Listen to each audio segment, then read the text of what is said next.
Já, velkomin að Rauðaborðinu á mánudagskvöldi.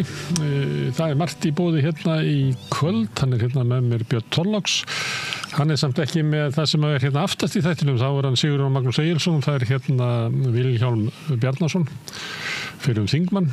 Ég held að þeir allir nú bara að tala daginn og veginn, eins og sagt Já, það ekki alltaf ágætt í svona magasín þætti eins og Rauðaborðinu að vera með eitt svona daginn og veginn? Já, spjall. Og ég held að Sigurjón ætli að reyna að fá hann til þess að hérna segja þessi sögur.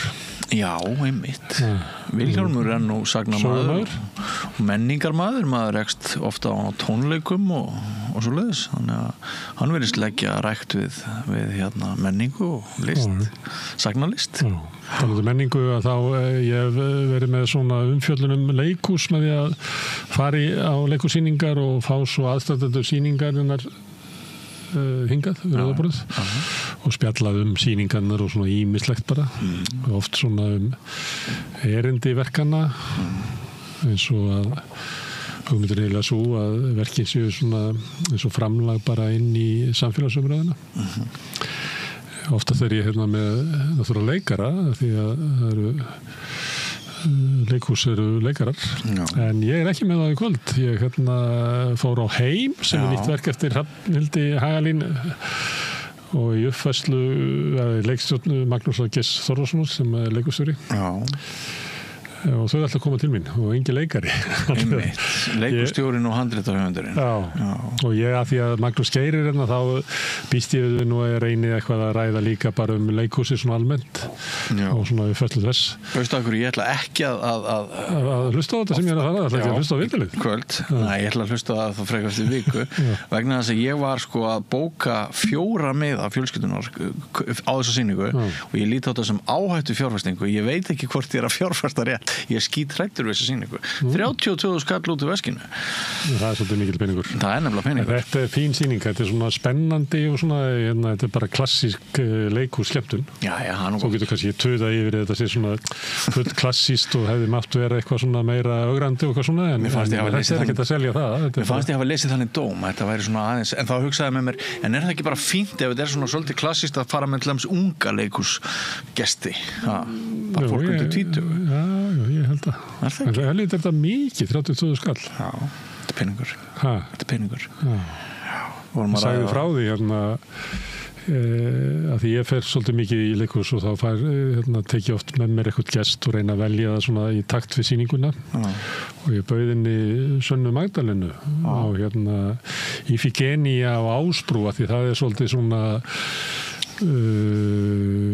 hrátt samfélagsgreining við hafði grunum fyrirfram og hún var mjög ánægð með sýninguna svo skrifaði hún fallega sýninguna eftir á Facebook og sagði meðal annars það að hún hefði alist upp í fátækt og þess vegna hefði hún komið inn í fullorðinsárin kannski ekki með mikið svona menningarkapital af því að þær mæðgur hefðu bara ekkert haft efni á það að fara í leikhús og ég held hún hafi tilgreint að hún hafi fekk að fara í einu sinni eða 2 sinni í leikhús allir sem sko Það eru til ódýr sæti í leikhúsi. Það þegar þú ferð einn og þú sættir þig við stólinn þar sem skyggir aðeins á sjónlínu og þetta eru svona 3 eða 4 þannig sæti á hverju sýningu og sko ég fór hérna daginn bara einn í leikhús og kostaði bara 3.000 skall og það munar engu hvort þú tekur þessi vondu sæti eða betri sætin þessi sjónlínu takmarkarnar eru svo litlar að það hefur engin áhrif þannig að ef einhver er að hugsa að fara í leikhús langar í leikhús en á bara 3 eða 4 skall þá getur hann komist í leikhús með þessu fórum. Í gamla daga svona í gömlu leikhúsunum út í heimi þá er oft á efstu svölum stæði það er svona það sem var kannski byggt fyrir svona meir en 100 árum og þá var gert ráð fyrir því að allar stéttir yrðu að hafa aðgengi að þessu og svona oft yngri námsmenn og svona í þessum verri sætum en ég held að þetta sé bara dáið út í nútímanum sko. Það er ekkert gert ráð fyrir því að blanka fólki fari í leikhús Nei, það veistu hvað blanka fólki á að gera bara hætt að vera blánt Já, það sé stemmingin eiginlega. Skilaboðin. Já. Og ef þú ert bara blankur, þá áttu ekki að skilja fyrir leikhús. Nei, það svolítið þannig. Eins og þetta ennú mikið jafnaðar, eða gæti verið mikið jafnaðar tæki í menningarlegu tilliti, bara eins og skólunum var einhvern tímann ætlað að vera. Já, ég ætla að spyrja, Margus Geir kannski ekki út í miðaverðið, kannski að spyrja, það er eitt sem að hefur svona opnað leikhús og raunverulega tónleika og fleira. Það var til dæmis núna í haust eða var það síðla sumars að þá er hann óperuhátíðin í Bayreuth og Wagner og þar var Þorleifur Örn með uppfærslu á Tristan og Ísold og ég var svolítið forvitin að sjá þetta þannig ég keypti mér aðgengi að því að geta horft á þetta heim í stofu. Já. Og svo er þetta býður upp á margt annað meðal annars ég get verið heima og verið á tónleikum að hlusta á Fílharmóníuna í Berlín og margt fleira sem í boði í þessu dóti. Já. Og svo hef ég svona verið aðeins að skoða þetta og þetta er eiginlega út allt að það er orðið svo gríðarleg framþróun í þessu og það er náttúrulega búið að vera í mörg ár þú getur farið í Kringlubíó og hort á uppfærslu Metropolitan óperu sem eru mjög merkilega sýningar af því að sömuleyti er það að horfa á þetta svona í bíó eða sem eru nærskot og eitthvað fleira er annars konar upplifun heldur þú séðast á staðnum og ég eflust fyrir ykkur sem að segja þetta er bara betra en að vera á staðnum og þar er þetta kannski með sal sem er náttúrulega, ég veit ekki hvað Metropolitan er aflega 4.000 manns pluss en svo ertu kannski með 100.000, 200.000, 300.000 sem eru út allan heim að horfa á þetta og ég ætla aðeins að spyrja hann því að það er svo fátítt að þetta sem gert í leikhúsunum ég veit sjónvarpið sendir stundum frá symfóníutónleikum og ekki bara klassíkin okkar heldur sendir bara venjulega tónleika líka og ég hef grunum að þá eru kannski 1300 manns í Hörpu en svo eru kannski 25.000 manns heim að horfa og ég held að þessi ekki að horfa af því að það hafi ekkert annað að gera það er bara, allt í einu kemur bara symfónían heim í stofu og með þessari auknu tækni að þú erum alltaf að tala fjölmiðla maður myndi halda að möguleiki á útsettingu beinum útsettingum utan sjónvarsins það er teknilega mögulegt núna þegar ég var lítill að þá var einu beinu útsettingarnar á íþróttaviðburði voru glímumót eða liftingamót vegna þess að það var eina íþrótti sem komst fyrir í sjónvarssal af því það var ekki hægt að senda það út síðan kom teknin að þú gætt sýnt beint frá fótboltaleik og getur ímyndað hvaða breytingu það hafði í fjölmiðlum og ég ætla að vita á hverju er þetta ekki farið miklu lengra á hverju erum við ekki bara, setjum við ekki að horfa á leiksýningar og fundi og fleira miklu meira heldur eins og torgið þarna sem er á RÚV sem er svo sviðsetning inn í að fundi inn í sjónvarssal á hverju er sjónvarpið ekki bara á fundum út í bæ og skilur hvað ég að meina að tæknin hefur breyst svo mikið á svona síðustu bara 15 árum að maður myndi ætla að sjónvarpið myndi breytast. Við erum að verða mjög þreytt á sömu sem hefur verið lengi óbreytt, eins og Eurovision þetta er eitthvað leiðilegasta sjónvarsefni sem bara er framleitt núna og maður skilur ekki að hverju lögin er ekki betri, að hverju umgjörðin er svona svakalega steril, að hverju þetta þarf að vera alltaf svona nákvæmlega eins og bara þetta autotune og bara þessar lagasmíðar sem eru svona iðnaðarvæddar og skilja ekkert eftir. Ég var í heimsókni á vinum mínum í Moselsbænum helgina hann er með svona Apple TV eða eitthvað hann var að sýna mér að stöð sem hann nýtur rosalega mikil að vinsælda núna er klassísk stöð og 2 á topp 100 voru Víkingur Heiðar annars vegar hann og Jútsja Vang það voru stórkostlið tónleikar, ég fór á það í Hörpu Nei, það voru ekki þeir, það voru held ég Frankfurtar Frankfurt tónleikar þeirra Já, ég segi það var sama prógram en það var nefnilega ekki sama prógram vegna þess að þau spiluðu svo rosalega mörg aukalög, miklu fleiri en í Hörpu og Mér fannst það John Adams verkið á Hörpu bara eitthvað magnast sem ég séð í sammála, það var alveg stórkostlegt en sem sagt Jútsja og Víkingur á þessari stöð og svo Goldberg tilbriðin hans Víkings Heiðars á bak þetta tvennt er á topp 100 yfir mest sótta efni þessar klassísku stöðar og við horfðum aðeins á brot úr þessum 2 tónleikum og maður fann bara hvernig gæsahúðin kom og hvernig maður sko bara vorið þarna úti kom einhvern veginn inn úr gluggann og ég held sko, þetta aðeins út fyrir það sem þú varst að tala en ég held samt að það eitthvað að gerast, við erum að verða svo rosalega leið á þessari gömlu, sterilu autotune, tveggja hljóma dún hérna ég held við eigum inni, ég held að menningar þjóðir samtímans eigi núna inni og til dæmis miðlar eins og Ríkisútvarpið þurfið aðeins að hérna nútímavæða sig í takti við það. Sko, þegar að tæknin byrjaði í sjónvarpið, þá voru svo þunglamanlega allir muna eftir þessu stóru kamerum og það var einn maður og ég held að 2 tonn eða eitthvað hver myndavél og allt svona þess. Þannig að sjónvarpið gat ekki sýnt heiminn eins og hann var.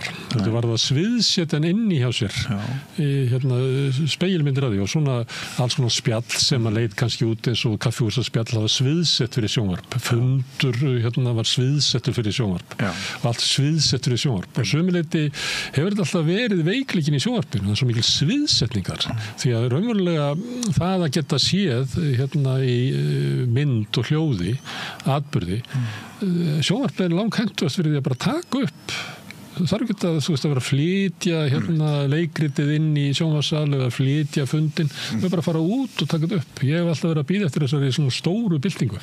En við þurfum að bíða eftir því eitthvað lengur. Ég veit ekki akkur ég fór að tala um þetta, ég var að tala um leikhúsi, ég ætlaði að spyrja hann Magnús Geir akkur ég tekið meira upp af sýningum og sett í sjónvarpið kannski á 50. skvöldi, síðasta sýningin í Þjóðleikhúsinu, bara send út og þá eru kannski einhverjir þúsundur búin að sjá hana í leikhúsinu, en þá eru 10.000 sem að munu sjá hana í og okkur, sömuleyti vantar okkur þetta við erum að tala um að það væri svo dýrt að fyrir leikhús þjóðleikhús ætti að vera þjóðleikhús með þessu það er dýrt að fyrir leikhúsið þannig að þeir sem hafi ekki efna á því geta þá séð þetta þar og svo er það líka held ég að við höfum gott að því að sé fleira sem að verður svona sem flestir sjá af því það er alltaf að verða færri og færri sem að verður með athyglinna á hverju og kannski út af því er Ríkisútvarpið að bara ég veit ekki hvað er að gera með þetta Eurovision sem tegja það yfirlega allan veturinn af því það er eitt af því fáa sem verður hafa trú á að geta fengið þjóðina meira og minna til að horfa á eða þeir fá mikið ég meira þess að komið svo langt út úr ég nenni ekki að segja frá því ég horfi ekki á Eurovision það er svo langt sinni hætti að gera það það er orðið merkinglaust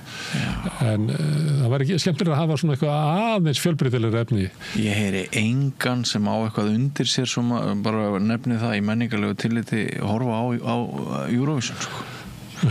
Herðu Björn Leví, hann var eins og þingi og verði ekki lengur. Nei. Hún Oddný Eir ætlar að tala við hann hérna eftir og ég held að ætla að tala svona um vald og misbeitingu valds. Já. Ég held að sé svona Oddný finnir spennandi að tala við hann svona því hann er svona hættur í pólitík og ræða við hann svona það er maður hægt að segja Björn Leví hann er svona, hvað er þetta kallað að vera svona pælari? Já, hann er pælari og sumpart ekki svona alveg dæmigerður þingmaður þess vegna var fínt að hafa hann að innanum sko.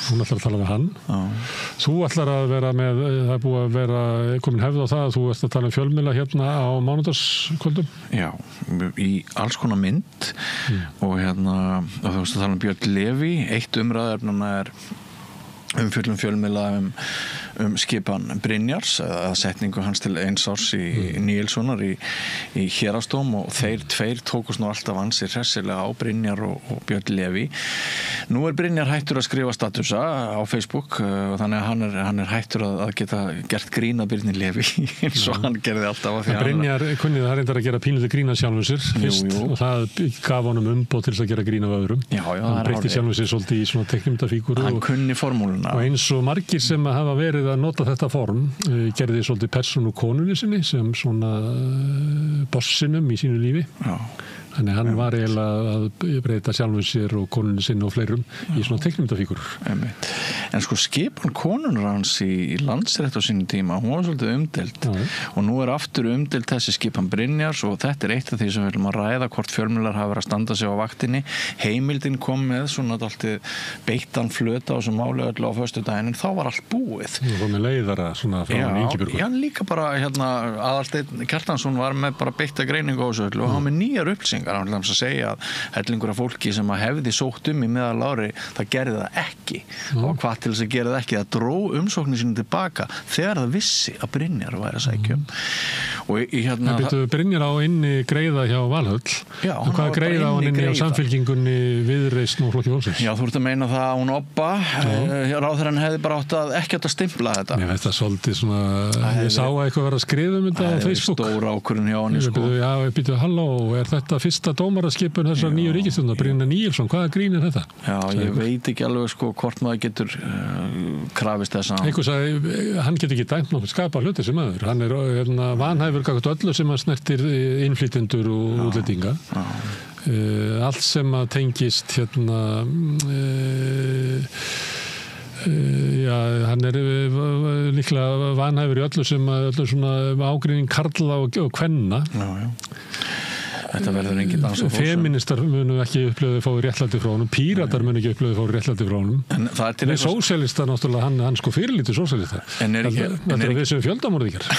En er ekki hlutverk sko dómstjórans að útdeila verkefnum til ólíkra dómara og hann Brynjar hlýtur að geta dugað í umferðarsektir. Hann er alltaf góður fordómari. Hann er mikla fordóma. En sko svo er þetta fyndið að því Brynjar er ágætur vinur minn, við erum saman í Bridge-hreyfingunni. Það var honum talið til tekna að vera í Bridge, að vera forseti Bridge-sambandsins og þess vegna gat hann frekar orðið þessi dómari heldur en einhver annar. Mér finnst þetta allt saman mjög dularfullt, dálítið fyndið, en allavega punkturinn með því að þetta yrði umræðefni var sá að ég mann þá tíð eins og þú, þegar voru margar fjölmennar ritstjórnir og sko fjölmennar ritstjórnir hefðu örugglega sagt okkur alls konar hluti á meðan ferli stóð yfir hver á að verða héraðsdómari og það upplýsingar kom ekki fyrir núna þegar allt var garð gengið vegna breytinga sem orðið hafa. Ég er svo gamall. Í íslenskri fjölmiðlum. Ég er svo gamall. Þú ert ekki mikið eldri en ég. Nei, en einhvern tíma fór ég til Jónasar Kristjánssonar, þá var ég blaðamaður á DV. Og ég sagði við hann það var eitthvað svona pólitísk stöðuveiting sem að mér fannst vera bara ömurleg sko, að ég þekkti til mannsins og vissi þetta var sko drikkveldur maður og hefði bara hryllilegt fyrir viðkomandi stofnun sem var mjög mikilvæg í íslensku samfélagi að fá þetta yfir sig. Og þarna var verið að taka eitthvað svona útlifaðan flokksgæðing og stillunum hann á ævilöng laun. Og ég fór til Jónas og sagði, akkur skrifum við ekki bara þetta það sem þetta er? Akkur segum við ekki bara gerðspillt pólitísk ráning? Okay. Og þá var Jónas svona eldri maðurinn og sagði sem svo, já við verðum átt okkur á því sko að við gefum blaðið inn í einhverju tilteknu samfélagi. Og þess vegna getur ekki allt í einu bara farið út úr samfélaginu og skrifað eitthvað með gerólugum hætti og við áttum svona diskussjón þetta og þetta festist náttúrulega huga mér og fyrsta skipti sem ég varð ritstjóri það var á pressunni ég man ekki hvaða ár það var 89 eða eitthvað og þá ákvaði ég ritstjórnarstefna var mjög einföld eiginlega látum eins og blaðið sem gefið út frá New York það var eiginlega stemmingin sko þannig að við ætlum ekki að taka til neins að þessum fyrirfram gefnu svona spillingar súpu sem allir áttu svona meira og minna að sætta sig við og láta eins og það væri næstuði í lagi nema einhverjum sérstökum undantekningartilfellum og það var sannlega orðið læti þegar þú tókst New York við vorum sko það var búið að stefna okkur held ég sko 3 sinnum áður en við komum blaðið 5 sinnum sko og þá tók blaðamannafélagi þátt í því með því að hleypa í gegnum sko siðanefnda dóma að það veri allt ómúlegt sem við vorum að gera samt ég algjörlega viss það og ég held að allir sem beita ykkur í svona sanngirni það var miklu ákafari sko rannsóknarblaðamennska þarna á pressunni á þessu tíma heldur en bara hafði sést í íslensku fjölmiðlum bara háa stíð og áttu langt þar á eftir. Ég man að ég beið eftir að fá þetta blaði í hendunar en sko talandum læti það verða líka læti í þessum þætti sem að verður í kvöldum fjölmiðlana það er oft læti þegar blaðamenn koma að tala saman já sko þau eru þarna Valur Grettisson á heimildinni hann er peppt maður hann tekur ekkit mjög mikinn þátt í látunum en svo eru þau okkar manneskja María Lilja og Ólafur Arnarsson og DFF og ég verði eiginlega bara að segja það að það verður bara brjálaður hvellur á milli þeirra það byrjar með sko því hvort Mogginn sé rasísblað og hvort Mogginn sé að skrifa rasískar fréttir og svo bara verðum við að hvetja lesendur til þess, áhorfendur og hlustendur bara til þess að taka boltan en sko mér, af því að ég var í þínu stól þar sem þú veit núna, ég var svona hlutverki þáttastjórnandans og ég var mikið að velta fyrir mér hvað leifir maður dýnamiskri umræðu og rifrildi að ganga langt áður maður grípur inn. Þú veist að hvað er slökkutækið? Já, og ég komst að þeirri niðurstöðu að það væri ekkert slökkutæki. Það væri bara best að leyfa þessu fólki sem hafði mjög ólíka skoðanir á einhverju fyrirbæri að bara tæma sig. Þannig að ég skipti mér ekkert Kannski ættu að vera með svona varúð ef þú ert mjög meðvirkur og átti erfiðleikum með að horfa á fólk rífast þá skaltu hafa varan á. Já, getum við ekki verið með svona lampaða ljós sem við getum bara kveikt á. Það er náttúrulega hópur af fólki sem finnst það bara mjög óþægilegt ef fólk er að rífast. Þannig að aðvörun er gefin hér með en mjög kraftmikill þáttur, ég var ánægður með hann. Herðu, en áður en að því kemur nú Sólveig Anna Jónsdóttir og ég ætla að tala við hana svona ræstingamálið sem hefur komið upp. Það er þannig að eins og þú manst að þá var samið fyrir rúmu ári í kjarasamningum svona tildulega hófstilta launahækkanir almennt og eitthvað svona pakka frá ríkisstjórninni en svo var sérstaklega samið að lyfta upp ræstingafólki og það var meðal annars byggt á rannsóknum að ræstingafólk bjó við ömuleg kjör, bara eiginlega lífshættulega lögkjör að þau voru með lakari heilsu og sóttu síður til læknisþjónustu og byggu bara með mjög verri kjörin aðra og það var samþykkt að lyfta því sérstaklega upp. Svo þegar á reynir að þá bara færa ræstingafélögin fólki í stað fyrir að hækka þau og beygja sig undir það að þau átt að fá einhverja hækku sem að við getum labbað og spurt fólk að því að það skilið það bara 99,5% af þjóðinu sammála átt það skilið. Nei, ræstingafélögin færa þau til og raunverulega lækka þau með launum. Þetta er ótrúlega viðbjóður. Ég ætla að ræða þetta sérstaka mál og líka hvernig það gat gerst á undraskömmum tíma að öll ræsting var meira og minna útvistuð. Við munum eftir því að ræstingavinna var ekkert velborguð en svona oft var fólk að gera þetta með námi og líka með annari vinnu og gat haft svona sæmilegan aukapenning út úr þessu. Ég skoði einu sinni bakari og það bara bjargaði manni. En síðan kom einhverju gaurar og sögðu nei, ég skal bara bjóða þær að taka þetta yfir og það sem að þú borgar alltaf 100, ég ætla bara að borga 95, það er engar áhyggjur að þessu. Síðan fóru þeir og réðu eitthvað fólk og borguðu þeim bara 75 og mismunir í vasan og keyrum á jeppum og þykjast þeirra voðalega fínir kallar og vera að tala atvinnulífi og hjóla atvinnulífsins og talja sig vera það sem maður búið að búa eitthvað til og þetta gerist bara á bara svona 5-6 árum að þá er bara búið að útvista meira og minna allri ræstingu. Og ég ætla líka aðeins að ræða þetta, hvernig þetta getur gerst og hvort það sé raun eftir að vinna þetta tilbaka. Ég held að sé svona fólk sem er að skúra skrifstofunni og forsætisráðherra, borgarstjórunum, forseta Hæstaréttar, háskólarektor. Þetta er meira og minna fólk sem tilheyrir ekki viðkomandi vinnustað, er ekki ársáttíðinni með fólki, þannig að það er hluti af fólkinu sem er innan skólunum og eitthvað fleira, þá er hluti af vinnustaðnum sem er hitt fólkið, sem er ekki við. Sem tilheyrir ekki okkar vinnuhóp, er á okkur allt öðrum kjörum. Þetta er náttúrulega ótrúlega hröð bara af síðun samfélagsins sem að ræstingamálið er ágætis dæmi til að tala og ég ætla að tala að við Sólveig Önnu eftir. Ég laka til. Herðu, en þetta er prógramið í kvöld. Takk fyrir að vera og ég hveti ykkur til þess að fylgjast með. Minni á eins og ég ger ofta, það eru áhorfendur sem hafa byggt upp samstöðuna með því að hluti áhorfenda og áhorfenda hafa gerst áskrifundur og það er náttúrulega lífæðin okkar. Ef að þú ert á þeirri skoðun að samstöðun sé mikilvæg í íslensku samfélagi og ert kannski fyrir löngu búin að taka ákvörðun það að leggja henni lið með því að borga 2.500 krónur á mánuði sem er grunn áskriftin, þú mátt borga meira þú vilt, ef þú kannski löngu búin að ákveða þig, þá hveti ég til þess að láta verða að því að það er gott fyrir okkur að sjá svona hvaða möguleika við höfum til þess að efla samstöðun enn frekar. Ég veit að þið sem hafi fylgt okkur lengi hafi tekið eftir því að alltaf þegar fjölgar áskrifundunum þá bara eflu við efnið og búum til meira og betra efni. Þannig að það er góð fjárfesting að gerast áskrifandi í samstöðunni. Ef þú vilt gerast áskrifandi þá ferðu inn á samstöð.is, það er hnappur sem ástendur áskrift framhaldið þetta liggja í augum uppi. En við tökum inn örstutt hlé og svo kemur Sólveig Anna Jónsdóttir hingað. Gerist áskrifendur á samstöðinni og taki þátt í að byggja upp öfluga og róttæka samfélagsumræðu. Með því að ganga í leigjendasamtökin Styður þú baráttu leigjenda? Leigjendasamtökin eru fyrir öll þau sem vilja vinna að réttlæti og öryggi á húsnæðismarkaði. Leigjendasamtökin.is Allir þættir samstæðvarinnar eru fáanlegir á öllum helstu hlaðvarpsveitum. Þarftan að tala borgarfulltrúa. Borgarfulltrúar Sósíalistaflokksins eru með viðtalstíma alla mánudaga klukkan 13:30 til 14:30. Það þarf ekkert að bóka tíma, endilega kikið við í Bólholt 6, 105 Reykjavík. Við erum í útvarpinu á FM 89,1. Segðu það á Samstöðinni. Samstöðin er í eigu hlustenda, áhorfenda og lesenda.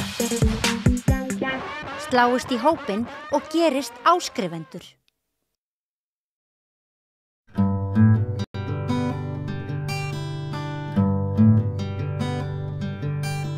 Já, í síðustu kjarasamningum þá var samið launahækkanir til allra og samið við stjórnvöldum ýmsar aðgerðir og annað slíkt, en það var samið sérstaklega að bæta kjör ræstingafólks sem hafði, hvað við að segja, setið eftir erfiðisvinna sem ekki var metin að verðleikum. En svo þegar þær kjarabætur eiga svona rúllast út, þá kemur í ljós að þær ekki að rata til fólksins, heldur fólki neitt til þess að gera nýja samninga. Hingað komin Sólveig Anna Jónsdóttir formar Eflingar. Þetta ekki cirka svona, söguþráðurinn?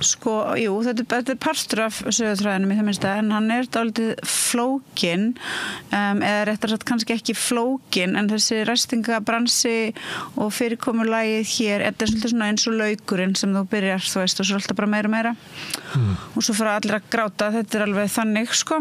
Þannig að, jú, við sömdum í kjarasamningunum, sem sagt allir fengu bara venjulegu hækkunina og svo var samið til viðbótar fyrir ræstingafólk 2 launaflokka og svo þennan svokallaða ræstingaauka.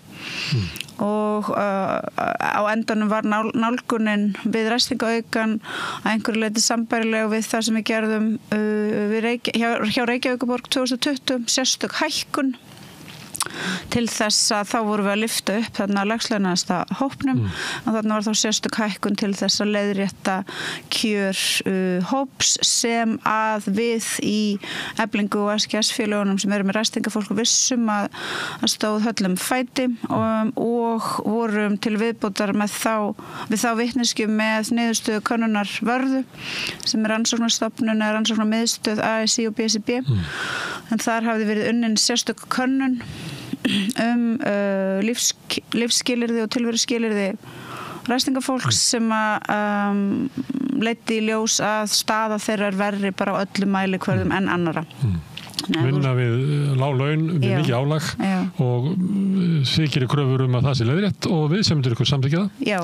En svo kemur að því að fólk á fótborgað. Þetta skrítið að vera í kjarasamningsviðræðum, maður að takast á við fjölmörg mál og það verður með svona stóri breiðfylkingu og erum líka að bíða eftir innleggi frá ríkinu, þá að mörgu að huga en við vorum algjörlega sammála það bara strax frá fyrsta degi í breiðfylkingunni að leggja sérstaklega áherslu á kjör ræstingafólks. Og leiðin sem var svo farin til þess að lenda þessum kjarasamningum var svo að við sömdum hækkun lægsta, þú getur ekki farið undir vissa krónutölu og svo breytist krónutalan í prósentur. Þannig að taxtahækkunin inn í töfluna var á fyrsta ári samning svona cirka 5,9%. En svo til viðbótar við þetta svo kallaða svigrúm, þá vorum við með 0,7% til ráðstöfunar. Við í Eflingu og SKS notuðum hluta af þessu svigrúmi sem okkar var þarna náðarsamlegast fært af Samtökum atvinnulífsins til þess að hraða ávinnslu orlofsdaga hjá verkafólki. En við notum stærstan partinn af þessum 0,7% eða það 45% í að leiðrétta kjör ræstingafólks. og svo áttum við okkur á því að þessi vegferðir hafin hjá einhverjum fyrirtækjum að þau eru þá að færa fólk úr því sem kallað er tímamæld ákveðisvinna, þá vinnur hraðar en ella en færð meira borgað þá að færa þér bara í fiskvinnslu og víðar þá færa þér svona 20% hærri laun og nú eru semst eins og dagar eins og fjallað hefur verið að færa fólk úr tímamældri ákveðisvinnu yfir í venjulega tímavinnu og með því lækka laun fólks 16-20%. En svo vandinn í þessum geira miklu meiri og djúpstæðari, mjög svona kerfislægur og erfiður vandi. Að ræstingakaflinn í kjarasamningnum hann mjög flókinn og honum breytt 2014 eða 2015 og þá sett inn í hann partur af dönsku kerfi en hann miklu verri en danska kerfi vegna þess að danska kerfi þannig að það raun og veru allir á tímamældri ákvæðinu. Það bara, þannig kerfið og þannig að þá eru þó allir að vinna á þessum aukna vinntakt en allir fá borga í samræmi við það. En fyrirtækin geta í raun valið hvernig þau gera þetta hér. Þannig að þú getur borga fólki samkvæmt tímamældri ákvæðinu en þú getur líka eins og við segjum að ræstitækni geri verið með fólk bara á venjulegu tímakaupi en í raun praktiserað tímamælda ákvæðisvinnu. Bara með svona áherslum sem að koma frá verkstjórum og fleira. Það bara fyrirkomulega vinnunar bara þannig. Tímamælda ákvæðisvinnan svoleiðis, þú færð bara x mörg stykki. Þú getur þetta á skólagötunni, þú getur að búin, hann og þú verður að klára það. Á Laugaveg. Já, þetta ekki eins og venjuleg launamann að vinna þar sem að vinnudagurinn búinn og ef þú nærð ekki að klára eitthvað verkefni þá klárar það síðar. Þannig bara áttu að klára verkefni og eins og fram hefur komið í viðtölum við hana Andreinu, trúnaðarmann Eflingar hjá ræstitækni, þá var verið að láta þau þrífa 13-14 stykki svo kallið á dag sem að gerði það að verkum og við létum mæla þetta vegna þess að það á að framkvæma svona uppmælingar. En eins og kerfið líka hér, þá í raun geta fyrirtækin með liðsinni frá samtökum atvinnulífsins einfaldlega neitað að afhenda gögnin uppmælingarnar og bera fyrir sig viðskiptaleynd sem auðvitað tómt bull vegna þess að hver viðskiptaleyndin, þetta bara bull. Þannig að við létum til dæmis mæla þarna stykki og í ljós kom að vinnuhraðin miklu meiri heldur en vinnuhraðin sem ætti að vera tímamældu ákvæðisvinnunni og sko miklu meira en það og það náttúrulega til dæmis ástæðan fyrir því að hún og hennar samstarfsfólk kemst ekki á salerni, þú getur ekki fengið að borða matinn sinn og bara að þeytast á milli staða þannig að það líka partur af vandanum þannig að þetta er flókin kafli í kjarasamningi þetta mjög svona ógagnsær kafli, það erfitt að átta sig á honum og fyrirtæki eins og Dagarjá þau sem sagt eru núna að gera þetta, þau færa fólki á tímamældu ákvæðisvinnunni þetta að gerast mest megnis fyrir norðan virðist vera hjá Einingu Iðju, Stafélags- og Einingar Iðju en fólkið að vinna sömu verkefni og þau framkvæma þetta með þeim hætti að þau eru með mér eins og einhver svona einhver skrítin manneskja en þetta er svo smátt að það þýðir ekkert að sýna ykkur þetta en fólki sem sagt afhent plagg sem heitir Adjustment of Employment Contract og hér stendur this document serves to officially record the agreed changes to the employment contract between Dagar og svo einstaklingurinn, starfsmaðurinn effective from, og þá kemur bara dagsetningin og hérna þess að útskýringin the pay grade will change from NTM 1 hour to FL8 1 ár og svo fólki sýnt þetta og sagt þú þarf bara að skrifa undir þetta og það ekki útskýrt fyrir fólki að ef það skrifa undir þá munur laun að lækka. Þessu lækkurinn á 16-20%. 16-20%. Sem að fólk neitt til að skrifa undir að það óttast að missa vinnuna sína? Já, flestir vitar ekki hvað að skrifa undir vegna þess að þessi skammstöfun og upptalning, hún segir fólki náttúrulega ekki nokkuð skapaðan hlut. Þetta bara einhver skammstöfun innan úr launakerfi Daga sem að launa skrifstofan og yfirmennirnir skilja en fólki skilur það náttúrulega ekki og svo áttar fólk sig ekki á því hvað við gerst fyrir það fær útborgað og launin þeir eru kannski búin að lækka með 100.000 krónur. Þannig að þegar þið semjið og Samtök atvinnulífsins fallast undir það, þetta sé hópur sem að réttir að lyfta upp og þið færið rök frá Vörðu til dæmis sem að sýnir að þetta fólk býr við mjög lög kjör sem eru svo lög að þau eru heilsu skaðleg. Þetta er fólk sem að býr við lakari heilsu og bara lakari lífskjör en aðrir. Og það er svona fallist á það að lyfta þessu og ég man eftir þegar samningandi komu, það var þetta skýrt sem einn af sigurum í kjarasamningunum. Algjörlega. Svo þegar áreinir, þegar þetta kemur til fyrirtækina, að þá færa þau bara góðan hluta af þessu fólki. Þannig að þau njóta ekki hækkunar, heldur ég að fyrir enn frekar þau bara lækkunar. Fólk er að lenda í því. Þetta er ótrúlegt. Þetta er algjörlega ótrúlegt. Og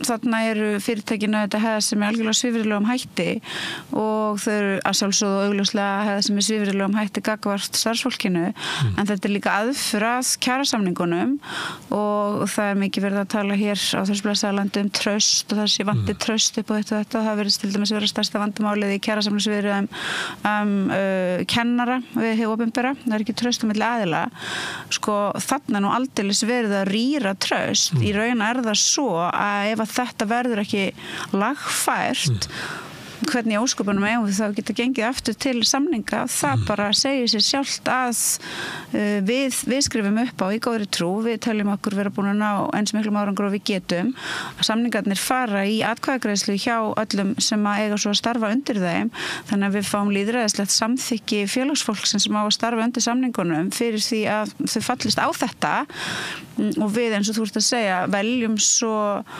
vissa hluti sem við leggjum áherslu á og þarna leggjum við þessa áherslu og jú, upplifum auðvitað ánægju, ég menn þetta munar auðvitað miklu í launum fyrir þetta fólk og svo þurfum við að horfast í augu við að þetta er gert án þess að á einhverjum tímapunkti sé einu sinni reynt að opna eitthvað samtal við okkur þetta, ekki það við höfum nokkur sem fallist á þetta en þetta er gert einhvern veginn algjörlega þetta er gert með svo ótrúlega svifrilegum hætti en aftur svo ég bara haldi áfram að segja sama hlutin aftur af því að mér finnst svo mikilvægt að við séum líka öll meðvituð það að þessi bransi allur er mjög toxic, þetta er mjög óeðlilegur bransi. Þá verðum við kannski ræðum það, þá að því ég er bara einfaldum árið í bæ og ég myndi halda að þetta væri bara ólalegt að ef ég væri að vinna hér á samstöðinni og kæmi allt í einhver maður sem þetta eru bókari var svona aðeins að taka til og byrja með að skrifa undir einhvern veginn, við erum með aðeins svona breytingar í launa útreiningum og svona og ég skrifa undir það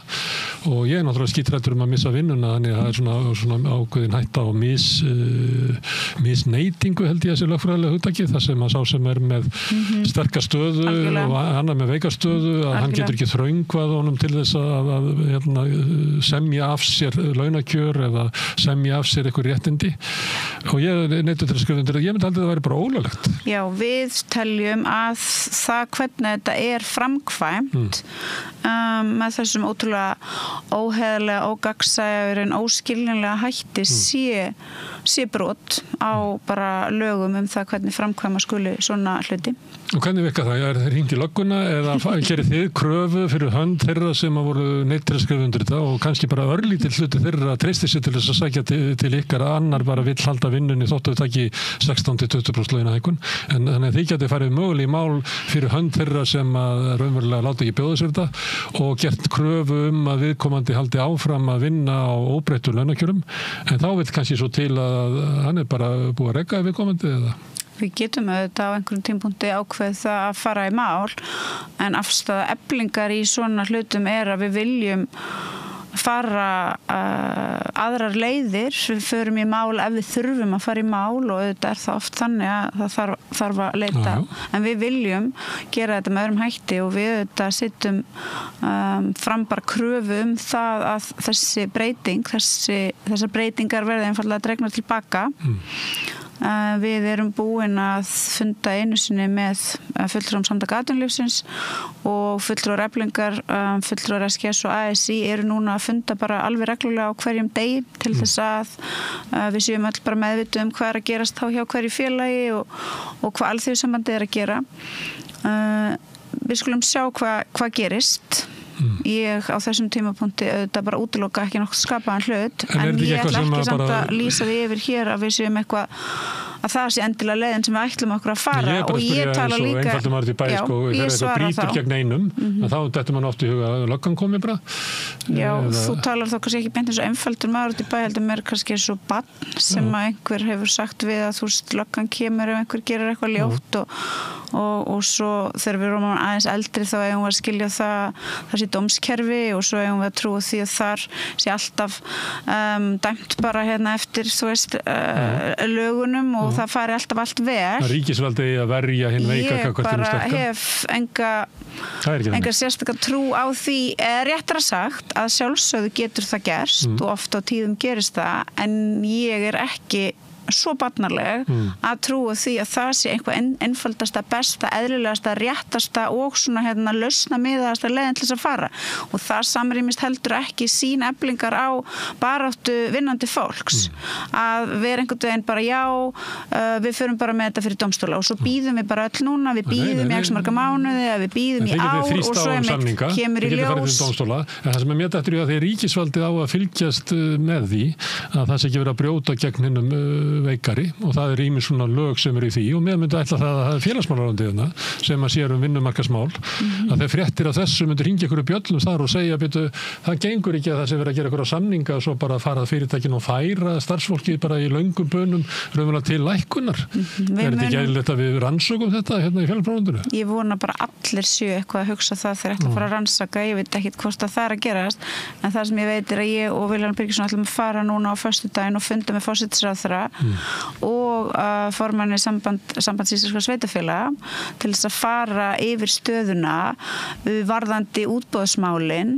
varðandi það að hið opinbera eru þetta á endanum stærsti kaupandi á þjónustu ræstingafyrirtækjana og það er partur af vandanum að þessi störf voru eitt sinn unnin sem bara fólk var tilheyri bara vinnustaðnum og var launafólk hjá þá stofnun hjá leikskóla, hjá spítala og svo mætti áfram telja en svo fer af stað þessi útvistunar herferð þá verður þetta til þetta æðiskegna gróða tækifæri fyrir kapitalistana og kerfið er útbúið með þeim hætti og það er meðal annars það sem við ætlum að ræða við þær að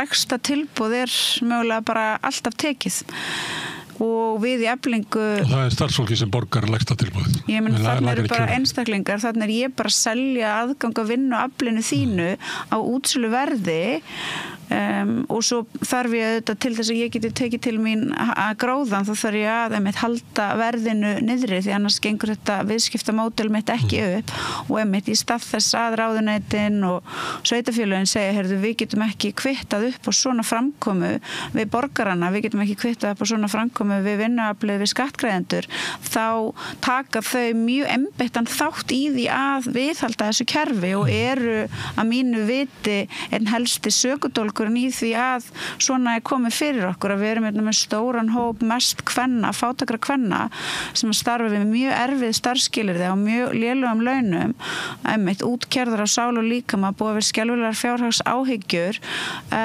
til þess að það sé hægt að vera í einhverjum niðurskurðarplönum og til þess að sé hægt að halda einhverjum Excel-skjölum nógu flottum þetta er auðvitað þarna er valdið, þarna er pólitíkin búin að bregðast algjörlega skildum sínum gagnvart bara samfélaginu með því að láta þetta líðast og ég vona að þessi umfjöllun núna og þær sögur sem við getum sagt sem eru allar studdar gögnum mögulega verið til þess að fólk átti sig á því að þetta gengur ekki, þetta er bara skammablettur á samfélaginu okkar, þetta grefur bara undan samfélagssáttmálanum margumrædda, þetta festir fólk í fátækt, þetta eyðileggur möguleika kvenna á að sjá fyrir sér og börnunum sínum og við getum ekki fallist á að það sé eitthvað sem við ætlum bara að sætt okkur við til framtíðar.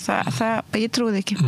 Og þetta var gerst á tildulega skömmum tíma fyrir svona, ég veit að við þurfum ábyggilega ekki að fara aftur bara max 20 ár, að þá var megnið af þessari vinnu unnið af konum sem unnu beint hjá fyrirtækinu í svona ákvæðisvinnu, þannig að stykki eldgamalt hugtak það sem að því oft þetta unnið utan vinnutíma og þá bara samið að þú þrífur þetta og þetta 2 stykki og þú svona borgað og framdi göttunum og ég ekki að halda fram að þetta hafi allt verið rífandi gott fyrir 20 árum en ég man það bara af svona fólki að minni kynsluð það voru dæmi það að konur unnu fyrir sig með námi og fleira með því að taka og þetta var allt öðruvísi. Já, þannig að þú veist þetta ekki beint svona uppgrip en þetta var ekki svívirðilega lágt launað. En síðan gerist það bara mjög hratt að það kom einhverju kallar hana inn og búa til svona einhver fyrirtæki og bjóða svo meðal annars stofnunum hins opinbera að lækka ræstingakostnaðinn og stofnanir hins opinbera eru allar undir kröfu að finna einhvern sparnað og fleira og það freistast til þess að gera svona samning og reiknaði einhvern veginn út að þarna sé eilítill sparnaður. Já, svo spara líka svo mikið í launakostnaði. Já, og svo hægt og bítandi þá kannski ekki sparnaður því að kallanir vilja auka sitt kött og hægt og bítandi verður þetta kannski bara svipa verð og áður var. Það ofta í það minnsta á endanum engin sparnaður vegna þess að byrðin sem að lögð á samfélagið, hún augljóslega verður svo mikil. Þetta ekki þjóðslega hagkvæmt. Nei, en það sem þeir að gera, þetta snýst það að minnka kostnaðin við ræstingarnar, en svo sést það með svo skýrum hætti þegar svona útvistunarprógram fara af stað, þá verið að færa störfin af opinbera markaðinum yfir á almenna markaðin og með því hægt að lækka launakostnað svo mikið inn á þessum stofnunum vegna þess að þú ert kannski með fólk sem að starfa við ræstingar sem auðvitað frekar lágum launum en þau njóta allra réttindanna sem opinberi starfsmenn njóta. Þau eru með ríkulegt veikindaorlof, þau eru með veikindafrí afsakið, þau eru með fleiri orlofsdaga, þau eru með mjög ríkulega uppsagnavernd, það eiginlega engin uppsagnavernd á almenna markaðnum, þetta rekaði bara fyrir ekki neitt, skilurðu.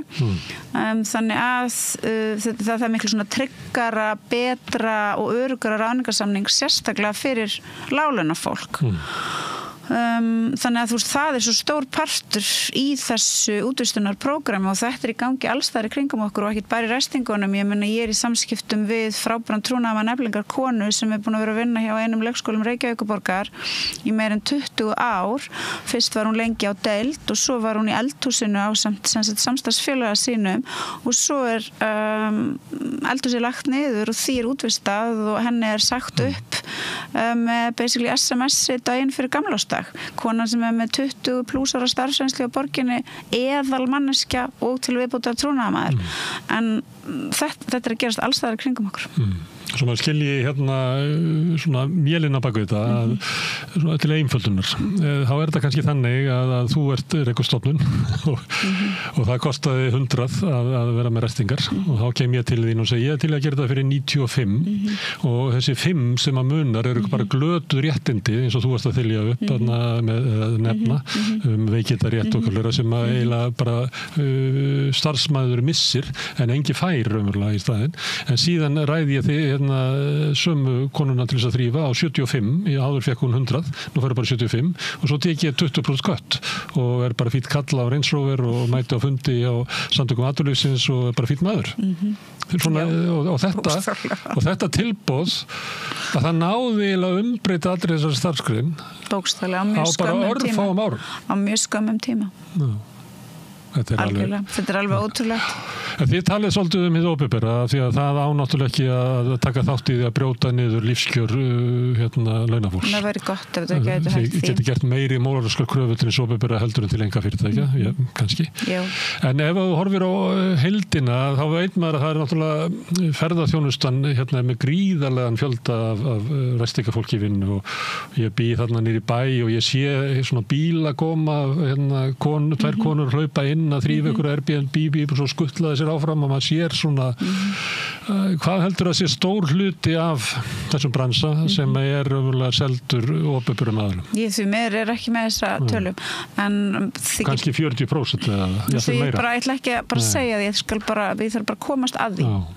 Og við þurfum bara að sjá það, við getum auðvitað að sjá það í kerfinu hjá okkur, bara félagakerfinu hjá okkur, hvernig skiptingin og það tekur enga stund. En það sem að þú ert að segja auðvitað, ég sammála því að við eigum að geta gert meiri kröfur á ríkisvaldið, við eigum að geta gert kröfu á Í því felst ekki að segja þetta gera neina kröfur á hérna. Það sjálfsög ekki, en við eigum að geta gert kröfur á það fólk sem að telur sig þess umkomið að stjórna okkur, stjórna landinu, stjórna ríkisfjármálum, stjórna því hvernig skattfé okkar notað. Kannski, eins og ég var að segja, kannski tækifæri komið núna til þess að setja þessa kröfu fram og við skulum heldur ekki gleyma því að það eru náttúrulega 2 verkalýðsforkólfar sem að sitja á þingi sem þingmenn ríkisstjórnarinnar, Ragnar Þór og Kristján Þórður, sem eru auðvitað kosnir inn á þing og öll þeirra kosningabarátta snerist það að þeirra þekking, þeirra bakgrunnur úr verkalýðshreyfingunni væri ástæðan fyrir því að það væri gott fyrir fólk að kjósa þá.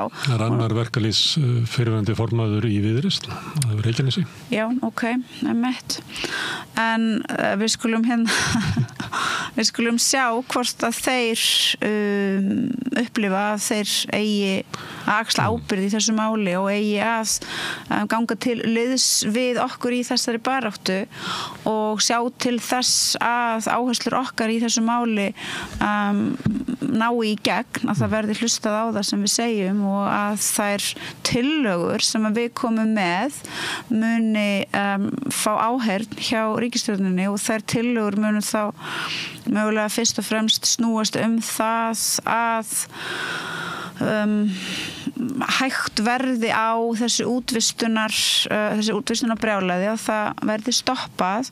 Við gerum okkur auðvitað grein fyrir því að það ósennilegt að allar útvistanir verði dregnar tilbaka en að það verði hægt á þessu prógrami og það verði stoppað og svo að þar sem að útvistanir hafa verið framkvæmdar og þar sem að ekki vilji til þess að snúa tilbaka þó það sé auðvitað hið endanlega pólitíska markmið að hið opinbera uppfylli þær skyldur sínar að tryggja að þau fyrirtæki sem verður í viðskiptum við komi fram við starfsfólk sitt með bara eðlilegum og réttum hætti, að kjarasamningar séu virtir, að lög séu virt. Það er í raun og veru svo mikið lágmarkskrafa það næstu skammarlegt að maður þurfi að fara af stað til þess að setja hana og maður sé raunverulega nervus yfir því að kannski verði nú ekki einu sinni hlustað á það. En við fórum og skoðuðum núna því við vorum farin að skoða málefni ræstingafyrirtækjana áður en að þetta allt skall á og höfum ekki verið að velta fyrir okkur stöðunni þar og svo framvegis og meðal annars vorum við að skoða fyrirtæki sem að heitir iClean og ástæðan fyrir því við fórum sérstaklega að skoða það var meðal annars að okkur barst erindi frá fyrirbæri sem heitir Umbra sem er þjónustumiðstöð stjórnarráðsins og erindið var sem sagt beiðni það við annarkvort öfluðum launaseðla eða létum Umbra vita sem sagt hvað væri í gangi í þessu fyrirtæki ef við gætum það. Voru þeir ekki að gera samningu við fyrirtækið, Umbra? Jú, en þetta er eitthvað sem hefur verið skrifað inn í þessa samninga að hið opinbera verkkaupin geti á hverjum tímapunkti óskað eftir upplýsingum frá þá verksalanum meðal annars kjarasamnings mál og launaseðla og svo framvegis.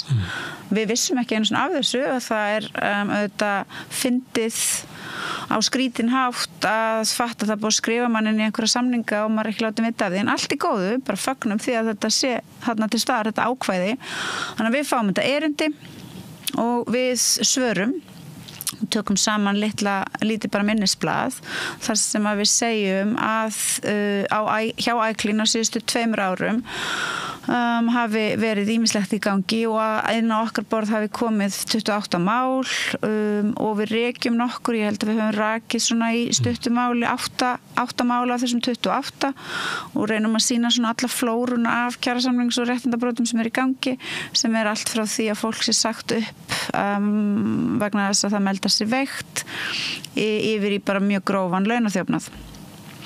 Og við sendum þetta, svo heyri ég nú ekkert frá þeim, þannig að ég sendi aftur post og segi, voruð þið ekki búin að fá þetta frá okkur? Jú, við vorum búin að fá þetta og ég segi, ok, frábært, endilega hringið í mig. Í tvígang segi ég tölvupóstsamskiptum mínu við starfsmann þessa umbra, hann hringi mig ef hann vilji og ég læt hann fá símanúmerið mitt.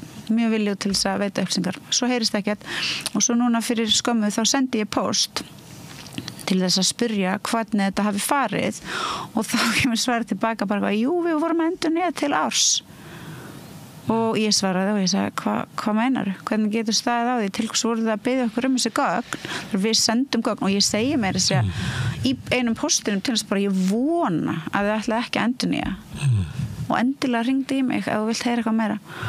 Jú, búin að endurnýja til árs sem þýðir að þetta fyrirtæki að fara að fá að við skoðum hvað þið opinbera búið að senda til þessa fyrirtæki á síðustu 2 árum sem það byrja 900 milljónir af því að þau eru að þrífa öll ráðuneytin, þau eru að þrífa hjá ríkislögreglustjóra, hjá lögreglustjóranum, Landspítalann, Landsbókasafnið, bara út allt. Þannig að ef það er búið framlengja nú til árs, það þýðir á þessu ári þá eru það að fara að fá svona cirka, kannski hálfan milljarð eitthvað svoleiðis til viðbótar. Kannski notuður upplýsingar frá þér til þess að lækka verðið? Kannski, en já, sko, það náttúrulega ekki eins og hlæja þessu, þetta er svo ótrúlega bilað, sko, þetta er bilað. Við vorum að lýsa þarna, þetta er náttúrulega ótrúlegt siðleysi sem er í þessu. Það er eyðilegging á samfélaginu að konan sem að þrífur skrifstofu borgarstjórans sé ekki hluti af starfsmannaheildinni og ekki á árshátíðinni og eitthvað fleira. Þetta er svona, ég veit að margir myndu taka undir það að þetta er óeðlileg samskipti. Þeir sem eru að vinna lægstlaunuðu störfin til ekki lengur hópnum og séu bara leigð af einhverjum svona köllum á einhverjum jeppum. Þetta sé niðurbrot og þú segir, við erum bara að stöðva þetta en er eitthvað eftir? Ég meina, er það ekki tildulega fátítt að restingakonan oftast sé hluti af starfsmannahópnum í opinberum stofnunum eða... Eflaust, jú. Það er eiginlega, ég menna það er líklega iClean sagður, er að þrífa skrifstofu Kristrúnar Frostadóttur og ég skrifaði einhvern veginn þetta með hvernig klopning starfsmannahópsins ráðhúsið og það andmælti því enginn að það voru fólk sem að koma og þreif ráðhúsið og meira sig að gefa fólkina að borða sko, sem er ekki hluti af starfsmannahópnum. Það er fólk sem er leigt af einhver svona köllum út í bæ. Ég veit að þú ert allan daginn og þú vilt sér samfélagið fyrir þér svona en þú byrði í allt öðru samfélagi, ég verð að reyna að nika því hægt og bítandi áfram. Er það svona, til þess eins og þetta mál sem að ég myndi halda ef við myndum labba inn út og spurja fólk, það voru 80% við vill ekki hafa þetta svona. Næstu bara meira, ég sammála. Bara eins og svona með heilbrigðiskerfi. Af hverju ættu við ekki að geta skrúa ofan að þessu? Af hverju ættu við að beygja okkur undir það að sé okkur 14 kallar á okkur jeppum sem eru bara með heila herina af konum, innfluttu konum í veikri stöðu að mestu leyti, bara græða helviti vel á því, en þær búa við það sem að varða síni fram á þessu bara lífsætturlegi lífskjör. Já. Af hverju ættu við að setja okkur við þetta? Við ætlum ekki að setja okkur við þetta, en ég bara reyni að vera ekki að halda því fram að ég trúi því ekki ef það gerist þá skal ég vera svo ánægð að ég bara veit ekki hvað en ég á erfitt með að trúa því að ég fari á fund forsætisráðherra á föstudaginn, jafnvel þó að ég og Villi Birgir saman getum verið ansi ítinn og mögulega stundum dálítið sannfærandi þá ímynda ég mér að það verði samt ekki niðurstaðan og það segir bara ég vorum einmitt að hugsa um þetta er bara algjört hneyksli og við munum að sjálfsögðu innvista bara öllu aftur og bara, gefum okkur ár í það. Kannski ef Guð lofar, en þess vegna er ég að segja, það þarf að byrja að skrúfa ofan þessu og það þarf að stoppa þetta verkefni og vinda ofan þessu en svo af því að það er ósennilegt að þetta verði lagað svona 1, 2 og 3, þá þarf að tryggja og það er ekki erfitt. Fyrst að það eru í fyrsta lagi ákvæði í þessum blessuðu samningum og í öðru lagi verkalýðshreyfingin mjög viljugt til þess að veita upplýsingar, auðvelt að fá upplýsingar frá okkur alls konar hluti, þá á að sjálfsögðu að fara bara í mjög svona markvisst verkefni sem að snýst það að knýja á að þessi fyrirtæki fari eftir kjarasamningum, fari eftir lögum. Það sett inn í ákvæði í samningana. Já, og að þau fái einhvern kannski x langan tíma til þess bara bregðast við öllum þessum alvarlegu athugasemdum, mjög stuttan tíma, ella sé samningurinn auðvitað bara fallin úr gildi. Og þetta heldur áfram að við höfum talað hérna ræstingarnar, það gerðist bara á örfáum árum að þetta var allt meira og minna útvistað og síðan fór það yfir í matinn, þú veist að taka dæmi af konu sem vann á leikskólum að vera að vinna, mamma vann við þetta og þá var eldhúsið svona hjartað í leikskólunum og sumir krakkarnir, þú veist og þekkir komu þar og voru í, að því að krakkar velja sig líka þann fullorðin sem að þeim líkar vel við eins og fólk gerir bara. En núna þetta alltaf eitthvað, þetta er ekki hluti af starfsmannahópnum. Í eldhúsunum, í leikskólunum, þar sem það er búið að útvista, þá er það þá þannig að starfsfólkið þá tínir saman morgunmatinn og svo er komið þá með mat frá fyrirtækjunum. Held að í Keflavík eða Selfossi. Já, og komið með hann, og afgangunum svo skilað. Og svo kemur bara nýrmatur á morgun þannig að það er ekkert það er ekkert svona input í það og við á mínum leikskólum sem ég vann á þá til dæmis vorum við lefðum börnunum að greiða atkvæði hvað þau vildu fá og þetta átti að vera eitthvað svona lýðræði sjálfur en kannski var það alveg, þetta var alltaf alveg skemmtilegt svo þá máttu þau kannski velja fiskibólur eða hakk og spagetti og svo greiddu þau atkvæði með kuppum og það var bara fyndi líka að sjá svona dýnamíkin og sem eru rosa bara fastir fyrir og létu ekki neitt hópþrýsting hafa áhrif á sig og sumir fóru alltaf að gráta ef að þeirra fiskibólur unnu ekki og spagettið vann þannig að þetta er náttúrulega ekkit svona er hægt og það er einmitt búið að fjarlæga það er búið að fjarlæga þarna svona mikilvægan part af þessum rekstri stofnunarinnar sem leikskóli er og bestu leikskólarnir eru leikskólar þar sem þú nærða útbúa einhvers konar svona heimilislega tilfinningu þess að þú ert með góðan starfsmannahóp þar sem það er svona væntumþykja og vinátta til barnanna og frá börnunum það eru langbestu leikskólarnir það er mesta starfsánægjan, þar endist fólk lengst í störfum þess að þú hefur svona smá svona heimilisbrag en í þessu svona alstofnanavædda mómenti sem við erum í þar sem að við öll einhvern veginn að vera bara föst inn í einhverju svona stofnanalífverðni sem er til viðbótar líka fjársvelt þá náttúrulega er þetta ekki það er ekkert eftir af þessari svona kannski útópísku sýn það velferðarkerfið ætti að geta rekið góðar stofnanir þar sem öll börn nytu þess að vera saman og allir fengi einhvern veginn jafn gott atlæti það er ekki þannig lengur. Og skólar eiga að vera kennsla í því að lifa í lýðræðslegu samfélagi og það er ekki gott lýðræðslegt samfélag þar sem að þeir sem eru að þrífa til eru raunverulega ekki hópnum okkar. Nei, ég hef stundum svona þegar ég hef verið að tjá mig svona kvennamál og stöðuverka og láluna kvenna reynt svona velta upp þessari spurningu hvaða áhrif hefur það á þessar auðvitað konu, hvaða áhrif hefur það á dætur þessar kvenna að sjá farið svona með mæður sínar og hvað skilaboð erum við að senda til einmitt barnanna okkar á leikskólanum þar sem að oft á tíðum eru bara útkerðar manneskjur konur sem annast þau og eins bara í öllum stofnunum samfélagsins hvað skilaboð eru þetta til okkar sjálfra og til barnanna sem að sjá þetta viljum við vera í samfélagi sem að sendir þessi skilaboð að það sé alltaf einhver hópur mestmagnis kvenna sem að sé einhvern veginn þarna manneskja eins og þú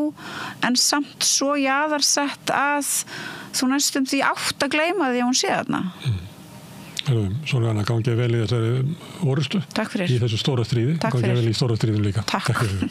Við ætlum að vera hérna áfram við rauðaborðið að reyna að skilja þetta samfélag sem við lifum í næsti kafli er eftir augnablik Samstöðin er í eigu hlustenda, áhorfenda og lesenda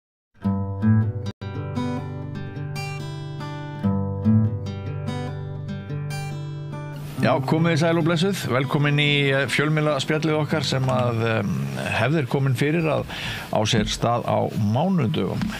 Ég fengið 3 góða gesti til mín í þetta skiptið. Við ætlum að ræða kannski fréttir líðandi stundar og álitaefni í fjölmiðlun, stöðu fjölmiðlunar, blæðingu eða atgerfisflótta blaðamanna yfir í aðrar stéttir mun bera á góma og heilt yfir þá staða fjölmiðla ekki nógu góð hér á landi og það kannski ekki verið að ræða þessum skildi. Það svona eitt tilgangurinn með þessum þætti. En velkomin Valur Grettisson, þú starfar á Heimildinni og ert svona búin að vera nokkuð lengi í þessum bransa, ekki áður fengið þig hér í fjölmiðlaumræðuna, gaman að sjá þig þennan ágæta mánudag. Nú María Lilja, þú ert starfsmaður samstöðurinnar. Mikið rétt. Og við eigum það til að hnippa, einn starfsmaður hér hnippir í annan, svona upp á það að það getur verið ágætt að við skiptum stundum á skoðunum með stöðuna. Og Ólafur Arnarsson, þú hefur áður komið til mín, þú ert á DFF, skrifar á Eyjuna, ekki satt? Jú. Já, og þið eru nú öll svona með töluverða reynslu í bransanum. Ég nefndi þetta með atgervisflóttann, síðasta vika var svolítið þannig að maður nánast las daglega að gott fólk að yfirgefa þennan bransa. Eitthvað við því að gera, verðum við bara alltaf einhvern veginn að sætt okkur við það að peningar og það ekki einu sinni atvinnuöryggi sem að kaupa fólk. Þú veist, ríkisstjórnin springa, kjörtímabilið bara 4 ár, en samt fólk að fara úr blaðamennsku til þess að fara inn í einhver aðstoðarmennsku hjá ráðherrum eða upplýsinga fulltrúa jobb eða eitthvað svoleiðis.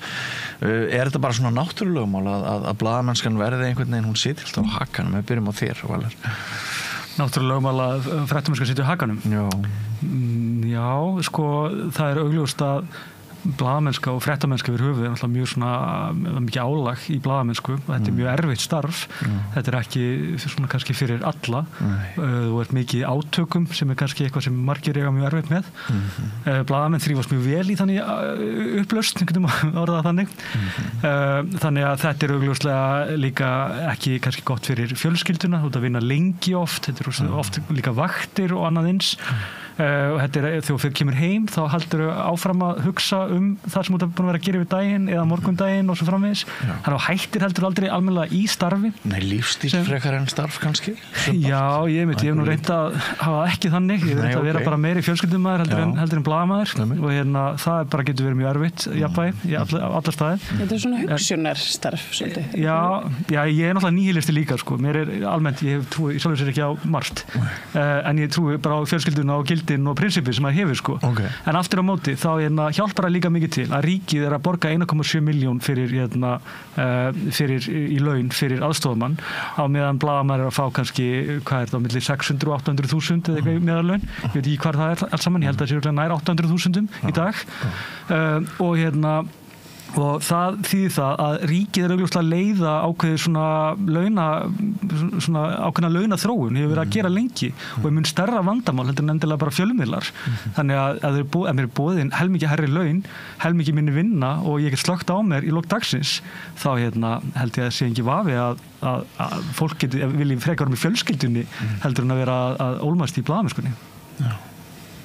María Lilja. Já, ég veit það ekki ég held ég myndi drepast úr leiðendum sem aðstofamaður þannig að þetta svolítið svona þess að ég segi, ég held að maður sé meira í þessu af einhverju hugsjón heldur en annað. Svo þetta mjög lifandi starf og gefandi og hittir mikið af fólki og alls konar skoðanir og þetta einhvern veginn gott upp á það að gera, en eins og Valur segir þá þetta maður fer aldrei almennilega úr vinnunni, maður alltaf svona hálfur heima hjá sér einhvern veginn og maður tekur eftir því og fjölskyldan manns tekur eftir því að maður svona með hugan oft við annað, sérstaklega þegar stór fréttamál í gangi eða mikið álag, en Svo þetta bara, þetta snýst þetta að stórleiti til laun og þetta svo Valur segir, álag, laun og ég skil alveg að fólk rói svona á nýmið, en það sem reyndar svona athyglisvert við það að það snúða flestir blaðamenn aftur í blaðamennsku eftir að hafa verið í upplýsingatjobbinu í eitthvað tíma. Ef þeir geta það. Já. En það alltaf færri og færri stöður í boði, við erum að sjá alltaf bara færri og færri blaðamanna störf í samfélaginu held ég sem bara borgað fullt fyrir og sérstaklega þar sem að hópurinn nýtur góðs af þar sem hver starfsmaður í hópin nýtur góðs af styrk hópsins. Þú ert heppinn þegar á heimildinni eruð töluverður starfsmannahópur, við erum heppinn að okkur að fjölga hér á samstöðinni, þú ert heppinn Óli, þið haldið væntanlega ritstjórnarfundi og eru vaxandi við erum þéttur og traustur hópur. Varðandi þetta svo að tala þá hef ég nú reynst að hvoru tveggja, vera blaðamaður og vera aðstoðamaður ráðherra. Og það mikið misskilningur að fólk heldur að það að vera aðstoðamaður ráðherra fólk sé að fara í eitthvað 9-5 jobb og svo sé það bara búið að stimpla sig út. Það ekki þannig. Þetta nefnilega mjög líkt blaðamannsstarfinu. Hvaða ráðherra aðstoðaðir þú? Ég aðstoðaði Ólaf G. Einarsson, menntamálaráðherra á sínum tíma. Í fyrsta ráðuneyti Davíðs Oddssonar 91-3 og bæði störfin eru þannig að þetta er mjög lifandi og skemmtileg störf en bæði störfin eru þannig að þú skilur þau ekkert eftir þegar þú ferð heim af skrifstofunni. Það er alltaf tveir aðstofamenn núna, það er ekki bara einn. Nei, þú var einn það ekki? Ég var einn, jú. Enda hefur náttúrulega, það hefur allt bólnað. Já, það er alltaf bólnað út á vegum ríkisins. Já, ég að segja það. Menn fjölmiðlun í einkarekin fjölmiðlun. Já, hún er að skreppa saman. Og það er í raun og veru er ekki margir einkarekni fjölmiðlar. Það er til dæmis má setja mjög stórt spurningamerki við það hvort að Morgunblaðið sé einkarekið í þeim skilningi eða hvort það sé fjölmiðill. Já, að þú minnist á Moggann þá, ég hafði samband við þá á Morgunblaðinu, ég bauð þeim að koma í þessa umræðu núna, vegna þess að Mogginn hefur verið töluvert til umræðu í síðustu þáttum, ekki bara hér heldur bara út allt samfélag. Skiljanlega. Við kannski tókum eftir kveðju Heimis Más, nýs upplýsingafulltrúa flokksfólksins, hvert hans fyrsta verk var. Hann sendi þeim nú heldur betur kveðjuna, en sem sagt Moggamenn vildu ekki senda fulltrúa í þennan þátt. Og það er annað sem að við getum kannski rætt núna, að mér finnst það óþægilegt að ég upplifa að íslensk fjölmiðlun sé að polariserast, liðaskiptast og það sé erfiðar og erfiðar fyrir almenning að vita hvað er áróður og hvað er frétt og úr hvað átt kemur þetta og svona. Þetta er að gerast, þetta er ekki bara að gerast hér, þetta er að gerast allstaðar og við sjáum það að svona stórir og sterkir fjölmiðlar bæði hér ef við skilgreinum Morgunblaðið sem fjölmiðil svona. Þetta er í raun og veru að verða málgögn eða áróðustæki fyrir mjög öfluga hagsmuni. Morgunblaðið náttúrulega fyrir sína eigendur, fyrir útgerðina. Morgunblaðið er íslenskt, svo erum við með náttúrulega fjölmiðlana í Bandaríkjunum sem að virðast margir hverjir vera komnir undir hælinn á bara auðmönnum sem skipta sér af ritstjórn blaðana. En ef við reynir nú að vera svolítið erfiðu núna og bara spyrja okkur sem hér erum, er þetta nokkuð skárra hjá okkur? Eru þið á DFF ekki bara undir einhverju eigendavaldi? Er ekki eitthvað dulið erindi þar? Eru þið á heimildinni ekki með eitthvað svona lefty rebel erindi? Eru fjárfestarnir komað að ekki þörf hópi og eru við ekki á samstöðinni bara kolbjöguð einhverju klikkaðir sósíalistar sem ekkert að marka? Allavega ég. Þannig að ef við lítum okkur líka næróli, hvað hérna? Jú, sko, það er alveg klárt mál að sko, fjölmiðl stendur fyrir eitthvað. Já. Það er einhver bías hjá fjölmiðli. Það er ekki til, sá fjölmiðl er ekki til sem er bara skoðanalaus, hlutlaus og segir ekkert nema fréttir. Fréttir eiga auðvitað að vera fréttir og það er það sem hefur breyst. Sko, ritstjórnargreinar eru það sem þær eru. Þar kemur fram skoðun ritstjórnar, skoðun eigenda eftir atvikum, en fréttir eiga að vera fréttir. En fréttir geta verið, sko, það þarf ekki að segja ósatt í fréttum, það er hvaða fréttir þú velur, á hverju hamastu. Og það ég held að sé það sem að Heimir Már var að hnýta Morgunblaðið út af. Morgunblaðið er í einhverju herför gegn náttúrulega þessari ríkisstjórn, enda sjálfstæðisflokkurinn, málsvari útgerðarinnar, orðin valdalaus, þannig að Morgunblaðið ætlar að koma þessari ríkisstjórn frá. Hvernig gera það? Jú, það er búið að skilgreina flokk fólksins sem veikar hlekkin í þessari ríkisstjórn. Þess vegna er hamast á flokki fólksins. Það er hamast út í eitt. Og þá er fjölmiðl komin langt út fyrir sitt svið, fréttafjölmiðl. Já, sko, þá er þetta ekki, sko, þetta er ekki trúverðugt. Sko, nei, málið er samt þetta, sko, út frá sjónumæði fréttamanns, sko, hérna, þú veist, þá er alveg frétt í því sem var sagt frá flokki fólksins. Þú veist, það er líka bara það. Það er ekki fréttin sem birta 5 sinnum á dag í 20 daga. En þetta er það, þó að fyrir ekki takja orðið af því. En þetta var fullkomlega eðlileg frétt, þetta var fullkomlega eðlileg umræða. Það athyglisverðasta er kannski að sjá bara Morgunblaðið er umverulega umbreytast í bara fréttablað aftur. Núna loksins er það að fara að segja fréttir, en ekki bara að einmitt kannski vera svolítið svona að grafa undan, breiði yfir, getum orðað þannig. Það hefur bara mjög heillandi fyrir mig sem blaðamann. Stjórnarandstöðu hlutverk blaðsins núna séð að veita. Það er algjörlega fullkomlega réttmætar spurningar varðandi flokk fólksins. Það er bara ekkert svo sjálfgefið að Daði Már Kristófersson hafi haft fullkomlega rétt fyrir sér varðandi styrkjamálið. Það eru bara spurningar sem á alveg svona álagsprófa í gegnum fjölmiðla eins og þeir eiga að gera og það er mjög sérstakt og sérstaklega svona það er mjög trömpist af flokki fólksins að ráðast með þessum hætti á Morgunblaðið þó ég skal alveg vera sammála að þetta er missmekklegt. Fannst þér fyrsta verk Heimis þá vafasamt? Þetta var stórkostlega fyndin og skemmtileg grein. Heimir er mjög skemmtilegur, já.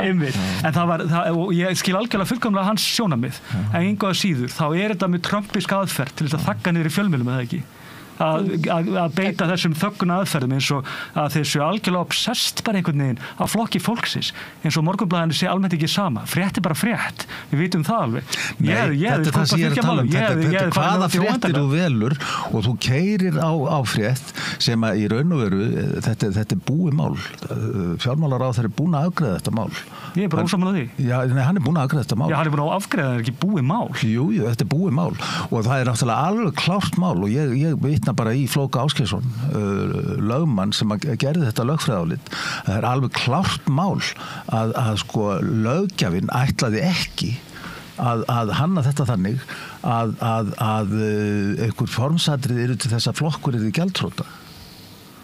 Það er andlýðræðis. Nei, við getum að spurt okkur hvort það sé formsatrið eða öryrki verði gjaldþrota ef hann getur ekki borgað tilbaka Tryggingastofnun ofgreiddar bætur. Mér finnst það bara frábært fordæmi og það er augljóst að núna bara nú bendi ég á eitt til þess. Nú ætlum ég að benda á eitt að í þeim lögum er sérstaklega kveðið á endurgreiðsluskyldu. Í lögunum styrkitt stjórnmálaflokka er ekki kveðið á endurgreiðsluskyldu. Þetta er atriði sem skiptir máli. Já, það má vera.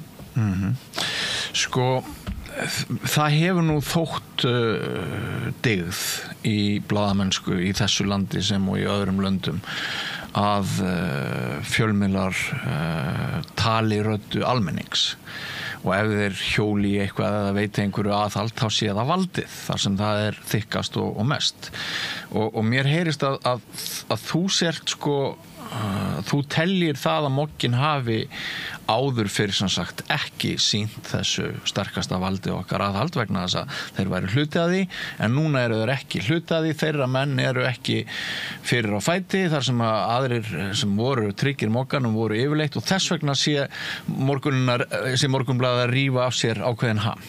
Það blasir við að Morgunblaðið búið að vera óvenju svona mikið umræðin undanfarið og það ekki ástæðulaus. Þeir búið að flytja alvöru fréttir og alvöru pólitík.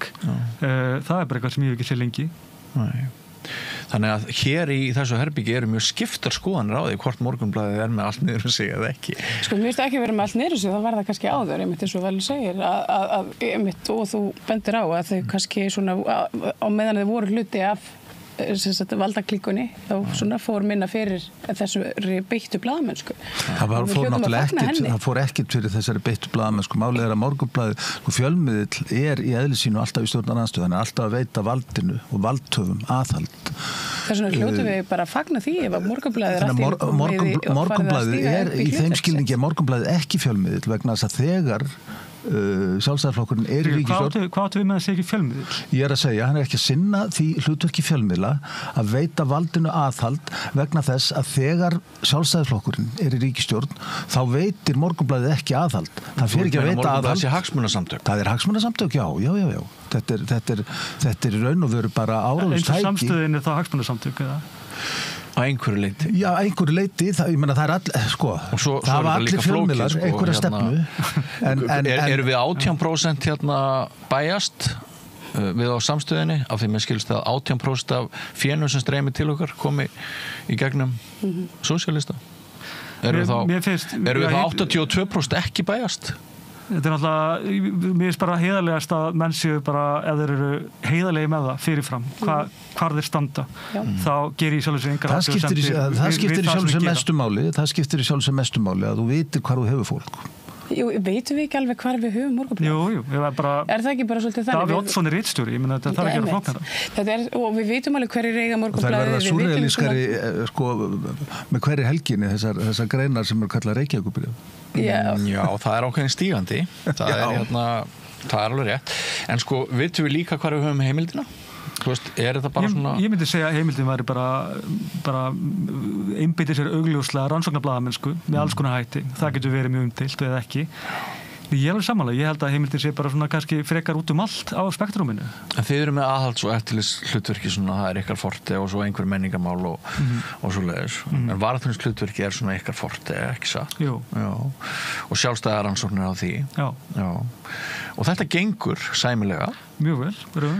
En af því að við erum að tala atgerðisfljóta, það er samt alveg sko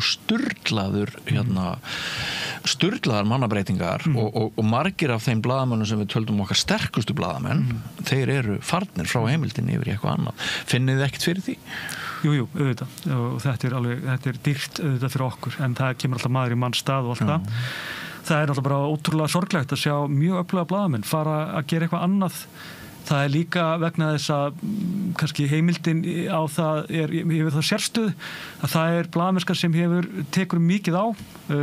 Til að mynda eru blaðamenn hjá okkur sem hafa verið ofsóttir út fyrir allan þjóðabálk af lögregluembættum sem hafa mínum mati verið misbeitt hreinlega, sem hafa verið ofsótt af fyrirtækjum sem hafa beitt sér mjög harkalega í krafti auðs og þetta er fólk sem hefur þurft að þola alveg ótrúlegar, bara nánast ofsóknir ef eitthvað er.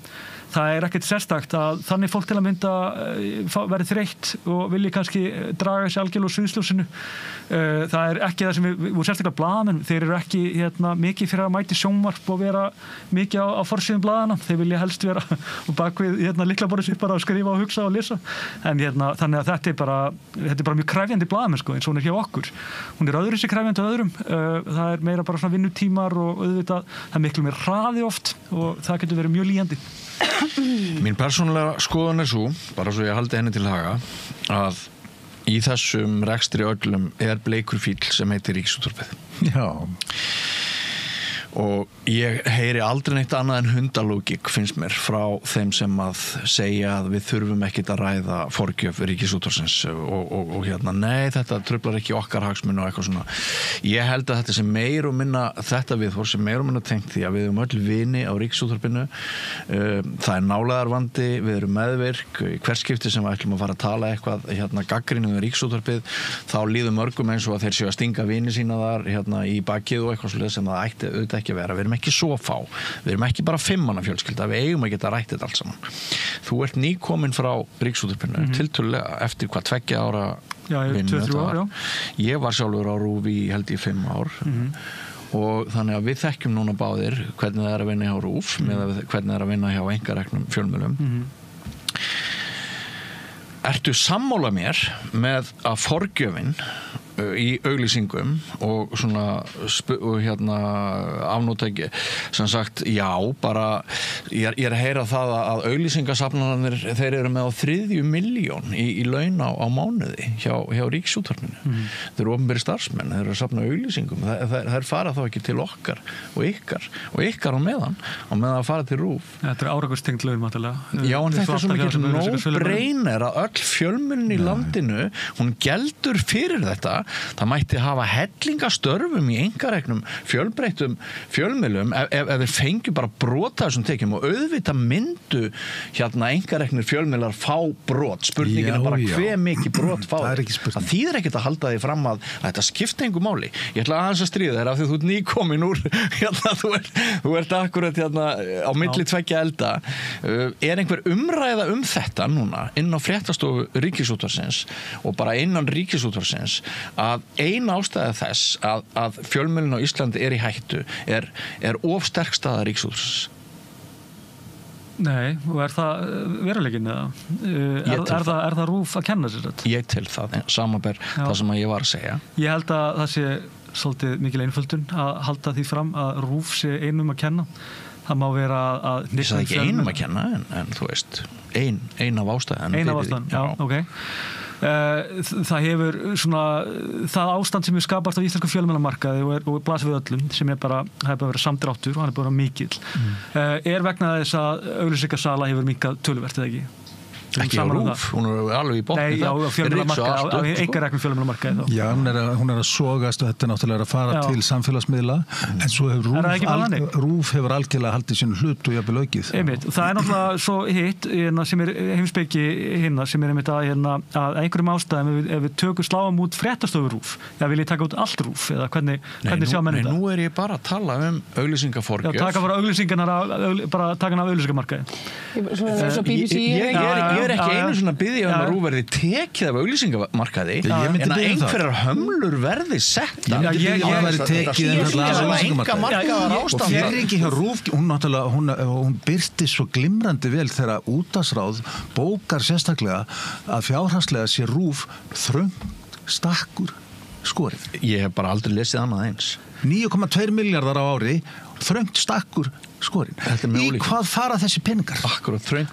Það er líka áhugavert að auglýsendur vilja hafa RÚV á markaði. Það virðist vera þeim einhvern veginn í hag. Þeir vita ekkert almannahagsmuni. Nei, en svo er náttúrulega hitt að við vitum ekki annað en að svona frekasti vettvangurinn þegar kemur auglýsingum í heiminum í dag er bara Mark Zuckerberg og félagar og Elon Musk og allt þetta við vitum alveg að mestur partur af þessu fer bara beint á internetið.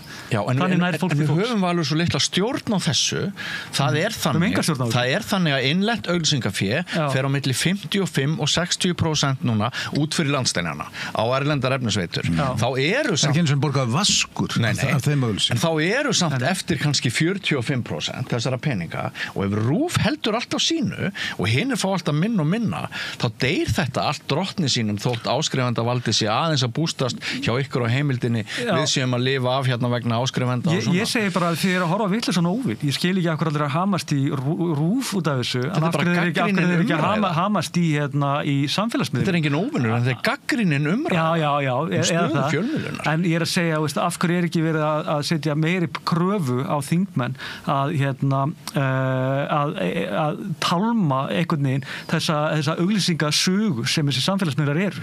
Þú veist, að setja einhvers konar regluverk það getur nú verið erfitt að gera það. Þú getur sett það undir vask til dæmis, þannig að þessi greiddur virðisaukaskattur að þessu, sem er ekki í dag og ég reikna nú með og endi þess að ný ríkisstjórn geri þær breytingar en við verðum líka að horfa á það að þar sem að er rekið ríkisútvarp sem er náttúrulega víðast hvar í Evrópu þar er ríkismiðillin ekki á auglýsingamarkaði þannig að hann fær ríkisstyrk.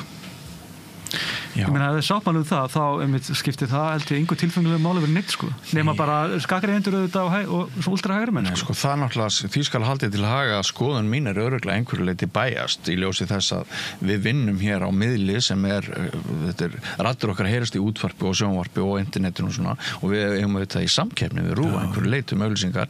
Ef þið á heimildinni væru sjálf útvars eða sjónvarpsstöð, þá væri kannski ástæðin önnur en af því að þið eru bara með þetta ágæta blað og þennan ágæta mann sem nú ótrúlega skelving ógn gagnvart fjölmiðlun en mér finnst sko þið hafið tekið eftir því að hver nefndin, pólitíska nefndin á fætur annari, hún fjallar alltaf á Ríkisútvarpið, alltaf komast að sömu niðurstöðu, það verður að gera eitthvað. Það er aldrei gert neitt og ég myndi telja mjög gott ef að ríki ætlar að reka útvarpsstöð þá á svo útvarpsstöð eða sá fjölmiðill að vera stofnun, ekki OHF og vera fullt gegnsæi á rekstrinum. Það er ekkert gegnsæi á rekstri RÚV í dag. Við vitum ekkert í hvað þessir 9,2 miljardar fara. Nei. En miðað við gæðin og allar endursýningarnar sem koma frá RÚV þá gefur maður sér það að eitthvað talsvert af þessum peningum fari í einhverja órásíu. Já, ég og þú, við erum sannlega elstir hérna í hópnum eða ég giska. Ég veit ekki, það er náttúrulega alls konar hérna. Ég vil bara taka það fram að ég vann á RÚV. Hvað kostar peninga? Dagskrárgerð, það er bara þannig, hún bara kostar fullt af pening. Kostar mikla peninga að endursýna. Þú veist, 9,1 miljardar. Við erum að tala samtalið dagskrárgerð, við erum ekki að tala bara fréttastofu RÚV. Ég held að séu mörg ár síðan að ég setti á sko Rás 1 á RÚV og fekk ekki tilkynningu eftir þáttinn. Þessi þáttur var áður á dagskrá 9. júní 1987. Já, en ég er að tala þá í sjónvarpi, þú veist að dagskrárgerðin hjá RÚV hefur bara verið bara með sterkara móti í vetur til dæmis og undanfarið því, ég meina við erum hérna með Vigdísi og alls konar Vigdísi, þeir gátt ekki eins og sínt alls konar evróska glæpaþætti það var eitthvað bókhaldstæmi hjá þeim sem var til þess að þeir gátt ekki sínt það var ekki hægt að sína á jólið, það var að bíða fram á nýtt ár. En Valur, við erum að ræða hérna líka þetta álag og svona hætturðu á Ríkisútvarpinu vegna þess að þér fannst vaktirnar vera leiðilegar og langar og leiðilegt að vinna nóttin og helgar og jól og páskar. Já, ég meina, það er ekkert launungarmál að það er bara mikið álag á fréttamönnum RÚV. Þetta er gríðarleg vinna, hún er mjög, þetta er á vöktum já og annað eins og það bara hendaði mér ekki. Er það skýta laun sem við erum að tala um? Nei, það er, Búið að hækka þau aðeins? Já, ég heldur sem bara samningsatriði svo sem en þau eru ekkert eitthvað hræðileg. Ég heldur reyndar að fréttamenn séu almennt á ágætis launum eða í það minnst í einhverju millitekjum. Samkeppnishæfið önnur störf, sýnist þér að það sé þannig? Ég sko að einhverju leyti en ég meina ekki við aðstofum að ráðherra. Það er Nei. Ég var að ræða aðeins hérna eina frétt sem að þið voru með í, ég greip hérna vitlaust tölublað, ég ætlaði að taka nýjasta tölublaðið ykkur á heimildinni. Það var svolítið hérna sláandi úttekt hjá ykkur og svo kom bara leiðari sem var heil opna það að það var mjög vafasum hugmynd að ráða Brynjar Níelsson sem héraðsdómara. Já. Og rök blaðsins fyrir því ef þú tíundar það í örstuttum máli því þú hafur ekki skrifað hérna, ég skrifa ekki leiðan og svar ekki verið það. Nei, en það var Aðalsteinn Kjartansson sem að skrifaði fréttina eitt af því sem að þið voruð að segja frá og við vissum semst ekki af fyrir en eftir að var búið að skipa Brynjar í þessa stöðu setja til eins ás þakka þið fyrir að leiðrita það hjá mér. Eitt af því sem við vissum ekki var til dæmis að eins og staðhæft var þarna að fjöldi umsækjenda hefði dregið umsókn sína tilbaka eða vissu að Brynjar það sem mér þykir mjög áhugavert í þessu má ég taka af þér orðið þetta sker nú snurðinni það sem mér þykir mjög áhugavert í þessu er sko hlutur ráðherrans í þessu því að það er ekki bindandi að fara eftir og skipa dómara eftir áliti þessara hæfnisnefndar við talum að hún Sigríður Þorbjörg Ingadóttir Obba að hún hefði átt að snúa vali hæfisnefndar. Hún hefði alveg getað gert það, já. Hefði hún getað það? Hún hefði getað gert það. Það er dálítið jarðsprengjusvæði fyrir ráðherra. Ég meina, hann var ekki skipaður nema af ráðherra og það er ráðherra sem skipar í þessa stöðu. Ég veit ekki betur en að það sé hlutverk ráðherra að hlusta á fólkið sitt og ganga erinda þeirra sem að sannarlega kusu þá. Þannig að og mér heyrist ekki betur heldur en að einmitt stór hópur af bara viðreisnar konum sé mótfallnar því að Brynjar Níelsson hafi verið settur í þessa stöðu. Af hverju heldur hann hafi verið skipaður? Það er svo hæfur, ekki augljóst. Það? Þitt eigið blað sýnir okkur fram á að hann ekki hæfastur. Það er niðurstaða nefndarinnar að hann sé einhverjum ástæðum hæfastur. En ekki heimildur hennar, ekki blaðamennsku. Heimildin dregur einfallega fram hæfið og af hverju það finnur út að hann sé hæfastur. Hann gerir grín að því að við greinum bara frá því það byrtir svo. 15 mínútna sérfræðistörf Brynjars þegar hann var atvinnulaus hjá Bjarna Ben og aðstofamennskana hjá Jóni Gunnars hafi verið talin. Þegar hann var borgarfógeti hérna á Patreksfirði Þið að gera grína þessu í blæðinu. Nú vil ég bara taka það fram að Brynjar Níelsson ágættu vinur minn. Okkur greinir á margt, jafnvel flest í pólitík, en við erum ágættu vinir. Já, ég líka mjög góðu vinur hans af því við erum báðir britsarar. Já. Það var einmitt til að tala til tekna. Það var talað til tekna að vera forseti britsarar.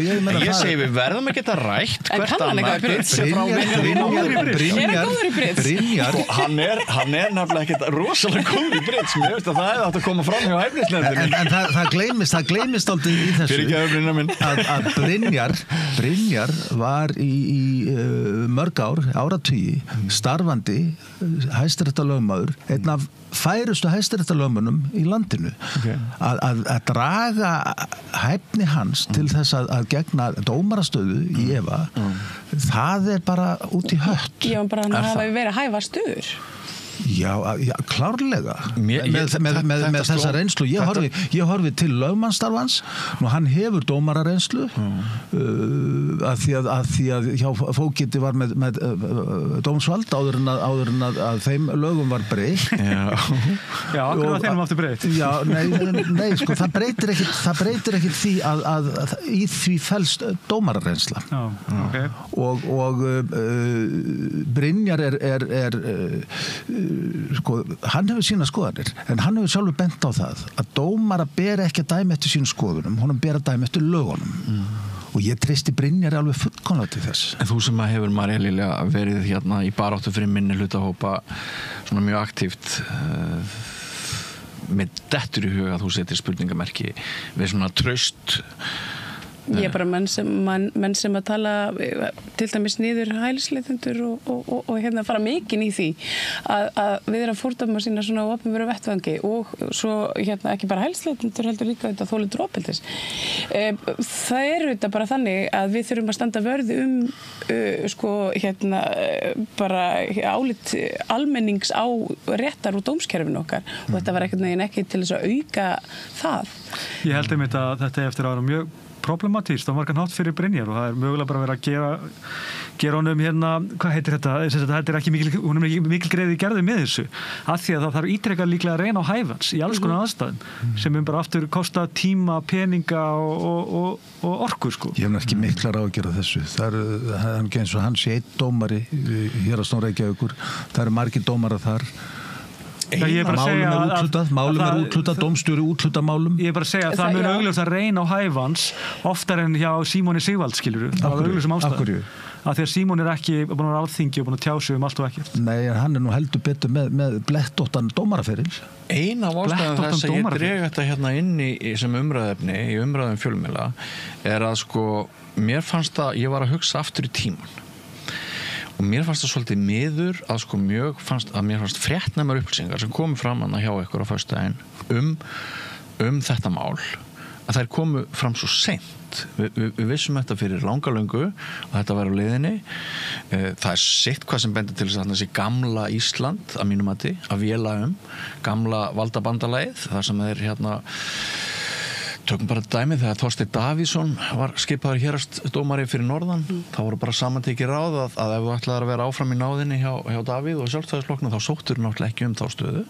Já. Ég hef þetta heyrt að Þorsteinn hafi staðið sem mjög vel sem dómari. Já, en það er ekki umræð. Nei, mér fannst rétt að koma því að. Já, en það er bara þetta hvernig er sko raðað á garðan og leiðir hugan að mikilvægi aðskilnaðar ríkisins og Sjálfstæðisflokksins sem nú töluvert mikið notað þessa dagana að við séum einmitt erfitt að verða vitni að þeim aðskilnaði og þess vegna séu öll þessi læti og allt þetta stress. Það getur orðið erfiðar aðskilnaður en aðskilnaður ríkis og kirkju. Já, en mér fannst það sem ég hugsaði var af því að ég allavega nógu gamall til þess að hafa unnið á rosalega stórum ritstjórnum á mjög fjölmölum og öflugum aftur í tíman. Það sem ég saknaði var að við hefum fengið þess allams frétti og þessi sjónarhorn í heimildinni fyrr á meðan og þar með hefðu fjölmölar geta veitt valdhöfum aðhald í ákvarðanatöku og mér finnst þetta vera svolítið búið. Ég verða að viðurkenna það. Það bara skúpið dött. Já, þessi kollektífa, þessar stóru ritstjórnir sem að voru jafnvel vikum saman. Morgunblaðið er alltaf óheimil stór. Já, en við erum að tala svolítið problematíkina og svona mismunandi skoðanir á Morgunblaðinu sem fréttafjölmiðli núna. Ríkisútvarpið hefur sannlega mannaplan en hefur það þorið, hefur það sjálfstæðið, nennir það að taka þessa slægi. Er það ekki og frætt að fá 1000 símtöl og kvartanir. Vandi kemur náttúrulega ofanfrá bæði Morgunblaðinu og Ríkisútvarpinu. Bæði Morgunblaðið og Ríkisútvarpið eru með mikinn fjölda af mjög færu fólki, blaðamönnum, fréttamönnum og ég ætla ekki að gera lítið úr því. Það er hins vegar, það er þessi bláa hönd yfir Morgunblaðinu og ég veit ekki hvað við höfum að kalla höndina sem yfir Ríkisútvarpinu. Þetta er vandamálið. Hvernig hún á litin svo hönd? Já, hún dálítið nálitur á henni. Ég náttúrulega ég veit ekki með Morgunblaðið, ég hef aldrei unnið þar. Þau unnið næsta húsi á tímabili á blaðinu forðum daga en þá get ég bara sagt að það er ekki engin náhönd sem liggur yfir einum eða neinum. Heiðar Örn er mjög kröftugur fréttastjóri, það hefur engin áhrif að hann stýrir sínu eftir sínu viti og er mjög hugrakkur í mörgu sem hann gerir og svo framvegis. Þannig að mér veist að ég held að þetta sé nú kannski frekar ef einhver vandi til staðar þá það bara kannski mannvalið eins og þú segir aðgerðisflóttin kom vantar kröftur í blaðamenn sem þurfa meiri tíma og svo framvegis og það er bara viss mikið að gera við daginn. Já, svo er það líka bara hvernig fólk er farið að neyta fjölmiðla. Það sem að breyti fjölmiðlum voðalega mikið voru til dæmis bara tilkoma netmiðlana sem voru eins og Vísir og MBL og þetta það er þessi krafa framleiðni og þessi krafa svona stöðuga framleiðslu á efni til þess að hala inn klikkum og auglýsingum verður til þess að það gefst ekki neitt tími yfir daginn í annað en að moka bara inn á vefinn og það er þetta eitt áhyggjefni. Þessi mokstur er svakalegur sérstaklega á vefnum og það gefst ekki mikil tími til að fara á dýftina og ég held að þessi mikil vilji hjá almenningi til þess að blaðamenn fari meira á dýftin aftur eftir að það voru gullár vefmiðlana, Vísis og MBL og allt þetta. MBL til að mynda á Morgunblaðið, þetta er mjög fyndirendar, það er oft maður hittir oft fólk sem segir bara að lesi aldrei mokkan, það er svo lélegt blað og svo framvegis, en Morgunblaðið er mjög gott blað, það eru frábæra fréttir þarna, frábæri fréttamenn, briljant menning og svo framvegis, en auðvitað síðan þegar kemur að skoðana hluta blaðsins, þá náttúrulega getur fólki sýnist hverjum hvað það varðar. Þú sér líka hvernig þeir nota mannskapinn þegar Svo ég skjótið aftur inn bara afsakið, en þetta hefur verið að breytast lítilega. Hingað til hefur ritstjórnin mér finnst að hafa verið mjög öflug í innlendu fréttum á MBL, já, og sérstaklega MBL reyndar, en líka á Morgunblaðinu. En ég hef verið að sjá mjög furðulega fréttir núna, oftar en einu sinni, fréttir sem eru að tala um einhverja nafnlausa forstjóra að kvart yfir í að starfsfólkið er að vera að hætta að fara í vinnu hjá borginni, sem er mest að furðufrétt sem ég lesið hana, og svona fréttir sem eru svona sína ákveðin dómgreinda brest í ritstjórninni, hjá ritstjóra, allara fréttastjóra. Og það veldur mér áhyggjum að einhver leitinu til að það er svona að vera að brjóta ákveðin prinsipana mjög einkennilega. Mér finnst að veikja trúverðuleikann líka þegar sömu aðilarnir, sömu blaðamennir sem eru bara augljóslega out there to get you eru skrifaðir fyrir eiginlega öllum fréttunum sem að fjalla sömu málin. Já. Ég get ekki séð sko breytina í því að ef sami maður alltaf í sama málinu og við vitum algjörlega skoðanir hans, þá hefur þetta missið Morgunblaðið að einhverju leyti trúverðuleika sinn á mínu mati. Þá talaðu hvað Andrés Magnússon eða? Ég þori ekki nefna neinu nöfn. Nei. Þetta eru sömu nöfnin, þetta er ekki mörg nöfn, sömu nöfnin sem koma þarna og þú talar að það skort á að fara á dýftina. Já, ég veit það ekki. Morgunblaðið kannski að fara á dýftina þegar þeir hamra á einhverju máli sem að sko, eins og til dæmis þessu með styrkjamáli. Þeir hamra á því dag eftir dag, þetta er búið að vera í margar vikur núna. Reynda textum einhvern veginn alltaf að missa af því að Sjálfstæðisflokkurinn fékk nú líka styrki án þess að vera formleg stjórnmálasamtök. Þeir missa alltaf af því. Og Vinstri græn og Samstöðin. Já. Þannig að sko, þetta er ekki fréttamennska, en þannig er vissulega farið á ákveðna dýft. Það eru alveg sko, það er alveg fréttir þarna innanum, við erum öll saman um það, en ef þú keyrir agenda með bara svona svakalegum svipuhökum dag eftir dag, bara í dag þá er eitthvað svona líka vont dag, skrýndist mér á forsíðunni, skilur þetta það er svolítið mikið svona old man Jelsat klátt þú hættir að treysta fjölmiðlum hægt og rólega og þetta pólariserast allt bara yfir einhverja lesendabréfa dálka að óbreyttu. Traustið á Morgunblaðinu, það er að fjara mjög undan því. Er það ekki? Það er bara alltaf lægi. Þú veist, þannig bara markaður. Já, þannig bara virkar þetta. Ég meina það er þeirra vandamál, en það er ekki bara þeirra vandamál. Það er líka okkar vandamál. Þetta er traust á fjölmiðlum. Það er vandamál blaðamennskunar og vandamál af því við erum að tala hérna að flestir blaðamenn sem ég þekki, þeir reyna að vinna þannig að við lyftum röddum þeirra sem að hafa veika rödd.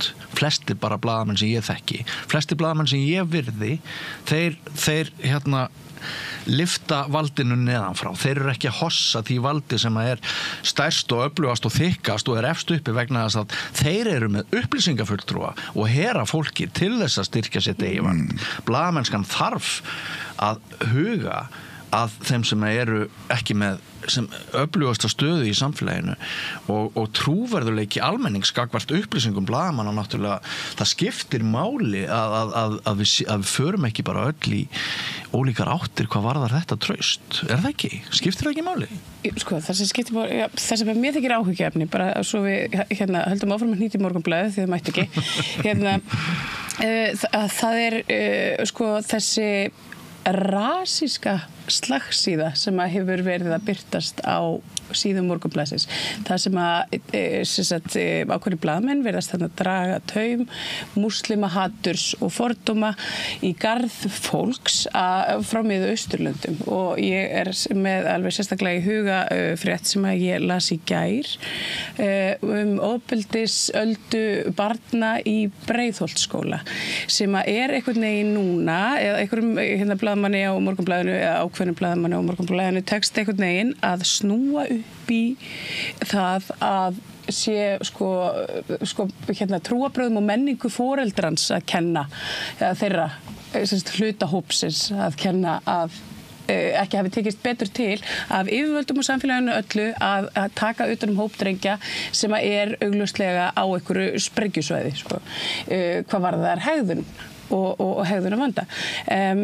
Það eru svona fréttir sem að kannski það eiga þátt í að grafa undan trausti fjölmiðilsins því að auðvitað er þetta ekki rétt og ef maður gleypir nú ekki bara við hverju sem maður les þá áttar maður að sjá því að það er eitthvað mjög óeðlilegt þarna.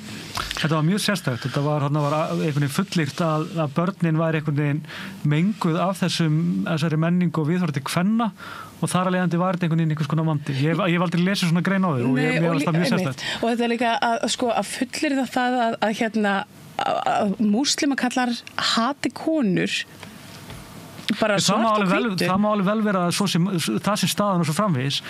Múslima karlar hata ekki konur. Nei, ég veit það ekki, kannski er það í þessu tilfelli, kannski hefur hann rock solid heimildi fyrir því, en það er mjög athyglisvert að blaðamaður geti fullyrt einhvern svona uppeldisáhrif sem hafi smitast á einhver börn í einhverjum svona viðkvæmum aðstæðum. Og það er tekið fram að það eru nú aðeins 2 úr þessum 5 barna hópi frá með uppruna frá Miðausturlöndum, 2 hafa annan uppruna og svo er 1 íslenskur drengur og það er ekki svo er þetta tekið fram heiðarlega að þetta koma augljóst af einhvers konar brotnum heimilum en málið er náttúrulega líka í svona málum að það þarf augljóslega vanda til verka hérna því að tala svona viðkvæm málefni tala börn, tala grunnskóla fréttinu þetta er mjög áhugaverð þetta ofbeldi í þessu skóla, hvernig það grassir hvernig þið ná ekki taka utan og allt þetta það er nóg af í þessu máli. Akkurat. Og þannig mér finnst það svona svolítið klunnalega gert það. Það eru kenningar í fjölmiðlafræði sem að segja að við neytum fjölmiðla til þess að viðhalda okkar bæjas og fordómum og sko að fjölmiðlar séu ekki eins skoðana myndandi eins og við höldum að þeir séu heldur næri þeir okkar eigin skoðanir. En varðandi þetta mál nú þekki ég ekki smáatriði þessa máls en ég held hins vegar að það sé mikil afneitun í því fólkin að sko horfast ekki í augu við að það eru vandamál sem þarf að leysa þegar mismunandi menningarheimar mætast og það er þekkt að í mörgum samfélögum til dæmis fyrir Miðausturlöndum að þar er staða kvenna allt önnur en hér á landi og Nú langar mig að heyra bara nú þarf þú að fræða mig að ég er mikill feministi með tengingu við Miðausturlönd og nú þarf ég að heyra bara frá þér hvað erum við að tala um? Já, sko við skulum ekki halda okkur við Miðausturlönd förum líka til Arabíu og við erum nú að tala um það að hvað eru 3 eða 4 ár síðan að konur fengu til dæmis réttindi til að keyra bíla í Sádi-Arabíu. Ég er að tala um að konur í mörgum samfélögum á þessu heimsvæði þá eru konur ekki með fullgild réttindi. Konur almennt í veröldinni eru ekki með... Nei, nú ég er að tala um þennan menningarheim sem hér kemur. Hvers vegna er þessi menningarheimur endalaust dreginn út fyrir svega? Af því það verða vandamál. Segir hver? Við erum að horfa á þau. Þekkirðu arabískar fjölskyldur? Við erum að horfa á þau. Þekkirðu arabískar fjölskyldur sem búa á Íslandi? Ég hef búið víða, ég hef búið í Þýskalandi. Já, en ég búið í Bandaríkjunum. Það var ekki spurningunni. Þekkir þú arabískar fjölskyldur? Þekkir þú arabískar fjölskyldur sem búa á Íslandi? Ég þekki sambúð arabískra fjölskyldna í vestrænum samfélögum við vestræn samfélög og það koma ég á ekki arabíska vini á Íslandi og veist þú hvernig þeirra inngilding er háttað og hefur þú einhverja hugmyndum það er mikil afneitun í því að það megi að halda því fram að hér komi ekki upp vandamál þegar svona ólík menning mætist það er fullkomin afneitun hvað er svona ólíkt við menningu tökum hérna út fyrir svega palestínufólk, af því að nú er það sko, það eru flestir sem hingað hafa sótt hæli. Ég er ekkert að taka einhvern einn hóp. Þú tókir alveg að Sádi Arabíu. Ég velti bara fyrir mig hvaða máli skiptir það nákvæmlega í þessu samhengi? Að halda því fram að hér sé ekki mál sem við þurfum að horfast í augu við að þið eru að halda því fram hér. Þið eru að halda því fram hér. Það með ekki eins og ræða þetta. Eigum við ekki bara fjalla vandamáli þegar þið koma upp? Þið eru að halda því fram að með ekki eins og ræða þetta. Eigum við ekki bara fjalla vandamáli þegar þið koma upp sem blaðmenn? En ekkert einhvern veginn svona að gefa okkur það að það gætu komið mögulega upp einhver vandamála því að við erum svo hrædd við einhverju menningu. Kom ekki vandamálið upp? Er ekki vandamálið til staðar þetta? Vandamálið er það að það er einhverjum drengjum sem líður illa í Breiðholtsskóla. Það er vandamálið. Já. Og við getum ekki tekið utan á þessu samfélag. Nei, það má ekki ræða það. Það má ekki ræða það að mögulega er hluti af þessari vanlíðan vegna þess að þeir þurfa að vera í tímum hjá konun sem kenna. Samkvæmt hverjum? Má ekki ræða þessa hluti. Samkvæmt hverjum? Má ekki ræða þessa hluti. Jú, mér langar að heyra það, einmitt. Nei, það má ekki. Þetta vandamál er ekki til. Þú segir þetta sé ekki til. En hvað má það ekki ræða það? Það vil allir ræða. Við erum að bjóða núna. Hvað er málið með konur og þessu arabísku stráka? Hver er staða þeirra, segirðu? Morgunblaðið segist hafa heimildi fyrir því að eitt hluti vandamálsins sé að það sé ekki hægt að skólayfirvöld get ekki nálgast fjölskyldundan vegna þess að það megi bara feðurnir tala við skólan, mæðurnar mega það ekki. Þetta vandamál. Þið útskýra ekkert fyrir eitthvað. Geta feðurnir ekki tala við skólan? Er það vonandi? Það næst ekki í þá. Ég var nú með pappa hérna í viðtali sem var í... Það næst ekki í þá. Þú veist, búin... Ég er að byggja þetta á þessari frétt. Á fordómum. Nei, á þessari frétt. Það segir ekki fréttin, það ná ekki feðurnar. Akkur er ekki talað við pappana? Skólinn ef það eitthvað erfitt að ná í mæðurnar vegna þess að það eitthvað menningar skólinn má ekki tala, mæðurnar með ekki tala við skólan. Nei, okkur talaður ekki við pappan þá? Finnst ykkur ekki vandamál ef að hingað kemur kúltúr þar sem að konur mega ekki vera fulltrúar fjölskyldunar til dæmis gagnvart skóla? Það er nú bara... Það er ekki vandamál. Það er nú bara, sko, þetta er ekki kúltúr. Hvers fáránleika leikhús er þetta? Nei, þetta er bara, ef það er, þá er það bara einhvers konar heimilisofbeldi. Nei, þá er það bara einhvers konar heimilisofbeldi og það er bara fullt af íslenskur heimilum sem er nákvæmlega svona. Þetta er hér í hnotskurn vandinn við það að það má ekki tala hlutina. Það má ekki viðurkenna að það koma upp vandamál. Hvert er vandamálið? Veistu það, ég nenni nú ekki eins og að tala við þig að þú skilur ekki mín orð að hér er vandamál, þú las sömu fréttina, þú gerði þessa frétt að umtalsatriði að því þér fannst hún svo fáránleg. Mér finnst hún ekki fáránleg. Mér finnst hún alls ekki fáránleg. Hvert er vandamálið? Við erum að benda á augljóslega í fréttinni eru ákveðin atriði sem blaðamaður gefur sér sem eru með vafarsum. Hann er að gefa sér það þessi ákveðin inngilding í börnin sem gera það verkum að þau séu að haga sem þeim hætti í þessu stóra máli sem varðar ofbeldi gagnvart öðrum börnum. Þið eru að hafna því með öllu. Við vitum það ekki. Þið eru að hafna því með öllu að menning og uppeldi hafi áhrif á börn. Á meðan við vitum ekki meira. Ég hef hvergi hafnað því. Jú, þið hafið hafnað því. Ég segi bara þessi ósatt. Ég er bara algjörlega ósammála því. Sko, ég held að menning hafa bara allt þetta að segja en það þýðir ekki það að það sé því að kenna eða þú skilur munum á því Býttu við munurinn á því að þú komið aftur að því að það má bara ekki ræða hluti. Jú, en ef ekki þetta ræða út frá bara svona kannski félagslegum aðstæðum frekar til að mynda það sem börn augljóslega eiga sameiginlegt í svona aðstæðum. Ég náttúrulega koma kannski frá brotnum heimilum. Ég efast ekki að það sé í þessum tilfellum þó það er talað það lítilega auðvitað í greininni og þetta er ágætlega greint frá því en ég held að það sé mögulega ríkari vandi heldur en endilega að hvaðan fólki kemur eða uppruna og svo framvegis þó að menning augljóslega eins og bara menningina í Suðurnesjum en hvað með menninguna í kringum íslenska drengin eða þú veist hvað er það þá? Þetta er bara félagslegu vandi, það er ekkert flokkar en það Hvað áttu við? Ég meina það er íslensku drengur í þessum hópi. Já, það eru 2 arabískir, 1 íslenskur og svo 2 af einhverjum óræðum uppbruna sem við fáum aldrei að vita neitt meir um. Þannig hvað með þeirra menningu? Það hefur verið til íslensk vandræðabörn bara frá og alda. Nákvæmlega, líka arabísk. Já, en það má ekki ræða það að sko rótin að þessu vandamáli kann að vera menningarmunurinn. Segir hver? Hingað kemur fólk, það er að koma inn í Íslands samfélag, það sættir sig ekki við þá menningu sem við erum í. Hvað hefur þú fyrir því þessum fullyrðing? Ég er ekki að fullyrða neitt. Ég sagði mögulega, en það má ekki ræða þetta. Jú. Það er bara rasismi að ræða þetta. Nei. Jú.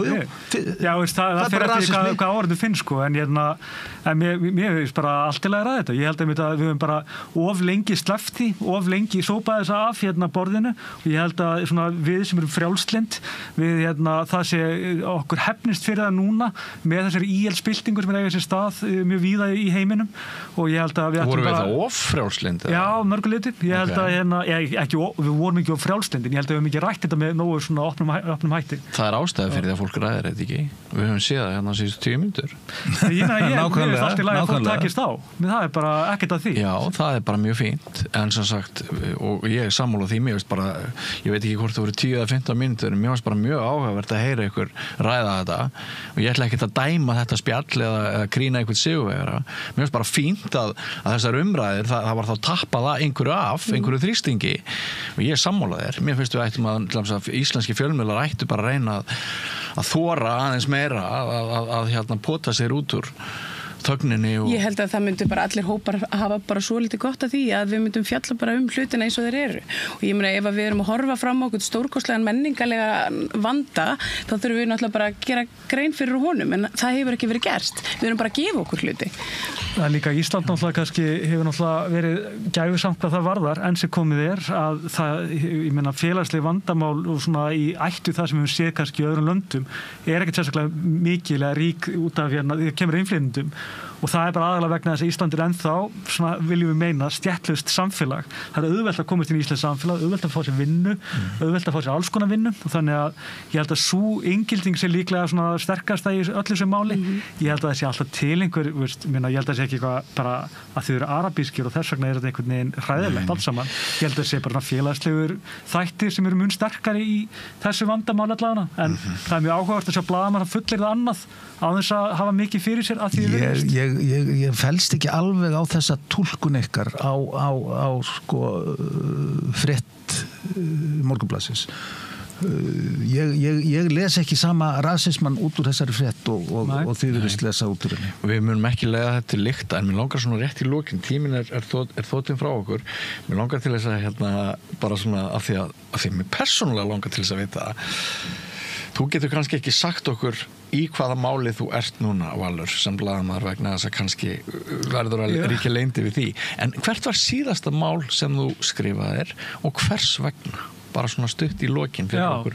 Ég var með 2 á vísu. Ég var annars vegar með Ölduna, brimbrettamálið hana í Þorlákshöfn sem er mjög áhugavert mál og bara svona sýnir kannski svona útþenslu og svona uppbyggingu lítið sveitafélags sem bitnar mjög illa á fágætri eða svona viðkvæmari menningu. Og hvers vegna fórstu í það mál? Það var bara fyrir tilvíljun sko. Ég hafði í sjálfu sér engan áhuga á þessu máli, en svo þegar maður að skoða betur þá þegar maður að sjá svona eins og með allt þetta. Það er aldrei tilvíljun sem ræður í hvaða mál við ákveðum að setja tíma í. Það er alltaf að lokin einhverju skoðun, ekki satt? Ég er smá tækifæri sinni oft í vinnunni sko, bara til að hafa eitthvað að gera sko, en svo náttúrulega hittir auðvitað var ég að hringja alla borgarfulltrúa í kringum slitin miklu sem voru náttúrulega með ólíkindum og Framdi Einar Valdarán á sjálfum sér. Hann plottaði yfir sig. Já, ég held að hann fyrir bara svona leiksoppur örlagana og Inga Sæland hafi verið svona kingmaker eða getur maður þannig að En voru þetta tilviljunarbundi giggjæður bara? Var það ekki svona engin innri ástríða að lifta röddum brimbrettafólksins sem yrði undir í hagsmunabaráttu við risakorporisma og veist eitthvað svoleiðis að aldan sem gleypti engar hugsjónur sem að keyra þína blaðamennsku áfram? Ég er ekki mikill hugsjónamaður bara yfir höfuð. Þakka þér fyrir bara hreinskilnislega sögur og þakka þér fyrir komuna og gaman að fá þig. Ég vona að komin hérna aftur að Rauðaborðinu til okkar. Hvert var þitt síðasta mál eða hvert verður næsta mál eða þú mátt segja það? Ég ætlaði nú aðeins að ræða við sagnfræðinga bara núna hetjur fortíðar í kvenhetjur fortíðar í kvöld. Frumkvöðla. Já, ég átti náttúrulega svolítið stjórnmál í síðustu viku karlmennskun og krossgötum. Ég fekk Frosti Lóðsson og Þorstein Einarsson til mín. Það er nú kannski eitt áhugavert í því samhengi, en það er hvernig fjölmiðlar fjölluðu það viðtal sem að var Ala D.V.A.F. var það ekki? Já, þú veist Óli, varst þú að skrifa fréttir? Nei, ég var ekki því. En sko, það fór svona minna fyrir innihaldinu og meira svona kannski svona, þú veist, hvað ég var að segja, svona stemningunni á milli viðmælandana. Frekarna svona efnisgreina. Heldur en efnisgreina sem að mér þykir svolítið áhugavert sko, en þetta er svona klikkbeita. Já, blásið á tilfinningar. Já. En það var auðvitað mjög spennandi. Annað viðtal sem að ég tók í síðustu viku og kannski fór svolítið undir radarinn en var mjög skemmtilegt. Það var við hann Brand Bryndísson myndlistamann. Frábær karakter og virkilega skemmtilegt viðtal. Já. En sko, þú fóst í þessi mál, held ég ætla að segja þér af hverju fóst í þau. Vegna þess að þú vilt rétta hag undirsettra hópa. Þú ert feministi, það er ekki komið í jafnrétti. Það er pólitík að einhverju leyti í þínu vali. Já, ég bara átta mig á því að kallar vandamálið og ég þarf bara að leysa það fyrir þá. Það þarf einhver að hjálpa þeim. Já, einmitt. En þú skilur að hverju ég að ræða þetta. Mér finnst skilur Já, eitthvað áhugavert hvers vegna maður velur. Ég hugsa, ég veit ekki, ég mörguleiti ég líka bara forvitin það. Hvers vegna... Forvitnin náttúrulega. Guldsígildi. Já, akkurat, einmitt. Og Óli, hvert var þitt síðasta mál eða hvert verður þitt næsta mál og hvers vegna? Maður svona alltaf, ég með eiguna og þar við svona með pólitíkina. Já. Og maður alltaf leggur við hlustir svona eftir orðin á götunni. Já. Og puttan á púlsinu kallast það. Já. Og þannig að það ekki eitthvað eitt. Maður svona búin að vera að horfa dálítið á borgarstjórnina, nýja ríkisstjórn. Já. Kannski verður þegar þessi þáttur fer í loftið, hann tekin upp á mánudagsmorgni, verður sendur út í kvöld. Kannski verður þegar við erum í loftinu í kvöld búið að velja nýja borgarstýru, hver veit? Já, það nú vonandi að fara að klára þessar viðræður. Það sko kjörtímabilið geti bara klárast áður að ná að mynda meirihlutann. Látið það vera að léttu loka orðin. Þakka ykkur kærlega fyrir. Valur Grettisson heimildinni, María Lilja Þrastardóttir og Kemp og fleira þarna, Ingveldardóttir hér á Samstöðinni, Ólafur Arnarsson á eyjunni DFF. Kæra þakkir fyrir á köflum líflegar snarpar og ég myndi bara telja hreinskilnislegar samræður og líka bara margt upplýsandi sem við sögðuð. Við höldum áfram hér með fjölmiðlakæru áhorfendur og hlustendur næsta mánudag. Takk fyrir samfylgdina, ekki fara langt, meira efni hér handa við hornið. Með því að ganga í leigjendasamtökin styður þú baráttu leigjenda. Leigjendasamtökin eru fyrir öll þau sem vilja vinna að réttlæti og öryggi á húsnæðismarkaði. Leigjendasamtökin.is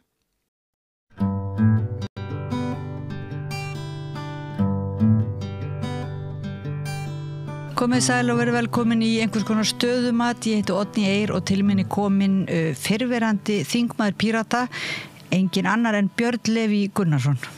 Velkomin. Engin annar. Já, þú ert nú alveg þjóðþekktur fyrir svona að horfa öðruvísi á hlutina kannski og ég held að margir sakniðinn úr stjórnarandstöðu og bara af þingi hefðu kannski viljað freka fá þig í meirihlutann. Sko, þú ert ekki alveg að baki dottinn í einhvers konar aðhaldi eða stjórnarandstöðu því að þú skrifar reglulega í blöðin svona, og á Facebook athugasemdir og það mjög gagnrýnið. Mér langaði bara til að biðja þig svona, þú ert eins og öldungur sem lítur yfir sviðið núna eftir þína reynslu sem þingmaður. Hvort þú getur kannski bara, hvernig líst þér á ástandið? Þú hefur verið að tala um flugvöllin, þú hefur verið að tala um vaxtamálin. Hvað það svona helst sem að þú hugsa með þér? Ég vildi þarna núna, þessu þarf að breyta. Það rosalega margt sem að þarf að svona huga að, passa upp á svona aðhald gagnvart. Man náttúrulega hættir ekki að hafa skoðanir þó maður hætti á þingi, en kannski frjálslegra núna. Fólk sér kannski ekki alveg sömu svona kannski hagsmuni og voru á baki þess að vera meðurinn í ákveðið vald. Þó maður væri bara í stjórnar andstöðu, þá var maður samt á þingi í ákveðinu valdshlutverki þegar allt komið til alls. Og staðan einhvern veginn í heiminum dálítið litast dálítið af þessu, af valdi og valdnotkun bara út allt. Og einhvern veginn hversu léleg við erum í því að greina hvort það sé að fara vel með vald eða illa með vald. Og það sem að ég allavega reyndi alltaf að gera þegar það kom upp einhvers konar spurning eða ásökun eða fullyrðing eða eitthvað svoleiðis, að þá fór ég að reyna að skoða dálítið rökin og gögnin til þess að geta svarað í hvort þetta væri raun og veru rétt. Þá skipti mig engu máli hvort að hver var með fullyrðinguna eða rökin eða neitt svoleiðis. ef það var spurning það hvort það væri verið að fara og forsi með COVID þá spurði ég þeirra spurningar þegar það er verið að fara illa með skattfé almennings þegar þingmaður eru að keyra út landshornana á milli þá spyr ég það ég er ekkert að skafa af því í rauninni það þarf bara að spyrja hvernig þetta virkar og það ofta ekkert rosalega vinsælt mann eftir einhvern tímann þá var hringt í mig og ég svaraði símanum og ásakaður að vera einhvern veginn lögga þingsins, það var annar þingmaður sem var verulega óánægður með að allt í einu væru þessar upplýsingar aksturskostnað þingmanna opinberar fannst það vera alveg ómögulegt mér finnst það ekki og það sem kannski stuðaði manni marga fyrst þegar að þú byrjar að gera svona athugasemdir eða setja svona eins og hundingin setur upp svona fingurinn og spyrð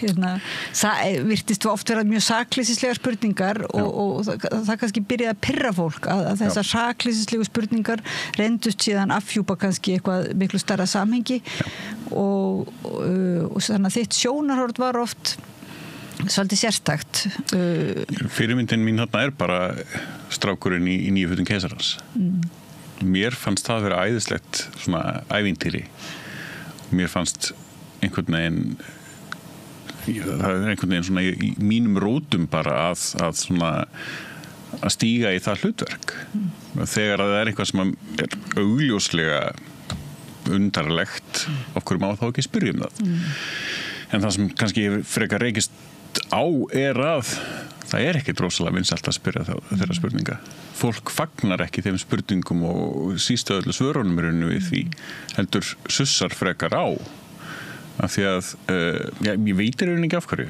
ekki bæði kannski vegna þess að menn sumir vita að þetta hættulegt og mögulega getur affjúpað nekt keisarans Jú, en yfirleitt bara fyrir þann sem spyr ekki fyrir aðra Já, en sko ekki líka margir sem hafa sagt við þig að þetta væri óþarfa spurningar og þetta skiptir ykkur máli og þú væri að tefja og þetta væri svona eins og heimspekilegar vangaveltur meðan að væri raunverulega verið að gera eitthvað sem skiptir máli og þú væri alltaf einhvern veginn til hliðar við það Já, það gott dæmi svoleiðis spurningu þegar það er að vera að bauna mig að ég hef ekki vitað hvað höfuðborg Íslands héti ég var með spurningu það en það var svona tvískipt spurning átti að vera í einni spurningu en hún skiptist yfir í 2 spurningar þannig að það var pínu samingisleysi í þeim það sem ég er að spyrja í rauninni bara hvert heiti sem sagt Akureyrar kaupstaðar Reykjavíkur borgar og svo framvegis hvert heiti höfuðborgar Íslands en hinn hlutin af þeirri spurningu hvernig fæðingarstaður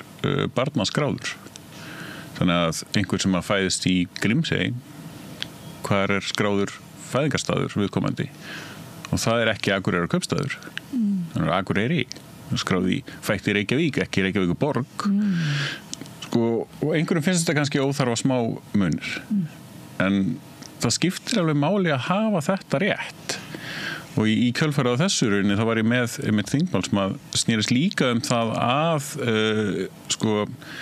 fyrsta lögheimili í rauninni barna væri kannski frekar skráð heldur en endilega sveitarfélaga af því að fólk ferðast rosalega mikið til höfuðborgarinnar til þess að fæða okkur eru þá fæðingarstaður svo óheppilega til sem að við erum með heilbrigðiskerfið eins og það virkar alltaf allir fæðist í Reykjavík hversu upplýsandi það rauninni fyrir svona sögulega svona yfirferð á því hvaðan fólk þegar fyrir að skoða það og þá skiptir máli að þessi orð séu rétt skráð. En hvað færi þið til að spyrja slíkar spurninga? Er það bara formsatriða sem að þú verður var við einhverju ósamræmi eða formsatriði sem ekki gengur upp eða svoleiðis eða sérðu líka stóra samhengið að þetta skiptir máli?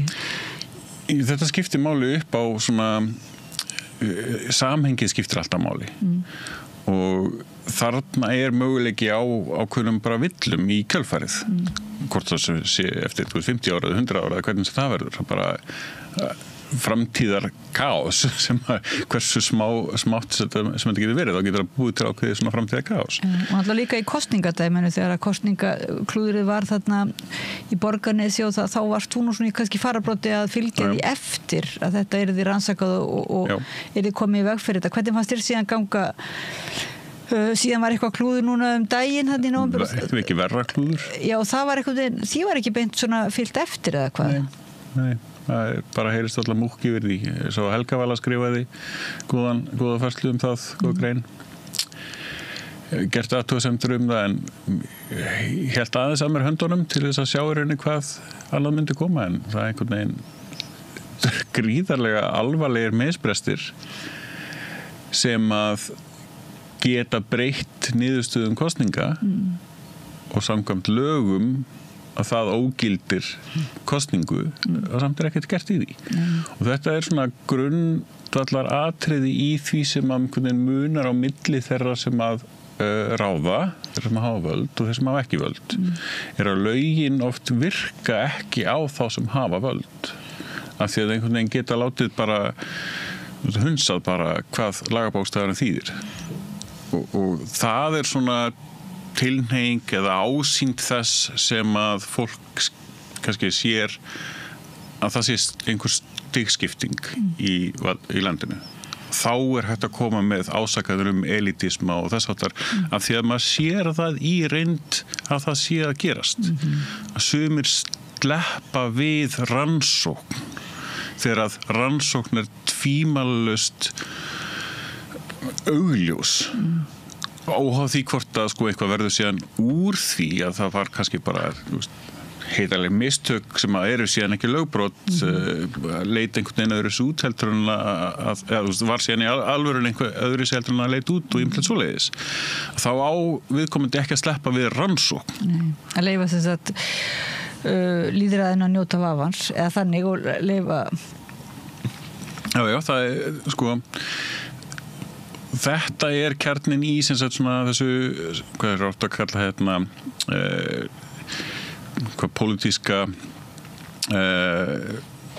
svona bakklórið einhvern veginn að ábyrðin raungerist aldrei af því að næsta ríkisstjórn tekur við sleppir algjörlega í rauninni fyrri ríkisstjórn við ábyrð á öllu sem að misfórst að þá er einhvern veginn náttúrulega bara ætlast til þess að næsta gerist það sama gerist næst og þegar að fólk sem er með völd sleppur við ábyrð, bara lagalega ábyrð allavega það að rannsóknin sé framkvæmd þá veldur það því að fólk fer að haga sér enn svona ýktar við erum komin út í til dæmis ítrustu öfgar hvað það var til þess í Bandaríkjunum það er svona ítrustu öfgar þess sem er hægt að fara í rauninni með það vald án þess að þurfa að svara fyrir aðgerðir Það er búið að gefa einhverstaðar leyfi með fordæmi fyrir valdníðslu og kæruleysi með reglurnar og lögreglur Já, og þetta er í stærra samhengi sem sagt samfélagslegt vandamál mjög gott dæmi þetta er hvernig var farið með útlendingalögin núna nýlega þar sem að var verið að breyta þeim á þann hátt að fólki var hent út á götuna og ef þú gengið samfélagið fyrir þetta og spurt fólk út á götu viltu að fólki verið hent út á götuna þá hefði fólk bara sagt nei auðvitað ekki, að sjálfsögðu ekki en einhverjir hefðu bara logið í það er að segja í alvörinu fundist að það ætti að henda fólk út á götuna en vitað að það væri óásættanlegt svar og þar alveg svarað óheiðarlega auðvitað ekki því vitað að þetta var ekki góð þetta var ósýðlegt ekki góð skoðun en leið og valdamenn fá að segja þetta fara að segja þetta samþykja lögurinn það að það sé bara í lagi að henda fólk út á götu að þá er allt í einu fá allir aðrir sama leyfi ef að þau mega þetta, af hverju megum við það ekki og þannig svona ívist upp í rauninni þá færum við þennan siðferðislega þröskuld og þessi siðferðilegi þröskuldur allt í einu orðin þannig núna að það bara virðist verið í fínu lagi að fólk geti básunað að sumir, þá má megi bara henda sumum út á götuna. Þá man maður eftir þessu góðu vísu þar sem að fyrst komuður hvað eftir sósíalistum og svo komuður eftir gyðingum og svo þegar það voru bara að ná öllum að þá komuður eftir mér og þá var enginn til þess að verja mig. Og þetta eru þessir bitar af svona samfélagssáttmálanum, þessum óskráða kannski samfélagssáttmála sem að við erum í ákveðni baráttu núna út af því hvernig hefur búið að vera að fara með vald á undanförnum árum á mörgum stöðum. Og þá þurfum við að líka átta okkur af því að það er ekki heilagur í þessu að sem sagt mannréttinda baráttan sem slík fyrir málum trans til dæmis eða málum útlendinga sem er búin að vera svona kannski helstu ástæðningsefnin undanfærið að hún ekkert heilög heldur. Það eru alveg aðilar sem koma inn í þá baráttu ekkert á sömu forsöndum þess að verja þeirra réttindi heldur henni bara að fá að stunda sinn fasisma sem slíkt. Fasismin finnst út allt stjórnlyndi, það að ákveða hvernig aðrir eiga að haga sér er eitthvað sem er hjá okkur öllum hvort sem eru vinstri eða hægri eða jafnvel innan frjálslyndisafla og svo framvegis það sem að sumt á að vera frjálslyndi en aðrir með ekki fá þetta frjálslyndi. Þannig að við erum rosalega týnd í þessari umræðu. Það eru gríðarlega miklar ásakanir í gangi fylkinga á milli í þessu þar sem að inn á milli þar eru þessir litlu fasistar að fela sig og eru að vinna umræðina. Samanber bara hvert við erum komin með Bandaríkin og mörgum stöðum annars staðar í Evrópu. Ég var einmitt að hugsa hvort þú myndir nota orðið fasisti að því að eins og við höfum rætt hérna svolítið við rauðaborðið stundum þetta var svona búið að vera kannski síðust á svona meira eins og skammarirði kannski mörguleiti ónákvæm orðanotkun en núna virðist hún vera einmitt bara því miður er hægt að tala fasisma af nokkru nákvæmni svoleiðis vegna þess að kannski einmitt út frá þess sem þú ert að segja hvernig er farið með vald er það ekki svona ákveð skilgreining á fasisma? Það er auðkenningin þar sjáum við hvort að fólk meinar raunni það sem það segir eða ekki við erum með fullt af fólki sem að fór fram fyrir sósíalismanum en reyndu síðan bara að vera nasistar, ekki sósíalistar. En þann dag í dag er því skotið á sósíalista að þeir séu nú nasistar af því að Hitler hafa nú verið sósíalisti. Nei, hann var það aldrei. Hann þóttist bara að vera það. Og það er fullt af kapitalistum sem eru á sama stað. Þeir eru ekki kapitalistar, þeir eru bara einokunar sinnar og oligarkar og ýmislegt svoleiðis. Og sósíalismin, hann er alveg jafn slæmur hvað það varðar. Hann gaggrínir kapitalismin út frá þessum mönnum og segir að það sem að þeir eru að gera séu kapitalismin sem er bara rangt líka. Þannig að við erum rosalega upptekin af því að ásaka rangt fólk fyrir ranga merkimiða. En þess vegna einmitt fasismi hefur orðið svolítið þannig að það er allir kannski ásaka alla að vera fasistar, jafnvel nasistar eða þannig. En hvernig myndir þú þá eins og skilgreina bara svona fyrir hlustendur og áhorfendur, þú veist, hvenær er réttlætanlegt að þínum að segja einhver sé fasisti segjum? Það eru þó nokkur einkenni sem að passa við þá hugmyndafræði. Það er ágætis leiðbeiningar bæklingur það í sem sagt í rauninni bara það ákveð sögusafn fasisma í New York með að segja. Það hangir svona blöðungur með einhverjum 10-11 einkennum fasisma. Það er þegar verið að ráðast á frjálsa fjölmiðlun til dæmis og þú veist, þetta eru bara atriði sem að fólk hægt að kynna sér. Þegar það eru vísbendingar það að fólk sé að uppfylla eitthvað af þessum atriðum, þá eigum við að segja fyrirgefðu, er þetta sniðugt. En það ekki einmitt líka það þýðir ekki að viðkomandi sé orðin fasisti, því að veist, þetta er rosalega eðlislegt í okkur mannverunni að svona gagnrýna að fara kannski aðeins of langt og svo framvegis. En við ættum að kunna taka gagnrýni, þú veist, þegar einhver fer og ræðist gegn frjálsri fjölmiðlun sem hefur verið gert núna í núverandi ríkisstjórn með að segja þá ættum við að geta sagt fyrir ekki þetta í þessa átt og fólk getur sagt, já það rétt ég myndi þetta ekki svona ég byrst afsökunar af því myndi þetta einhvern veginn öðru sig og útskýrt það en í staðin fyrir það þá bara fólk að grafa sig dýpra og dýpra í skotgrafinar og fer í meiri hörku í staðin fyrir að viðkenna já þetta alveg þetta rétt ábending en sem sagt að sjálfsögðu ekki það sem ég meinti. Við erum að fara með þessu, erum við að fara í alræðisátt, erum við að fara frá lýðræðislegu fyrirkomulagi með þessari lagasetningu eða þessari notkun eða misnotkun valdsins þá er verið að nota valdið á fasískan hátt sem sagt í réttlætingu á því að bara þú megi nota valdið en ekki hinir bara megi gagnrýna hina en ekki þig eitthvað svona eins og segir, þetta getur einmitt komið fram í smáatriðum, þar að segja það dálítið erfitt að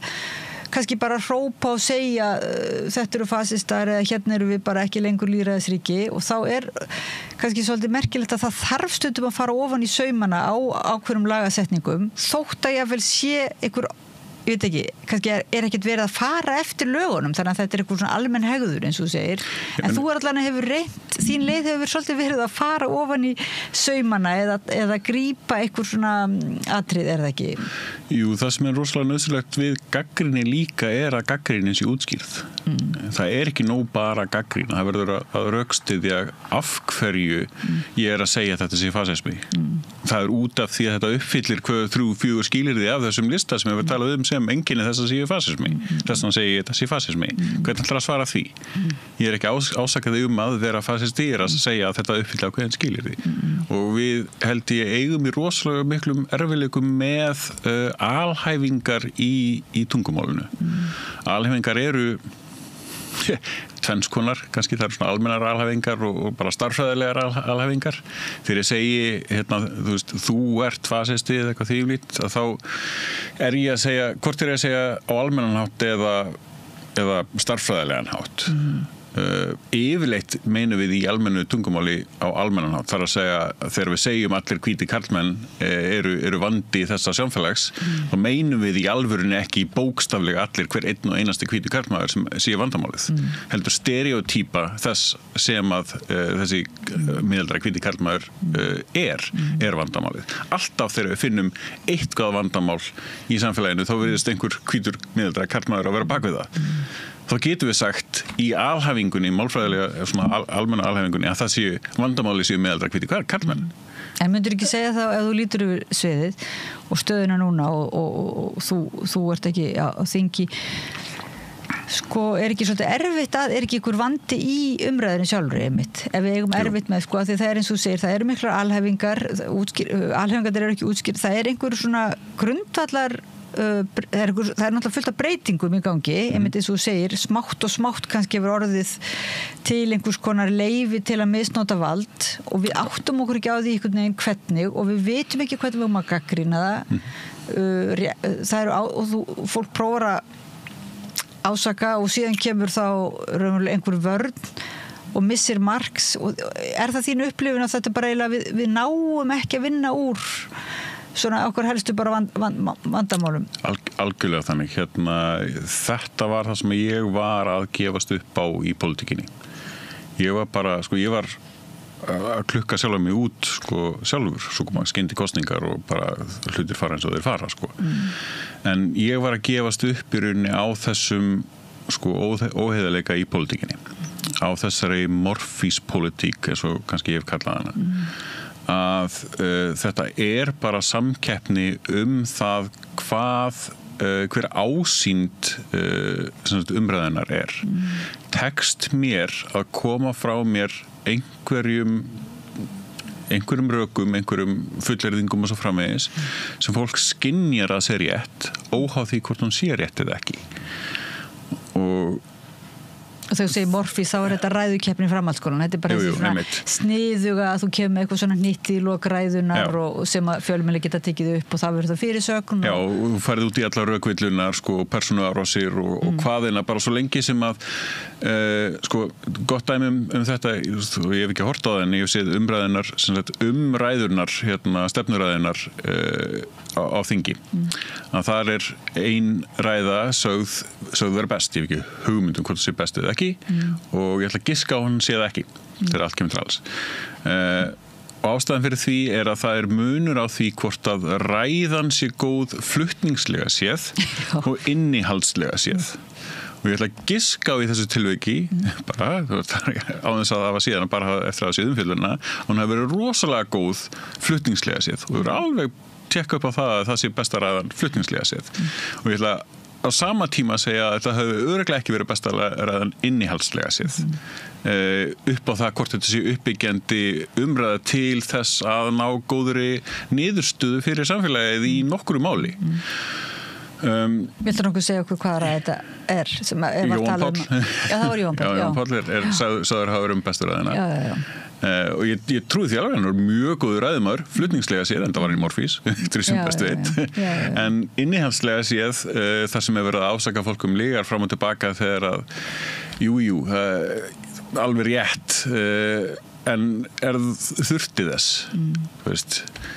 hjálpaði það einhverju, skilur hvaða innihald skiptir okkur málið þegar allt kemur til alls og það var alltaf það sem ég reyndi að draga fram var innihaldið í og ég hélt það kannski einfeldni minni að ef ég næði einmitt að draga innihaldið inn í umræðina og það var það sem ég reyndi alltaf að þá væri ekki hægt að afneita því sem að bara væri fyrir framan okkur, tölunum sem væru þar staðreyndunum að það væri verið að aka verið þetta mikinn pening eða hvernig sem það væri en það var bara einhvern veginn samtækt.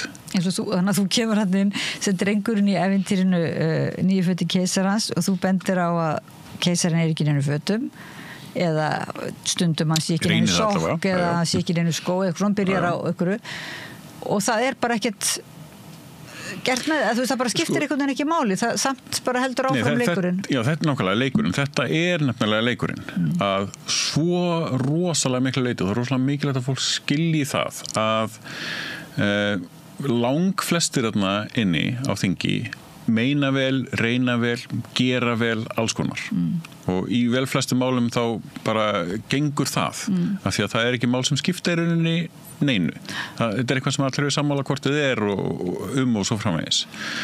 En leið og það koma einhver átakamál hugmyndafræðileg átakamál þá skiptir engu máli hvað rétt og satt. Þá eru dregin öll rök fram til þess að hjálpa þínu málflutningi gagnvart almenningi. Ásýnd þess, þú ert bara í keppni það hver hefur rétt fyrir sér. Þetta spila kannski oft inn í það sem ég hef sagt, líkingin á því að þegar við horfum á einhverja tvo deila, kannski í einhverjum sjónvarpsþætti eða eitthvað svoleiðis, að þá það rosalega gjarnt hjá okkur að halda að annar í rifrildunni hafi unnið sem að sá sem stóð sig einhvern veginn betur sá sem flutti ræðinu sína betur. En þetta eitthvað eins og Þröstur Ólafsson talar ekki tala ítendi pólitík, ekki sem prinsipppólitík, þetta ekki svoleiðis? Nei, ekki alveg þannig, nei. Það annar kapítúl út af sig. Þetta bara kjarnin í því að sá sem að hljómar meira sannfærandi sé að fara með rétt mál. Það bara rangt. Það ekki góð og rétt niðurstaða af því sem verið að horfa á. Þetta alltaf bara Sókrates staðan að bara því að annar málflutningurinn hafði lélegan ræðumann það þýðir ekki að hann hafi haft rangt fyrir sér. Staðan að báðir geta haft rangt fyrir sér. Staðan að báðir geta haft rétt fyrir sér meira sér líka og það gleymist oft í þessu svona hanati sem þetta En svo engin dómari, það ekki eins og forseti Alþingi síðan með hamari sinn eitthvað það engin að segja, það ekki líka það, hvað tíminn til þess að ganga úr skuggum það, hvort þetta eitthvað satt og rétt sem sagt í þessari glæsilegu ræðu, það almenningur sem þessi kviðdómur sem á að Þar áttu við að mögulega hafa fjölmiðla.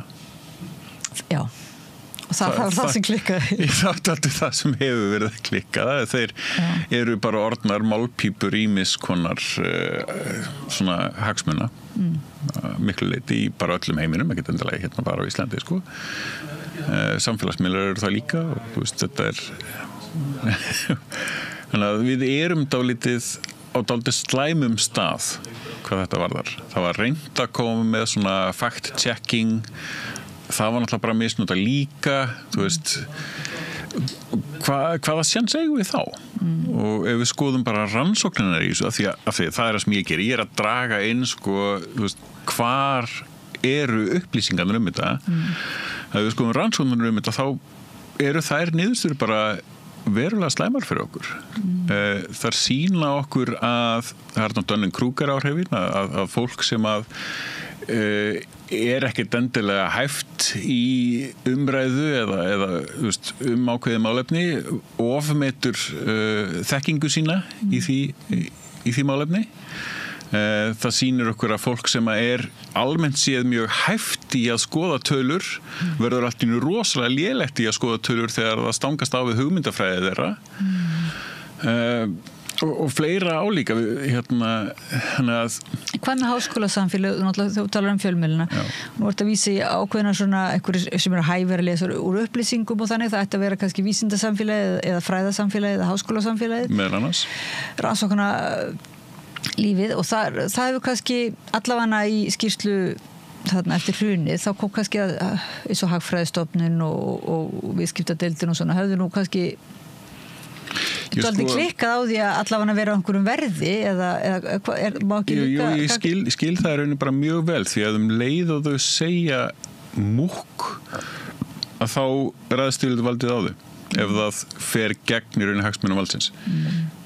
Það er það sem að fjölmiðlar eru dálítið lendi líka náttúrulega að sko ef þeir gagnrýna ráðuneytisstjórnvöld þá bara er verið að hóta að kippa af þeim fjármunum.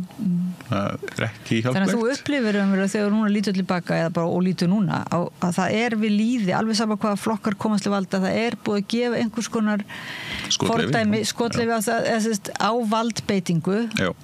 Það er það sem að íslensk stjórnvöld mega leyfa sér valdbeitingu eða hvað? Af því að sem sagt, þegar að það var farið fyrst yfir strikið þá var ekkert gert í því og þá getur næsti farið aðeins lengri yfir strikið og svo framvegis og ef það á ekki ef það var refsa þeim sem fer yfir strikið núna þá verður það að spyrja spurninguna okkur var ekki öllum hinnum refsa þá líka fyrir að hafa farið yfir strikið. Og eins og þú segir líka þetta er svolítið svona eins og þú lýstir eins og fyrirtæki þetta með kennitöluflakkið eða þannig að þegar að stjórnmálaflokkar fara frá völdum þá er ekkert sem eldir og það er ekkert sem raunverulega sem gefur heimild til þess að elda menn uppi eða einstaka ráðamenn uppi. Jú, við erum með landsdóm og svo framvegis sem að eru með slæma reynslu að beita ekki af því að niðurstaðan sem að fékkst í því landsdómsmáli sem hefur verið flutt var slæm það var bara, ég held að enginn geti sko kvartaður yfir þeirri niðurstöðu gæðalega séð hvernig var farið með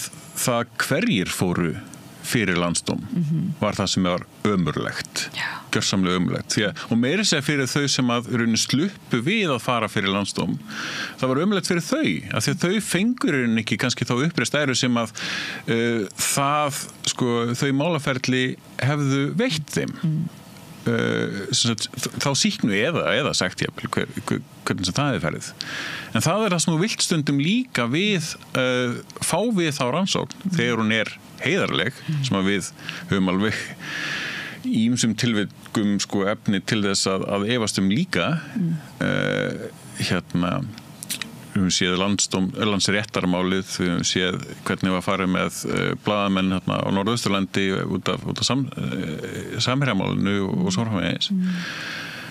Það er líka verið að misnota sko rannsóknar tækið í einhverjum tilfellum og þá skilur maður alveg að fólk og þá sérstaklega valdafólk treysti sér ekki í að fara í rannsóknarferli af því að það er pólitískt misnotað og þar alveg endi sleppa þau og nýta vald sér til þess að sleppa að fara í það. Hvað finnst þér stöðu Brynjars Níelssonar sem dómara? Bara persónulega þá finnst mér það ekki góð skipun. Nei. Já, ég kom með dæmi það á einhverju færslu. Bara, starf þingmanna og dómar er svipað á nokkurn nátt. Þetta er sjálfstætt starf, alveg gríðarlega sjálfstætt starf. Þingmenn eru bundnir sinni sannfæringu. Bara samkvæmt stjórnarskrá þá ekki hægt að setja neina reglur það hvernig þingmenn haga sér og hvað þeir gera og svo framvegis. Þeir eru bara bundnir sinni sannfæringu. Og á sama hátt eru sem sagt dómarar bundnir í því að bara fara til lögum.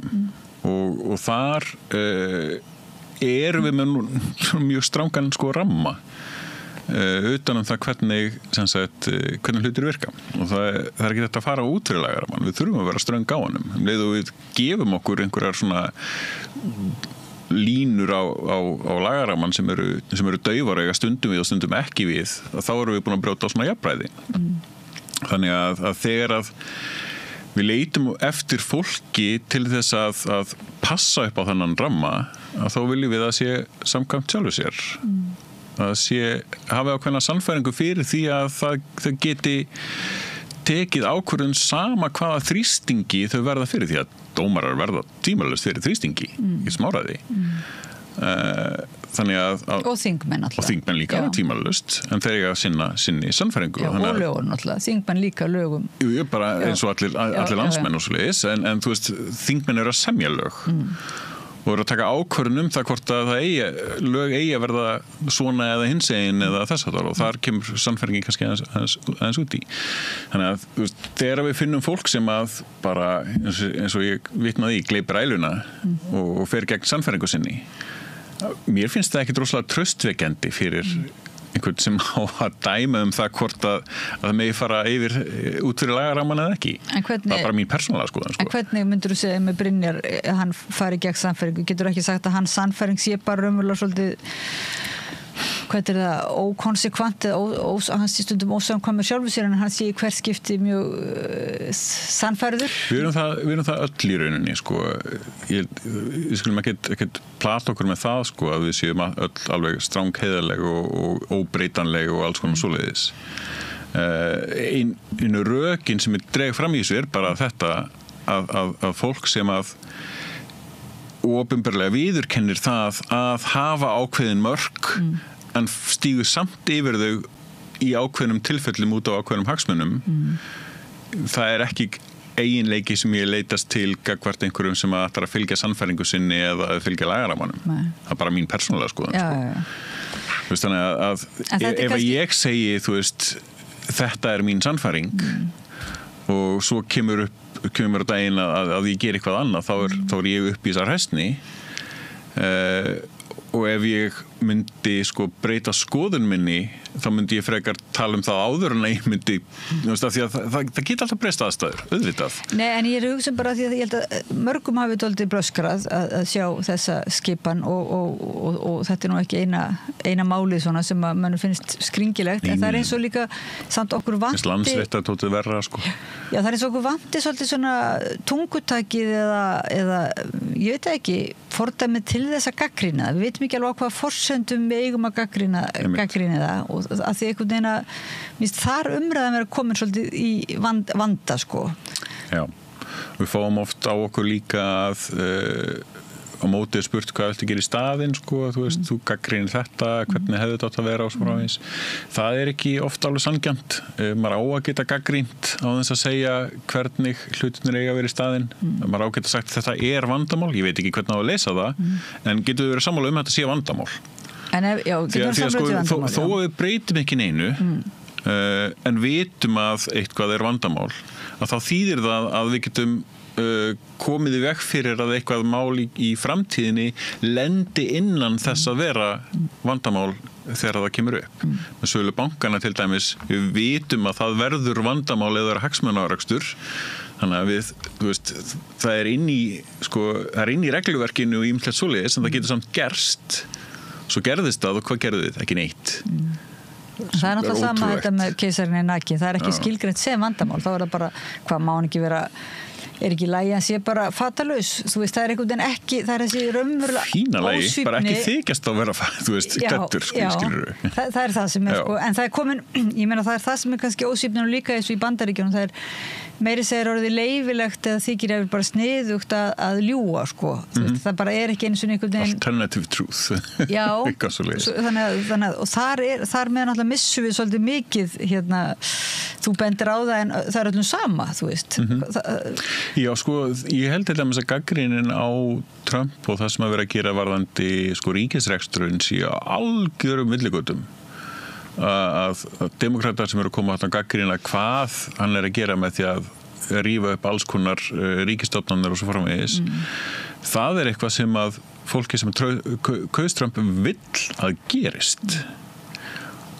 en vandinn að sko, það orðið það langt leitt í því að því sama hvernig það gert og þá komum við bara í Machiavelli sko, þú veist, tilgangurinn helga meðali sem og verður alltaf ósatt, það má ekki verða þannig og það kannski það sem við þurfum alltaf að passa upp á hvað mest einmitt að tilgangurinn helgi ekki meðalið. Þú ert prinsipmaður og margir bara fegnir sem þurftu að kljást við því bara, gott að hans sé farin þá þurfum við ekki alltaf að vera hugsa með þessi prinsip, heldur bara að getum Ég fekk þá spurningu aukt mann í kappræðum fyrir kostningarnar, ekki núna síðast þar áður að þá einhvern veginn svona ásökunar tón einhvern veginn, nú hafið þið Píratar mikið prinsipfólk að það getur enginn unnið með ykkur og ég klóra mig rosalega mikið í hausnum eftir þetta því að sko, þetta hringir alveg rétt bjöllum sko, þetta hljómar rétt þetta alveg tilfinningin sem við fengum líka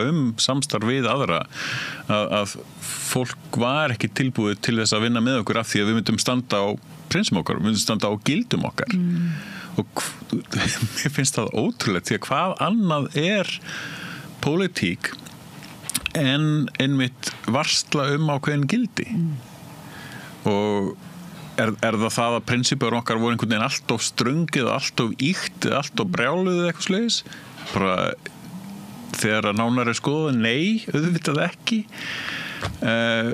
berumst fyrir mannréttindum þau ætti að vera sjálfsögð einhverja hluta vegna eru þau ekki upplýsingafrelsi, tjáningafrelsi og þú veist þessum svona grundvallar atriðum sem að eiga þjóna lýðræðinu en það vissulega til fólk sem að vill ekki þessi réttindi og misnotar þau herfilega og lítur á alla baráttu fyrir réttindum minnihlutahópa ýmsu minnihlutahópa sem í rauninni árás á þeirra skoðanir að mega traðka á þeirra réttindum og þau gera það á þennan hátt að segja til dæmis hvað ekki tjáningafrelsi má við ekki segja þetta og svona, jú en það hefur alveg afleiðingar og þetta hljómar svo skemmt svo kaldanslegt, þetta hljómar einmitt alltaf hjá þeim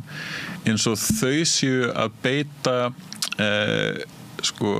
skerðingum á tjáningafrelsi á gagnrýnendur sína svo öfugsnúið svona, ég færi fram mína skoðun og þú gagnrýnir hana og ég segi, þú mátt ekki hafa þessa gagnrýni þú ég ekki takmarka tjáningafrelsi þitt á sama hátt og ég þú veist, mögulega að gera það með því að segja þessi hópur má að henda þeim út á göttuna og þú segir, nei, það má ekki þú mátt ekki gagnrýna mig, ég bara segja skoðun mína ég hafa tjáningafrelsi hérna eða ekki þetta er svo rosalega auðsnúið það er ekki svona viðsnúningur líka það er viðsnúningur, það er alltaf verið að varpa ábyrðinni á gagnrýnenduna en það allir að endurheimta eða ekki endurheimta eða á eitthvað nátt að breyta því grundvallaratriði að valdhafar svona stjórnvöld og þá líklega hugsanlega fleiri þá valdhafar sem hafa einhver völd svona í samfélaginu að að við höfum óvart gefið þeim leyfi til þess að beita valdinu hvernig má þú veist ekki óvart ég meina einhver verður að sinna þessu hlutverki einhver verður að taka ákvörðun en við reynum að hafa stjórnarskrána og lög sem rauninni ramma inn það hvernig á að taka ákvörðunir og það sé gert með, þú veist, í réttum ferlum, gert löglega. Gert löglega, já.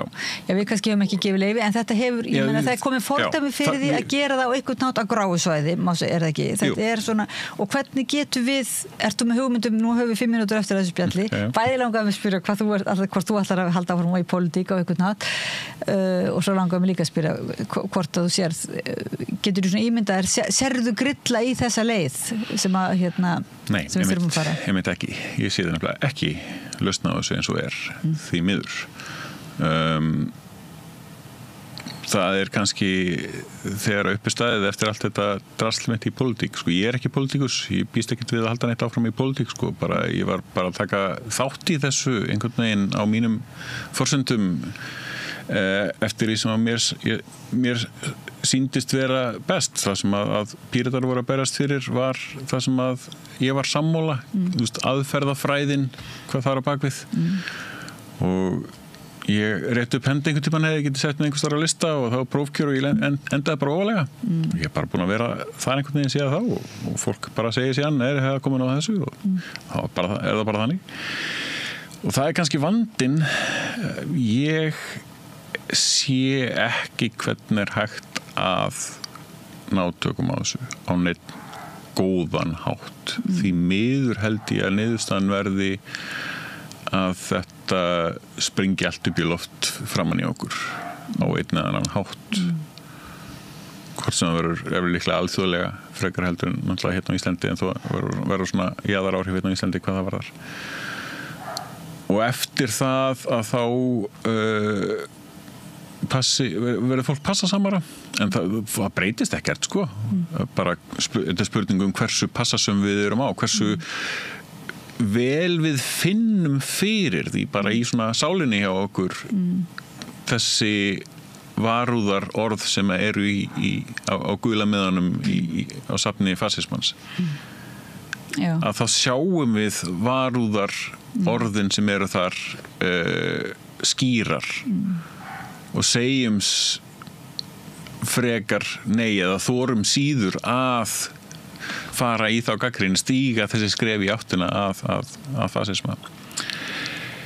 Þannig að þetta sé sjálfliðréttandi, þetta er ekkert sem við getum handþvingað því miður eða sem betur fer. Þannig að þú finnur ekki svona, þó þú skrifir og svo finnur ekki eitthvað tíma vaknar ekki á mótnan og hugsa bara, nú verði ég á eitthvað nátt að fyrst að ég hef nú séð svolítið hvernig þetta virkar, þá verði ég að fara þarna að reyna eitthvað áfram að...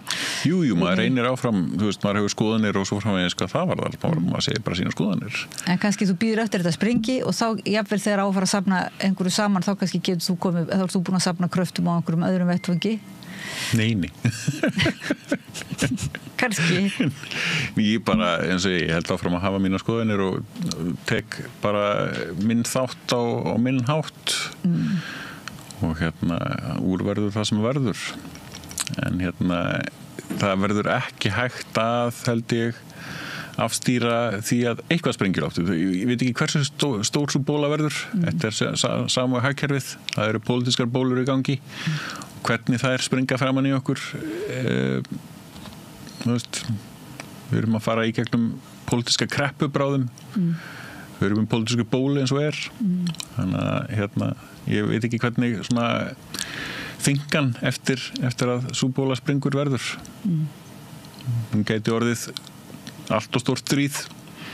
Hún gæti líka fjarað út á skynsamari hátt. Okay.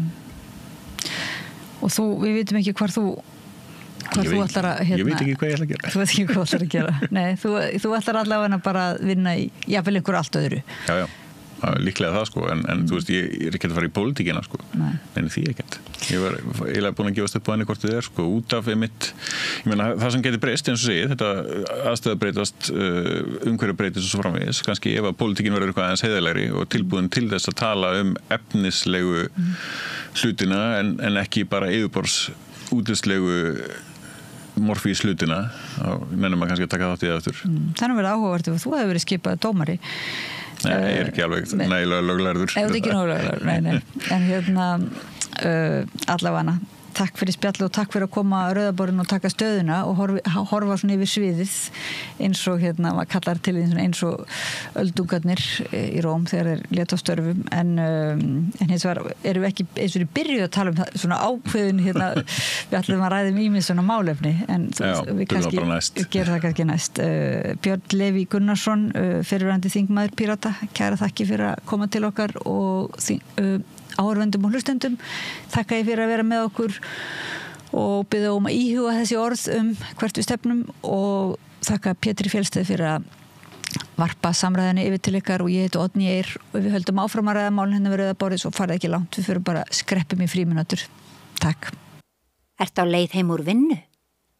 Stilltu á FM 89,1. Ertu á leið heim úr vinnu? Stilltu á FM 89,1.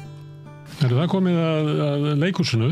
Ég fór fyrir helgi á frumsýningu á Heim, nýju verki eftir Hrafnhildi Hagalín í leikstjórn Magnúsar Geirs Þórðarssonar. Og þau eru hingað komin, Magnús Geir og Hrafnhildur, verið velkomin. Takk kærlega.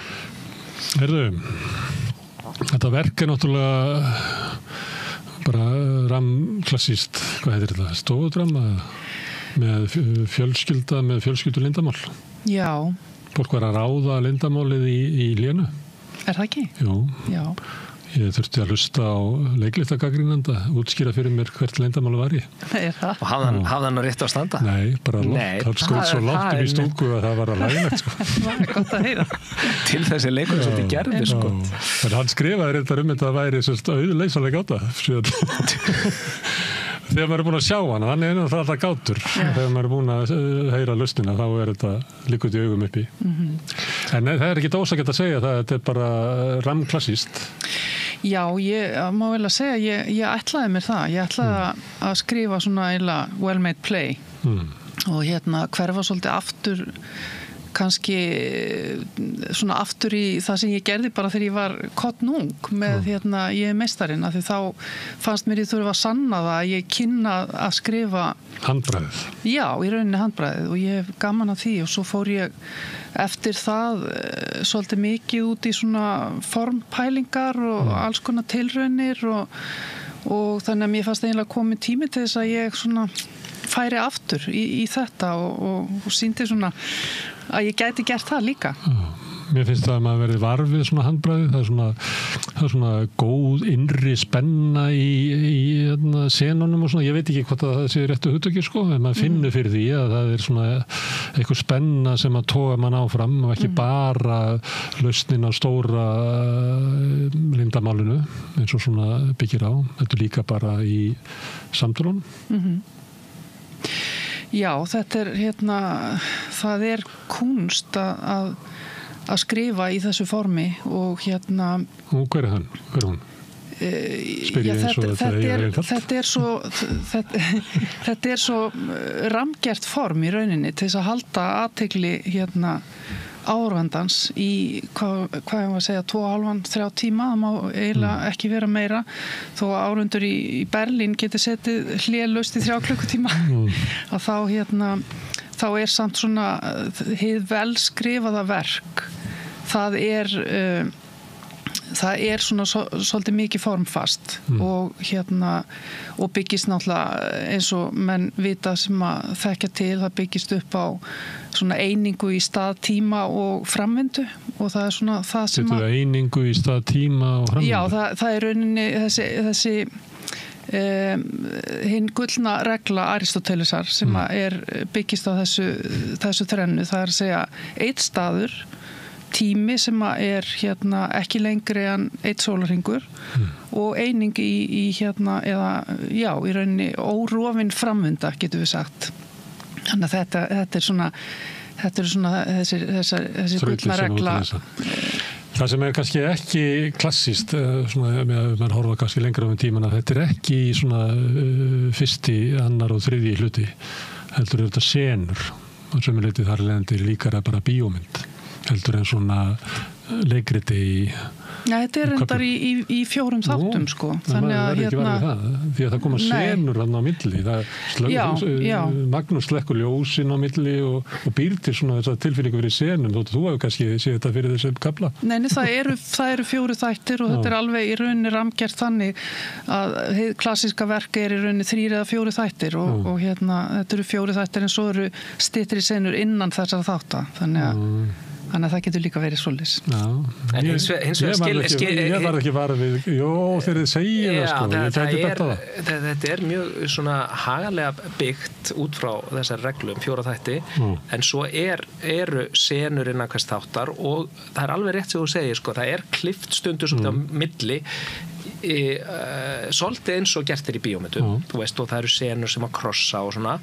Og maður veit að leiða eitthvað tími sem við sáum ekki á milli. Og við erum svolítið að leika okkur með það. Þetta gerist á einni langri nótt, en svo klift á milli og verður svona eitthvað smá tími sem líður á milli, stundum nokkra sekundur, stundum einhverja tugir mínútna, en aldrei meira en það. Þannig að þetta verk er klassist í forminu, eins og reyndar að gerast út allan heim. Það er svona afturhvarf til well-made play út allt í vestrænu leikhúsi og hefur verið kannski síðustu 2 ár og það er svona ákall það svolítið eftir afbyggingu áran og undan og svona. En þannig að þetta er hefðbundið á margan hátt, en svo er þetta mjög nútímalegt á annan hátt og þetta er eitt af því sem gerir það nútímalegt fyrst mér, að það er framvindan er hröð og það er stundu klift á milli á hátt sem við erum vön úr kvikmyndum og sjónvarpi. Já, næst komum við að maðginunum að reykja við gluggan. Já, akkurat. Og svo kemur bara næsta sena og það er ekki alltaf þannig að sé að þeir eitlappar út að þá komi annar inn, heldur stundum er tilfinningi fyrir það sé bara klift. Akkurat. Já. En af hverju er afturhvarf í velskrifað leikrit venjulegt? Ekki formbyltingar. Formbyltingar er líklega í tímum þar sem við stöndum frammi fyrir einhverju núna í samtímanum þar sem við áttum áður bara dugar ekki, þannig við verðum að finna hlutin upp aftur til þess að geta skilið hverju við erum í þessum aðstæðum. Ef við erum að fara frá því yfir í eitthvað, nú tökum við bara það sem að var áður til, sem er þá líklega eina leiðin til þess að taka á móti þessu sem við stöndum frammi fyrir, er bara að fara í verkvarakassan og sækja eitthvað gamalt eða hvað. Ég held að þetta er náttúrulega eilíða spurningar, þetta snýst samskipti fólks og fólksins sem stendur okkur næst og fjölskyldan er auðvitað kjarnin, það innsta í mannlegum samskiptum, þannig að það, og í gegnum árþúsundirnar hefur það verið megin uppistaðan í leikritun og öllum sögum heimsins, ef út í það er farið, er fjölskyldan og eins og þetta verk til dæmis þó að það hverfist í kringum þessa fjölskyldu á þessari einu nóttu þá vísar það mjög út fyrir sig, þú veist, það vísar út í ýmislegt sem er að gerast í heiminum í dag, hvort sem það eru náttúru sjónamið og loftslagsmálin eða stríð og átök og þess aftar sko. Það er aría sem er það í verkinu? Akkurat. Sem kannski samviska verksins fyrir með aríu. Einmitt. En ég held eins og og dæmir hérna rödd sannleikans gæti þetta heitað í leikriti? Já, akkurat. Það kemur svona þegar að sögurnar eru byrjaðar að leysast, að þá kemur einn óvænt persóna sem kannski súmmer þetta svolítið upp og sprengja það út á sama tíma sko. Það verið að skrifa alls konar verk út allt og líka tilraunakent verk. Þannig að Magnús sagði að þetta væri hreyfing síðustu 2 árum í þessa áttina. Þú lýstir í þetta væri bara svona þín höfundaferð. Já, kannski er þetta eitthvað blanda en já, vissulega, maður sér til að mynda í London þó að það sé náttúrulega svona aðeins klassískari hefðbundnari heimur þar, leikhúsheimur heldur en víða annars staðar eins og í Þýskalandi og Frakklandi það sem er kannski verið að gera meiri tilraunir Bretland og Bandaríkin er alltaf svona sem að við lítum til það er alltaf svona aðeins hefðbundnara leikhús þar. En það er rétt sem Hrafnhildur segir, þú veist, það núna eins og alltaf hefur verið, það auðvitað verið að gera alls konar, við erum með alls konar ólíka höfunda Við þekkjum það hér að við erum að tala alls konar leikrit, sko. Já, algjörlega, en það sem ég ávið þú veist, það sem megin straumurinn hefur kannski verið frekar í þessa átt frekar en hinn áttina núna síðustu 2-3 ár.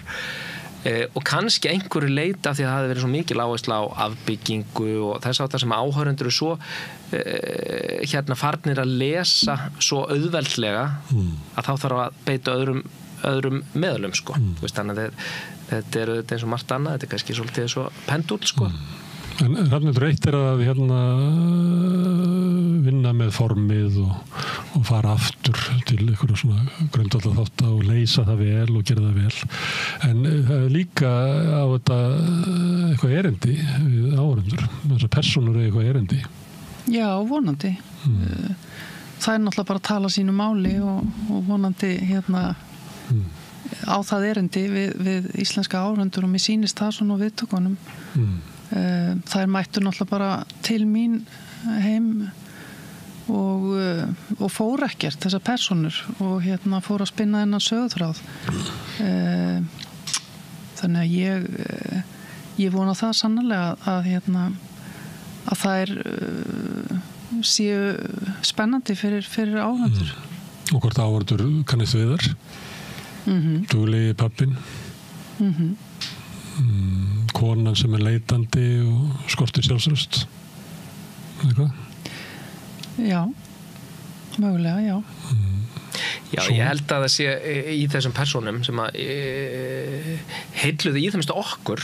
Ég er náttúrulega búin að lifa með þessum persónum núna, já, eiginlega frá því að Hrafnhildur byrjaði að skrifa þetta einhverju leyti, en svo eftir að við byrjum að æfa þetta í lok nóvember þá höfum við lifað með þeim, ég og leikararnir. Okkur þykir óskaplega væntu þær og tengjum mjög sterkt við þær og ólíkan hátt og við höfum ekki upplifað allt sem þær hafa upplifað að þá höfum við flest upplifað margt af því, þú veist, eða einhverja hliðar af því sem þær eru að upplifa og ég held að það er eiginlega kannski sameiginlegt að maður skilur þær að einhverju leyti og maður hefur upplifað sjálfur eða þekki til einhver sem hefur upplifað eitthvað í þá veru sko og eins og leikararnir, það eru 6 leikarar í þessu verki, frábæri leikarar sem að gæða þessa persónur lífi, að þeim þykir óskaplega væntum þær og hafa tóka ástfóstri við þær á fyrstu dögum æfingaferlisins og skilja þær og hafði orðað því hvað þær væru vel skrifaðar frá höfundarins hendi sko.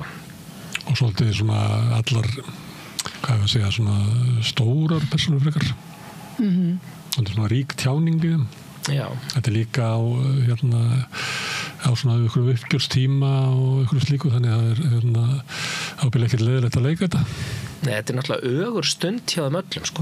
Þú veist, það er lindamál, það er forsaga sem að spannar 20 ár og síðan gerist ákveðin atburður, nú tala maður eins og eitthvað véfrétt sko, það gerist eitthvað atburður fyrir 3 mánuðum. Ertu hræddur að segja hvað gerist í leikritinu og mæti fólk ekki? Ég er svolítið vandrað með þetta því að við erum svolítið að tala um leikrit. Nei, ég er ekki... Fer fólk ekki á Hamleta því að vita allir degi eða? Jú, ég held það nú. Nei, ég er aðalega að hugsa bara að skemmi ekki upplifuna. Mér sýnist nú að fólk sé að mæta og vona að fólk mæti, en ég er aðalega, að því þetta verk er nefnilega svolítið óvenjulegt að því leyti að það er rosalega spenn í því, eins og þú nefndir áðan. Svona inn í senunum. Já, inn í senunum og í framvindunni. Ekki bara þetta sé að vita, hvert er leyndamálið, það er ekki bara það sem dregur það áfram. Nei, og það er spenna að vita, fá botn í sögurnar allar og svo er textin skrifað þannig að það er ekki allt skrifað út, það er mjög mikið skilið eftir fyrir áhorfendur að lesa í aðstæður og þess að þar og þannig að stór hlut af upplifunni er að mæta og þurfa að lesa í hvað er að gerast og hverjar eru sögurnar og hvernig fer þetta og það er kannski ástæðan fyrir að ég segja að það sé ekki rétt að gefa ómikið upp fyrir væntanlega áhorfendur fyrirfram sko. Nei, það er líklega rétt sko, það borgar sér ekki að segja hvert svona leyndamálið er. Nei. Þetta svona stærra það séu minni sögur og uppgjör sem í gangi út allt, það ekki bara eitthvað eitt stórt leyndarmál. Nei, og það líka eins og nútíminn sko. Þú veist, líf okkar aldrei einhverja ein saga eða bara einn rauður þráður. Þetta eru margar sögur og alls konar átök sem í gangi, sko. Og hjá þessu fólki öllu, af ólíkum ástæðum þó, komið að ögur stundu þetta kvöld þar sem við kíkjum inn á heimilið. Og það nú sennilega ástæðan fyrir að höfundurinn ákveður að við kíkjum inn í kvöld en ekki í gærkvöldi, sko, af því það eitthvað annað sem að gerast í kvöld en öll hinn kvöldin. Mikið uppsafnað, þannig að það mikið ólgandi undir niðri, sko. Og þetta eru stóra persónur af því að þær búi yfir miklum harmi, sko. Þetta settum í kassanum, þetta ekki fleiri sæti heldur en vananlega í kassanum?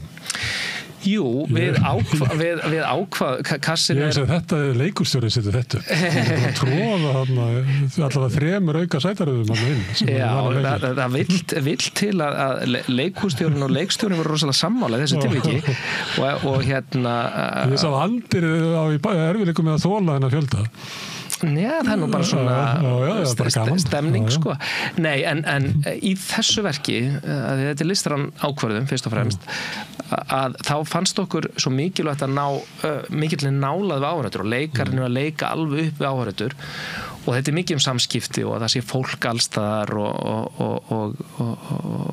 og þá fannst okkur að styrkja verki að vera með áhorfendur svona 2 vegu og það verður svona intensífur fókus og maður leyfir sér að sletta þegar að maður finnur að áhorfendur allir saman í því að upplifa þetta verk og lesa í aðstæðurnar og hlusta og það var nú ástæðan fyrir að við byggðum þetta á þennan hátt núna en það verður ekki þannig í næsta verki, þetta ekki komið til að vera. Annað svipaverk sem á hringsviði í Borgarleikhúsinu, Köttur og heitu Blikkþaki, það sem svipað og það sem einmitt leikarinn koma labbandi neðan úr áhorfenda.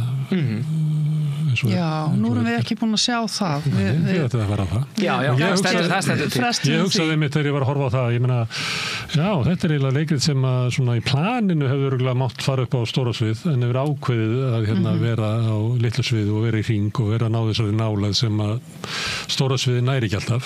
Akkurat. Já, þetta náttúrulega ólíkar aðferðir og það hentar ólíkum verkum og ólíkum uppsetningum og hefur þetta í gegnum tíðina, þá hefur verið leiki á alla mögulega vegu og fjölmargar sýningar. Þú veist, litla sviður þetta í Borgarleikhúsinu hannaði hring, þannig að það mjög oft sem að áhorfendur hafa setið í hring og verið mjög nálagt eða á 2 vegu eða... Já, oftar eiginlega á 2 vegu svona við þegar ég ekki svo oft sem að sé hringin það var langt sen að ég hef séð þetta, sko. Já, akkurat. Og það virkaði mjög að því það er líka svona stofudrama og þá ertu í nálægð sem er. En það er líka ákveðin... Þetta verk gæti alveg lent upp á stóra sviðið, ekki? Heim. Já. Við sjáum til með það að það er hugsa skrifað, það var ekki skrifað fyrir lítil svið. Ég hugsa samt verkin mín meira fyrir lítil svið, mér finnst þau bara meira spennandi heldur en stór svið út á nálægð við áhorfendur og það var alveg hugsa frá mér alveg frá byrjun að í rauninni áhorfendur væru á einhvern nátt inn í húsinu og það er ákveðin sögn þar að þetta er eins og kannski svona miniatúra af Íslandi. Þannig að allir eru rammaðir inn í þetta hús og uppgangarnir inn í herbergin framhjá áhorfendum þannig að þetta er svona pínlítið eins og litla Ísland í rauninni. Þú sérðu áhorfendunar hinum einn? Já, það sem við erum all einhvern veginn inni lokuð og allir og nýjöllum og allir vita allt um alla. Og maður gerir það, maður er svona rennir aðeins yfir áhorfendum. Já, akkurat. Og þetta er...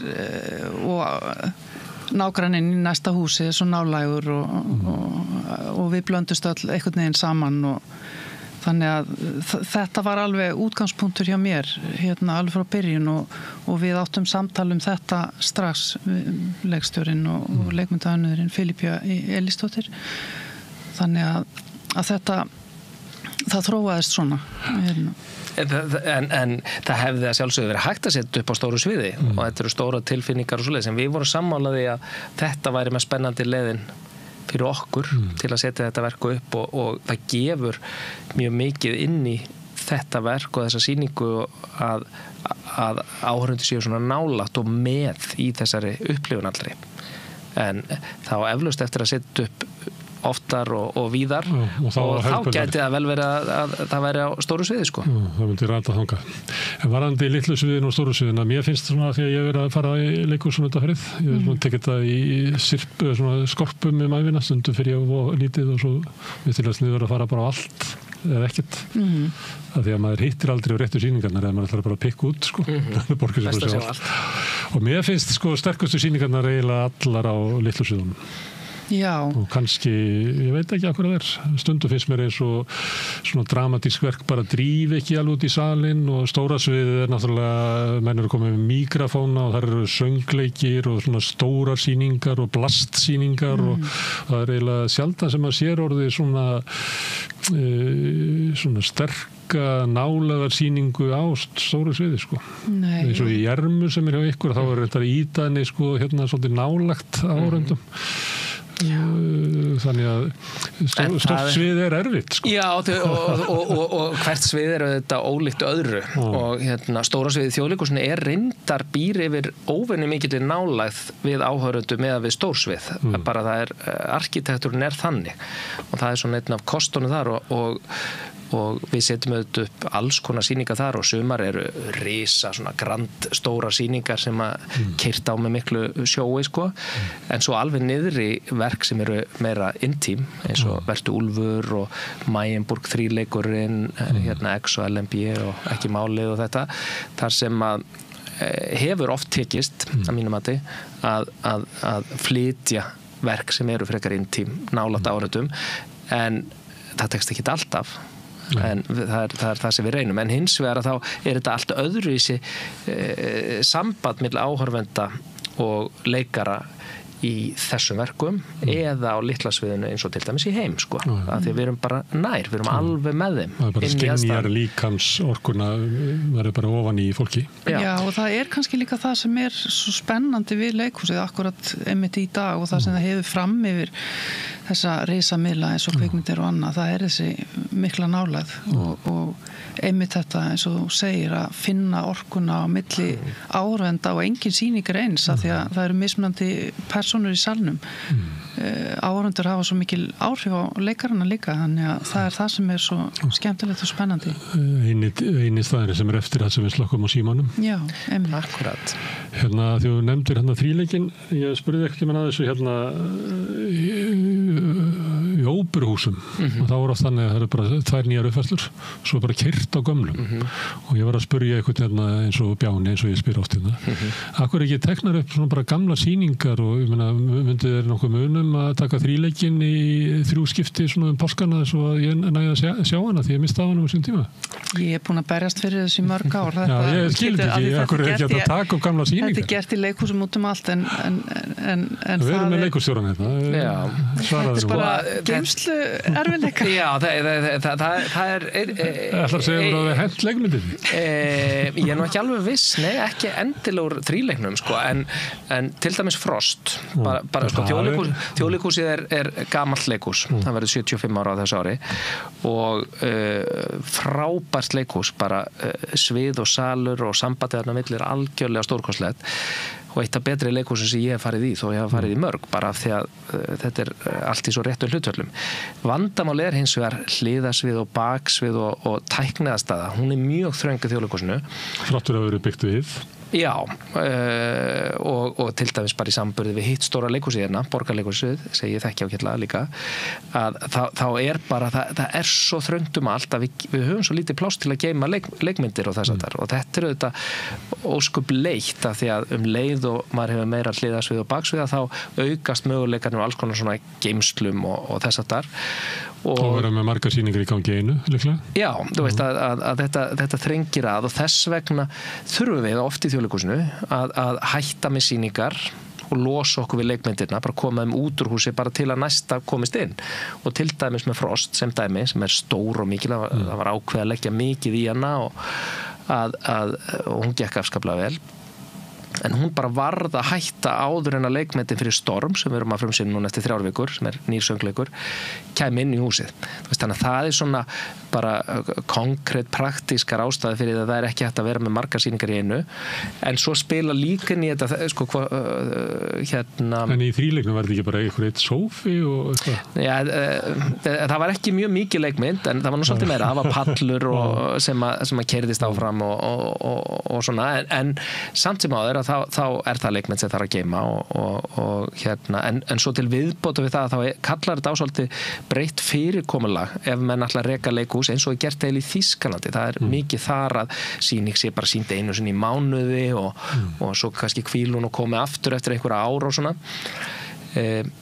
sem er ekki gert í Bretlandi til dæmis eða í mörgum öðrum löndum og alls ekki hér að það er líka mikill kostnaður við að æfa sýningar upp og leikar að þurfa, þetta er ekki bara þú ert með harðan disk hérna uppi sko og þú ert með sýninguna ef það er mikill texti þá er hún hér og getur kannski ekki geymt hann í mörg ár, þá þarf þetta bara svo mikla vinnu að rifja upp sko, en oft hugsum við það væri nú gaman að geta tekið upp góða sýningar sem að við áttum sko. Já, við hrafnöldurum á því að þið ekki að meira því. Já, ég held að það væri alveg spennandi upp að einhverju marki, en svo auðvitað þarf leikhúsi líka að vera bara síbreytilegt og við þurfum að koma með nógu mikið af nýju og leið og við værum að fylla sviðið af gömlum sýningum að þá er hætt við þetta breytist í þjóðminjasafn frekar en lifandi leikhús sem er að taka á málum líðandi stundar. Já, en allt er gott í bland. Nákvæmlega. Herðu, íslensk leikritun, það er þið eru með slatta af nýju verkum í vetur? Já, það hefur nú verið svona línan hjá okkur síðustu ár að leggja höfuð áherslu á nýja íslenska leikritun og erum afskaplega stolt af því að frumsýna þó nokkuð mörg verk á hverju ári sem eru eftir nýja eða eldri íslenska höfundar. Og Heimer er eitt af okkar helstu verkum þetta árið en það eru fjölmörg önnur sem hafa verið frumsýnd og verða frumsýnd og ég var nú til dæmis í dag bara á samlestri á 2 nýjum íslensku barnaleikritum sem hefur verið að æfa fyrir sikkurinn aldurshópinn, Blómin á þakinu annars vegar og Orri Óstöðandi hins vegar og svo eru bara tæpa 3 vikur í frumsýningu á Stormi sem er nýr íslensku söngleikur eftir Unni Ösp og Unu Torfadóttur. Þannig að það er mikill kraftur og mikið að gerast í frumsköpuninni. Og vill fólk íslenska framleiðslu? Já, gjarnan sko. Það er áhorfendur að hafa í þeim undanfarin ár verið mjög opnir fyrir því og vilja það gjarnan. En svo auðvitað getur líka verið fá við oft spennandi ný erlendverk sem eða klassík sem við setjum á svið og síðan er þetta að fara eða Disney þess áttar eða erlenda söngleiki af einhverju tagi sko. En síðan auðvitað var gaman líka að fá Marius von Mayenburg sem er nú eitt af fremstu leikskáldum heims til þess að frumflytja sín verk hér. Það hefur nú ekki gerst áður en það var afskaplega gaman þegar við gerðum það. Er hægt að lesa í það hvað íslensk leikskáld er að fjalla um? Ég veit að maður myndi náði að maður myndi spyrja sko jólabókarflóðið hvað eru íslenska bókmyndir, þetta er kannski frekli spurning en er hægt að merkja það einhvern veginn? Það er nú mjög fjölbreytt, hvað myndir þú segja? Leikskáld gera öðruvísi heldur en kannski er þetta að spyrja þig að þú ert að reyna að búa til svona formi, klassíska form. Já, ég er nú búin að vera dramatúrg núna í 8 eða 9 ár í báðum leikhúsunum og mér finnst vera svona uppsveifla núna í íslenski leikritun og sem er mjög gaman. Ungir höfundar sem er að stíga fram sem er að skrifa mjög áhugaverð verk og þeir eru auðvitað að skrifa bara út frá sér og sínum samtíma og svo leikhúsið á að vera, ég menna það fjallar sinn samtíma yfirleitt og það eru margir spennandi höfundar sem er að skrifa ný leikrit þó að það séu auðvitað ekki eins margir og skáldsagna höfundar. Þetta var voða seint í gang, voru bara einstaka sem voru að skrifa, Jökull og eitthvað. svo kannski Birgir Sigurðsson og Guðmundur Steinsson og ég man að þegar verkið þitt fyrst að það sýnt að þá voru allir bara að hissa hvað þetta væri þroskaverk sem að kæmi kannski viðbröðið að þú veist eins og íslenska leikritagerðin væri bara hálfgerðum brauðfótum ennþá en það náttúrulega svolítið annað núna miklu fleiri og þá þetta hlýtur að vera þá að leikhúsið var ekki gott á sínu tíma í því að fóstra leikskáldin Já, ég held að þetta sé Það er náttúrulega skortur og hefð sko, í leikritun. Ég meina við erum með miklu eldri hefð hvað var það skáldsagna gerð. Þannig að ég man þegar ég var að byrja þá auðvitað var maður að lesa þessa helstu höfunda Birgir Sigurðsson og Jökul og Svöfu og Jóhann Sigurjónsson en svona maður þurfti að leita dálítið mikið til útlanda og lesa erlenda höfunda svona til þess að fá inspirasjón sem að kannski aðeins öðruvísi fyrir unga skáldsagna þeir hafa svo sterka hefð að standa á sko. En ef við færum yfir íslensk verk færum bara 40-50 ára fyrir tíman að þá líklega leikgerðir á bókum sko 70% af sýningunum ég er alveg örglega ef við myndum til að sýningarnar sko því að það eru margar af þeim sýningum gengu Djöflæjan, Englar Alefsins allur Laxness þegar Þórbergur var settur upp í Iðin var ekki niður í Iðin Jú, Ofvitinn Hans Kjartans Hvað, gekk það ekki 2 ára eða eitthvað? Jú, það gekk rosalega vel var ótrúlega flott og eftirminnilega sýning og það er meira sér svoleiðis í Borgarleikhúsinu núna Ungfrú Ísland Akkurat þannig þetta er ennþá og þetta er ábyggilega langstæðsti hlutin af íslenskum uppfærslum eru bækur settur á svið Já, það hefur verið í gegnum tíðina mjög mikið það og er alveg ennþá og eftirspurn í áhorfendum eftir því, maður finnur það alveg en það er líka eftir nýju frumsömdu efni og ekki síður en hins vegar þá held ég að svona ef maður horfir á þetta í sögulegu samhengi þá er bara verið að sviðsetja fleiri ný íslensk verk núna en oftast áður gegnum tíðina og það þetta bara ákvörðun hjá leikhúsunum á hvað þau ætla að leggja áherslu og eins og Þjóðleikhúsið við höfum mikla skyldur og erum að sinna öllu en í mismunandi hlutföllum og það ákvörðun að leggja höfuðáherslu á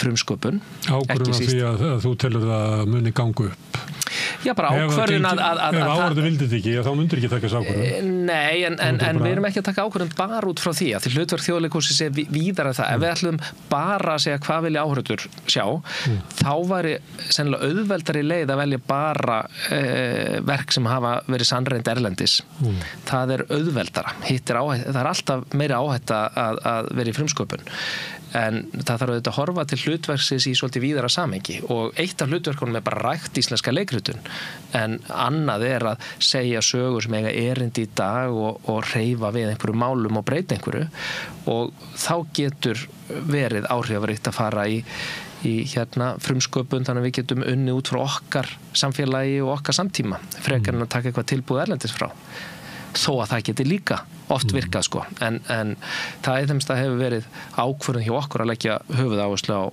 frumsköpun innlenda Ég hef allavega tilfengunni en ég tók það fram áðan að ég mjög svona sveiflóttur áhorfandi að það sé meira af íslensku verku núna svona undanferðin 2 ár heldur en bara að mann svo eftir í fljótu bragði Já, það bara rétt hjá þér held ég og líka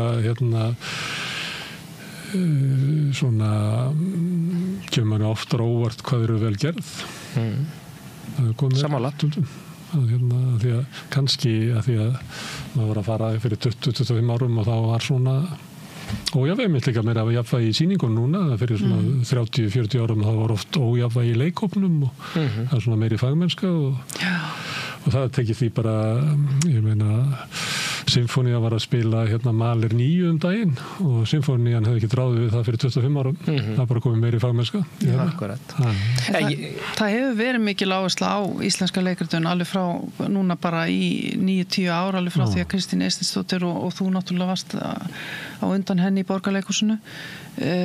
Hún lagði mikla áherslu á íslenska leikritun og þú á undan henni auðvitað og ég var dramatúrg með Kristínu og svona hafði yfir umsjón með leikrituninni hérna á meðan ég var í Borgarleikhúsinu, þannig að það hefur markvisst verið unnið í þessu og það náttúrulega skilar árangri. Ég setti mér það takmark þegar ég byrjaði í Borgarleikhúsinu fyrir 9 árum síðan að koma leikskáldi út fyrir landsteinana, því mér fannst skrítið að við náttúrulega eigum listamenn í öllum listgreinum sem að gera það gott erlendis og mér fannst einhvern veginn mér fannst það mjög skrítið að við ættum ekki leikskáld sem að gætu ferðast. Þannig og ég vissi frá minni reynslu sem höfundur að það þarf að fylgja fólki eftir. Þannig að þegar ég sá svona talent eins og Tyrfing Tyrfingsson þá hugsaði ég það verður að fylgja honum eftir, það verður að styðja við og ekki bara setja upp 1 verk og ekki 2 heldur fleiri. Þannig að hann geti þróast og fólk geti þróast sem höfundar. Af því það hefur stundum brunni við í íslenskri leiklistasögu og leikritunasögu að það koma fram höfundar sem kannski skrifa gott verk og svo verður næsta verk ekki eins gott og þá eru þeir afgreiddir og ekki sett upp eftir þá fram. Önnur bók og önnur plata hljómsveitar yfirleitt þykja lagari. Já. Þetta er þröskuldur sem allir listamenn gangi í einum. Það er málið og það þarf að styðja. Það geti gengið að því vísu í annari plötunni og leggja ekki nógu mikið á sig og fá sjokk. Já, það þarf að styðja við fólk jafnvel þó að það gangi ekki alltaf vel, sko. Þannig að það er mjög mikilvægt að því að menn læri ekki nema þeir megi og geti misti í sig. Þannig að þetta fannst mér mjög mikilvægt og nú eigum við höfundar sem að ferðast eins og Tyrfingur að vera meira segja að gefa hann út af bók í Fraklandi og víðar. Þannig að hann er í rauninni afrakstur þessara stefnu sem verið hefur í nokkuð mörg ár í báðum leikhúsunum. Og það er svo mikilvægt nefnilega að sína úthald í þessu og styðja við eins og Rafnhildur að lýsa og til þess meðal annars erum við með stofnanleikhús, þjóðleikhús og borgarleikhús njóta opinbers stuðnings. Það er til þess að þora og taka áhættur en ekki bara Nú byrju á ekki áhættan að vera tekin í grasrótinni í listamannareknum rýmum út í bæ. Líka. Sem orðið vandamál, það kemur líka oft í sögu hér að þeim hefur fækkað. Rýmunum? Já, það sannlega. Tjarnabíó eiginlega annar ekki því sem er lagt á það.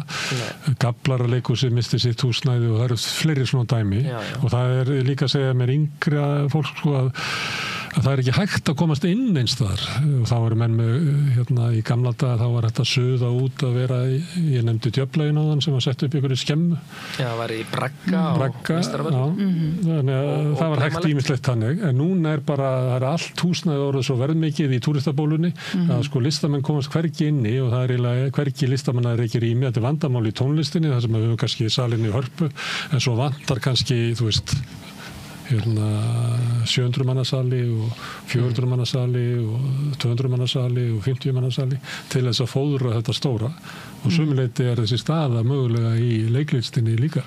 Sannarlega og það er alveg staðreynd að höfuðborgarsvæði hefur verið að stækka og íbúafjöldi landsins auðvitað en á sama tíma hefur rýmunum til sýningahalds ekki fjölgað heldur þvertumóti hefur þeim fækkað og þetta eru þetta alvarleg staða sem þarf að bregðast við en hins vegar sem betur fer þá það er mikið að gerast í stóru leikhúsunum en líka í sjálfstæðu seninni þrátt fyrir þetta og það er meðal leikskálda en líka bara sviðslista fólks á breiðum grunni og það sem er að gerast niður í Tjarnabíói og í Listaháskólanum þar er að koma alveg frábærir árgangar núna þessi árin af ungu listafólki. Það 3 frumsýningar á óperu utan stofnananna. Ég hef aldrei gert áður. Nei, það er alveg frábært. Bara á síðustu 4 mánuðum held ég. 3 frumsýningar á óperu, hver er það trúið þessu? Já, en þetta er nefnilega gott dæmi Geira það sem það er bara rosaleg gróska og gerjun og verið að flytja óperur á íslensku sem var mjög fátítt hérna áður og frumflytja óperur og ótrúlega skemmtilegt og spennandi og hérna þannig að þetta lifandi. Eitt sem að að því að var að rukkaði að setja upp eldri sýningar. Annað sem að netið svolítið breytir, að ég geti verið áskrifandi að þjónustu og sest og hlustað á tónleika Fílarmóníunnar í Berlín.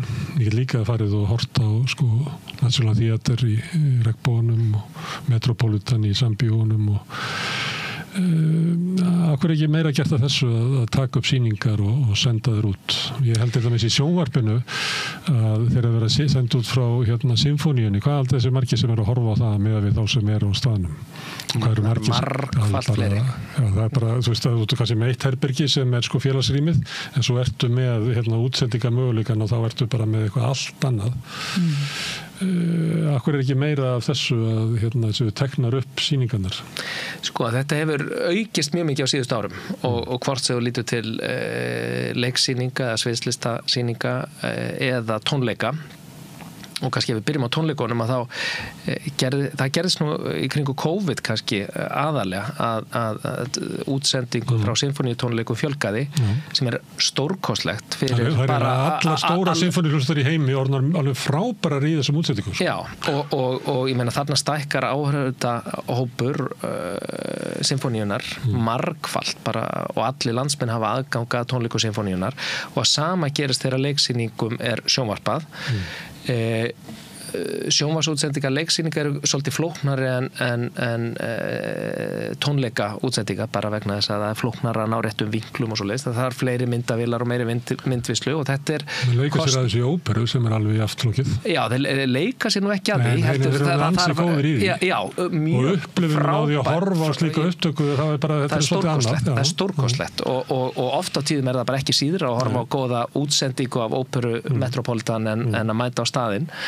En það kostar svakalega peninga en á síðustu árum hefur þessum útsendingu fjölgað mjög og RÚV hefur kannski verið í farabróti þó að sjálfstæðu stöðvarnar sín og síminn hafi líka gert það og það hefur verið í samstarfi við leikhúsin og ég veit í það minnst að hvað þjóðleikhúsi varðar að við erum alltaf að leita færis á því að taka sýningar sem að henta til útsendingar taka þær á þann vettvang og þá í samstarfi við Ég með eina sýningu sem að hendar mjög vel í það. Það er hárrétt. og RÚV hefur staðið sér mjög vel í þessu og þetta er orðið miklu algengar en það var en ég myndi fagna því að það getur verið enn oftar. Og við finnum það alveg þegar við gerum þetta að við fáum gríðarleg viðbröð og bara og það gerist það sama hjá okkur og symfóníunni, áhorfenda hópurinn margfaldast. Þannig að það er sannarlega eitthvað sem við viljum gera. Herðu, Magnús og Hrafnhildur, takk fyrir að koma hingað að ræða heim og svo heim og geima eins og Ég notaði nú tækja verið að því að var þjóðleikustjóri hérna að spyrja svona vímislega sem það tengdist í. Herðu, kæra þakkir. Takk fyrir. Við sitjum hérna áfram við rauðaborðið að reyna að skilja samfélagi sem við lifum í. Næsti kapli eftir augnablik. Allir þættir samstæðvarinnar eru fáanlegir á öllum helstu hlaðvarpsveitum.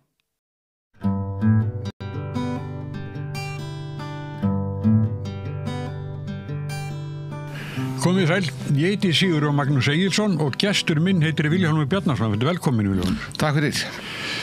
Ert þú maður sem flokkurinn hafnaði? Já, ég held það allavega að formaður flokksins hafnaði mér en flokksmenn kusu mig. Já, það er rétt, já. Já, þannig að en svo fór ég nú á brölda tvisvar aftur og það gekk ekki neitt þannig að það má ég segja að flokksmenn hafi hafnað mér í prófkjörinu 2021. Já. Þá voru svona dálítið sérstakar aðstæður sem að ég hafði ekki séð fyrr. Þar komu frambjóðendur og ég fór nú að reyna að leggja saman kostnað þeirra í baráttunni. Og það var svona þá voru 3 frambjóðendur þarna sem ég verðlagði kostnaðir hjá svona 12-13 milljónir 10 milljónir 9 til 10 milljónir og 6 milljónir og það náttúrulega ekkert farandi í prófkjölsbaráttu upp á svona vitleysu. Nei. Og nú í baráttunni svo ég reyni að greina þessa stöðu. Já. Árið 2016 þá var ekki prófkjör fyrir 2017 og þá kemur þarna frambjóðandi sem heitir því undarlega fágæta nafni Vilhjálmur Bjarnason og hann fer þarna bara í frambóð til þess að klekkja á mér og smalar hagsmunasamtökum heimilina inn. Og þegar ég fer að rýna í tölur að þá sé ég hvernig landið liggur. Þannig að Sá titla sig Vilhjálmur Bjarnason ekki fjárfesti. Já, ég hugsa að hann sé nú bara að fjárfesta meira heldur en ég.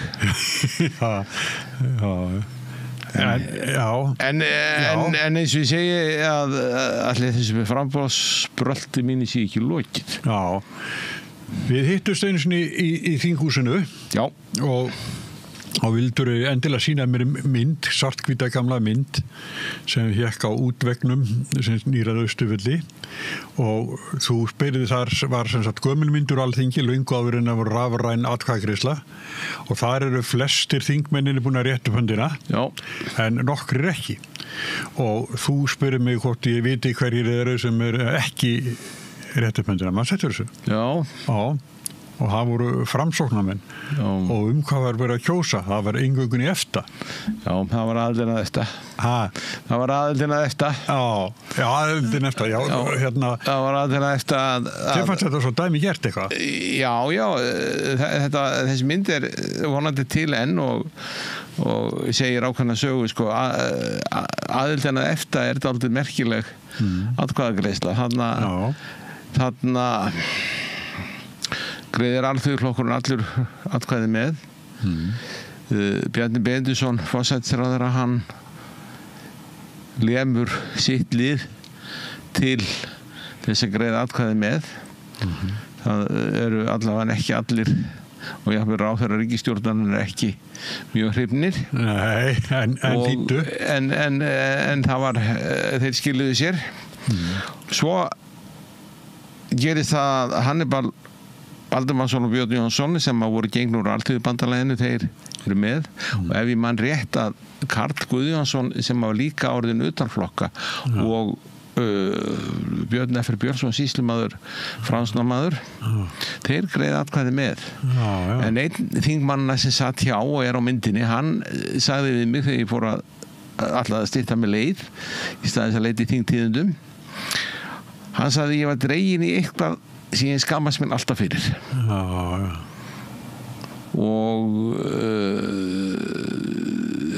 Og þessi aðild að EFTA þegar maður fer að skoða dagblöð frá 1959, 60, 61 þegar eftir viðreisnarstjórnin tók við þá var strax farið að horfa til markaðsbandalaga í Evrópu og það var dálítið erfitt að snúa öllu niður á einu bretti, öllum tollum og öllum aðflutningsgjöldum og öllum vörugjöldum og öllum sem heita hefur og því lauk ekki fyrir 2014 þegar vörugjöld að heimilistækjum afnumin.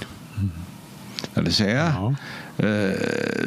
40 árum síðar. Og það var mikil andstaða hjá stjórnarandstöðinni yfir því að vörugjöld að heimilistækjum skulle afnumin fyrir ríka fólki sem getur þá keypt sér heimilistæki. Og svo fekk ég nú fyrir einhver orð sem var snúið út úr, þá fekk ég einhver yfirhalningu, ég veit ekki betur en það sé heimilistæki á öllum heimilum. En var þetta banabiti Rafa þá? Það má ég að segja það sko að ýmislegt í forsendu Rafa hrundi sko, Rafa voru meira og minna í samsetningu eins og ég hef séð þetta samsetningu á tækjum frá Electrolux held ég. Það getur vel verið að það hefði verið einhver eigin hönnun en með komponenta frá Electrolux og fleirum. En já, við skulum segja það sko að Rafa sem verið til með sogsvirkjun eiginlega hrynur. Og þessi aðstæða sem að Rafa var í Hafnarfirði var nú kannski ekki góð. En hvað það að Rafa var horfið, en sko vörugjöldin, þau voru af öllum tækjum bæði innfluttum og heimasmíðum. Og þannig að annars geti þetta tollar sko. En þannig að það hafi verið þannig að hérna sko ruðningsáhrifin að eftirsamninginu, það voru ekki svona húsgagnaðinaður og fleira sem Já, hann náttúrulega breytist, það var ýmislegt sem breytist við þetta, það var alveg við því að búast og hérna, en síðan sko þetta fríverslunarsamningur með iðnaðarvörur og eitt af því sem að fylgdi með, það var nokkur tonna lambakjöti til Noregs og hvaða gjald var það? Hvaða gjald var það? Það var það sem Ingólfur Jónsson þurfti til þess að hérna samþykkja aðildina EFTA og hérna en þetta var náttúrulega bara endanleg innreið inn í nútíman en innreiðin inn í nútíman lauk ekki fyrir 2014-15 þegar vörugjöld af heimilistækjum voru afnumin. En var ekki einhver annars konar iðnaður sem að hafði mikinn hag að EFTA? Ég held að allir landsmenn hafi haft hag af EFTA og ég ætla ekki að fara að greina þetta og einstakar atvinnugreinar og hérna það getur vel verið að einhverjar iðngreinar þeim hafi verið haldið hér í einhverju vernd en verndaðar iðngreinar að þær hérna þeirri vernd líkur einhvern tímann og landbúnaður er nú búin að vera í vernd alla götur frá hvað á ég að segja frá alveg örugglega frá 1942 og kannski lengur sko ég hef aldrei velt fyrir mér landbúnaður á Íslandi og ég held að landbúnaðar hafi ekki getað keppt við sjávarútvegum aðkeypt vinnuafl eftir árið 1924. Ég held að það sé punktur, ég hef sett punktinn þar. Árið 1924 þá byrjar Thor Jensen að byggja korpulstaði og hann lýkur því 1930 og þá þegar ég skoða tölur og reyna að búa til rekstrarreikning fyrir korpulstaði þá gæti þetta aldrei gengið en þegar ég skoða tölur 1930-31 og aðtvo útflutning á saltfiski, mjöl og lýsi þá gæti Kveldúlfur ekki borgað meira og þá hófst hnignun korpulstaðarleið og byggingu var lokið og Kveldúlfur gefst upp á korpulstöðum 1942 og Reykjavíkur borg hættir búskap þar 1966-8 eitthvað svona. Fallegt hús. Já, húsið þetta er bara risastór íslensku bustabær og ég meina er þetta kannski svo húsagerlið sem við eigum að temja okkur Jónas frá Hrifli hefði þótt þetta fallegt og hérna þetta er svipmikið hús það er engin sérstök byggingalist í þessu annað en bustabær og steinsteypu þetta er svona hvað sem okkur þykir það en hérna eftir tæpan hálfa mánuð þá er landsfundur Sjálfstæðisflokksins og þú ert sjálfkjörinn ekki á fundin?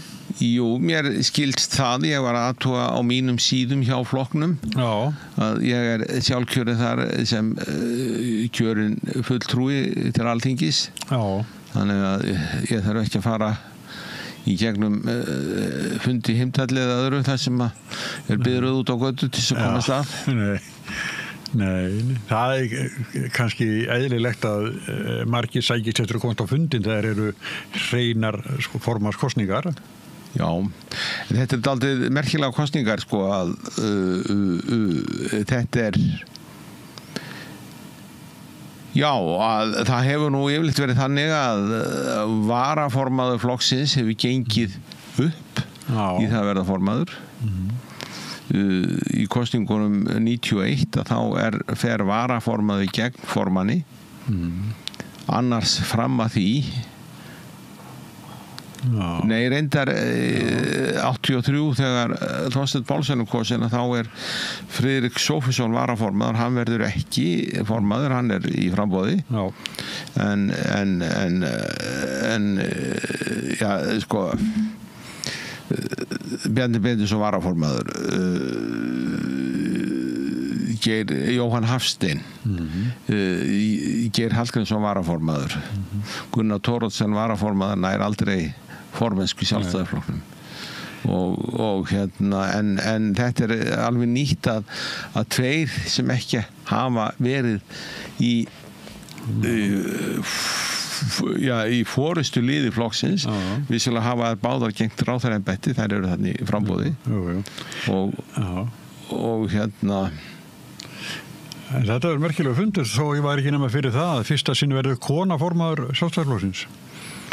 Já, það mistóðast miða við stöðunni svo það í dag, það eru tveir sem hafa gefið sig upp en það þarf engan frest til þess að bjóða þessi fram, enginn að bjóða þessi fram til sunnudagsmorguns. Ég held að kosningi fari fram í hádeginu á sunnudeginum. Þannig að ég ekkert að pæla í þessu. Minn tími liðin. Ég veit að ég ekkert unglamb lengur þó ég líti nú út fyrir að vera ungur og fallegur. Nei, ég vissi, ég ætlaði nú bara svona að segja þetta hálfkenningi. En núna það svo sem mikið að gerast í íslenskum stjórnmálum. Það ný ríkisstjórn sem aftur svona bara hrein skipti. Fyrrandi stjórnarflokkar eru fjarri og svo það sem að gerast í borginni og alls það þetta konurvilji. Já, það eru konur. Já. Það eru þráir ég veit nú ekki hvað ég get nú alltaf lýst þeirri hugsun sem fór í gegnum kollan á mér þegar ég sá þetta skelfilega viðtal við 5 konur þarna það að þær fengju gæsahúð yfir þessu verkefni. Þetta ekkert svona feminist verkefni, þetta bara ósköp einfaldlega stórt fyrirtæki sem heitir Reykjavíkurborg sem maður þarf að reka og það þarna verklega framkvæmdir, það eru velferðarmál og skólamál og guð má vita hvað. Þannig að þetta bara alvarlegt mál og mér finnst það nú eins og sum þessara viðtala hafa verið, þá finnst mér þau alveg skelfileg en ég á ekki heim í Reykjavík. Nei, en þetta höfuðborgin Þetta höfuðborgin og það það sem að borgin hefur ekki skilið til dæmis í flugvallarmálum. Býtu þegar að Einar Þorsteinsson slítur meirihlutanum og þá ber hann fyrir sig flugvallarmálið. En flugvöllurinn, hann var ekkert að bjarga flugvöllunum að verða áfram í Reykjavík í ykkur tíma. Það verður engin nýr flugvöllur. Nei, en ef hann að bera það fyrir sig í samstarfi við Samfylkinguna þá segir forsætisráðherra að afstafa Samfylkingarinnar sé alveg skýr. Flugvöllurinn í Reykjavík. Þar til annað kemur og þannig að það þá 2 samfylkingar, það samfylkingin í borgarstjórn og samfylkingin í ríkisstjórn.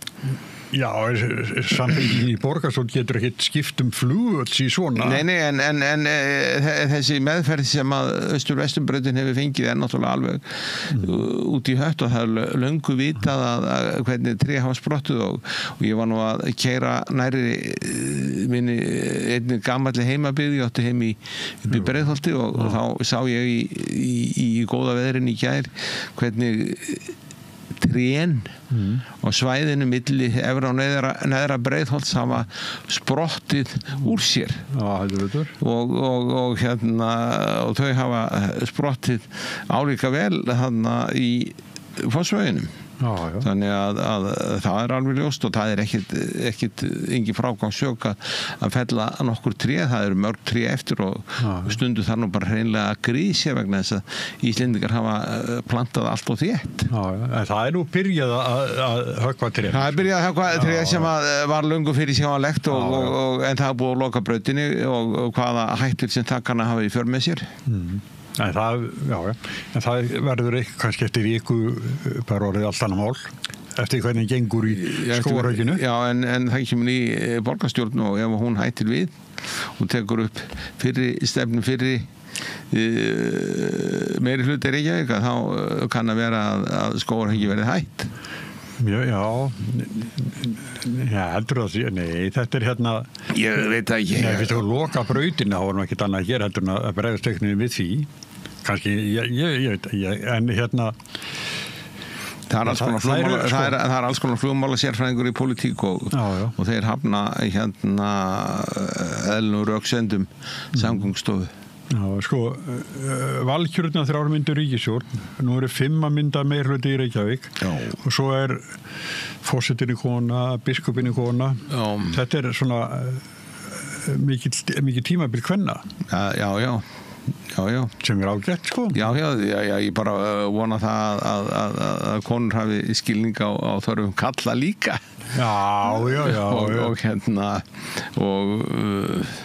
og fólks, ekki bara kalla heldur bara fólks, barna og hvern og kalla að þetta þó að lokum eitt verkefni og hver tekst á við þetta skiptir ekki meginmáli heldur hvernig þetta gert. Já, en ég vil ég segja, mér finnst hérna þessi leikur Einars Þorsteinssonar að segja af sér út af einhverju ég veit ekki, að hérna að vera full gróft að slíta meirhlut út af þetta sem hann hefur sagt. Já, ég var ekki á fundinum og ég bara veit ekkert út af hverju hann sleit. Nei, þess þá heldur sko. Ég veit ekkert út af hverju hann sleit. Út af flugvöllinu? Já, var það ég hef aldrei skynjað þannig að það hafi verið eitthvað sérstakt en hérna en það bara stundum að í einhverju samstarfi þá lím og límið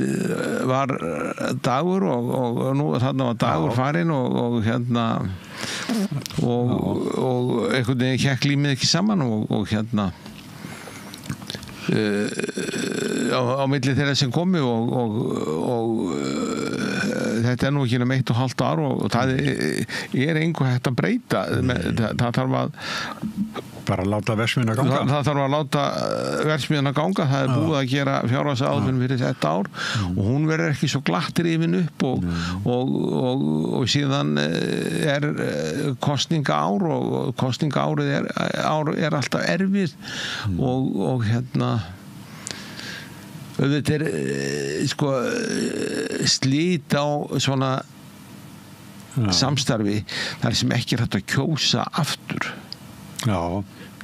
erfitt það er mjög erfitt en normenn hafa hins vegar vanið sig við þetta og þar taka bara við minnihlutastjórnir eins og situr nú í Noregi það minnihlutastjórn og hún þarf bara að semja sig áfram mál fyrir mál en hér hafa menn kannski meira áhuga á málþófi og tefja mál.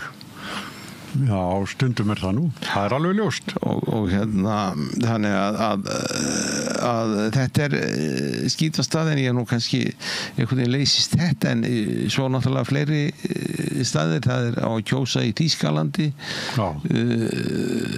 það nýbúið að kjósa í Bandaríkjunum og þar kemur upp á hverjum einasta morgni einhver óútreiknanleg staða og ég nú búin að fylgjast með fréttum í tæp 70 ár og eftir að Axel Thorsteinsson hafði leikið Menuett opus 13 opus 5 nummer 13 og Menuett eftir Boccherini að þá sagði hann fréttir og í Lundun og fréttir var þetta helst og svo sagði hann frá því hvað Eisenhower hafði gert og hvað Macmillan hafði gert og sagt og svo framvegis og ég nú alltaf hort meir og betur til þessara manna vegna þess að þetta voru foringjar hins frjálsa heims en það var einn foringi þarna sem að var ekki í foringjastöðu það var Konrad Adenauer sem stofnar sambandslýðveldið eftir að Eisenhower hafði verið landstjóri í hluta Þýskalands það er að segja að Eisenhower hafði skilning á Evrópu og bandalagi Bandaríkjana og Evrópu sem að mér finnst að núverandi forseti hafi ekki alveg. Nei.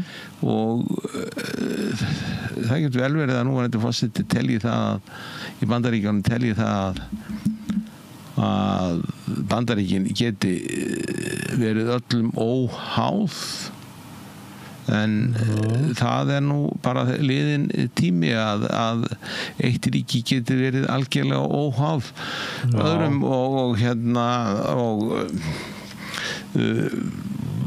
og svo kemur í Þýskalandi einhver furðuleg stjórnmálahreyfing sem heitir Valkostur fyrir Þýskaland sem vill ekki Evrópusamstarf og vill helst samstarf við Breta sem vilja ekki samstarf við Evrópu og samstarf við Kína og Bandaríkin og Rússland. Þannig að þetta svona einhver undarleg samsuða. Og það eins og menn séu búin að gleyma ástandinu í Evrópu. Já, við skulum segja frá 30 til 45 og af hverju Evrópuríki ákvaða að snúa bökum saman. Og ég fór einu sinni til bæjar í Fraklandi sem heitir Colombey-Deux-Églises. Colombey tveggja kirkna og það safn sem að Þjóðverjar gáfu Frökkum sem að var eiginlega kvittun fyrir að heimsstyrjöldinni væri lokið. Og þetta í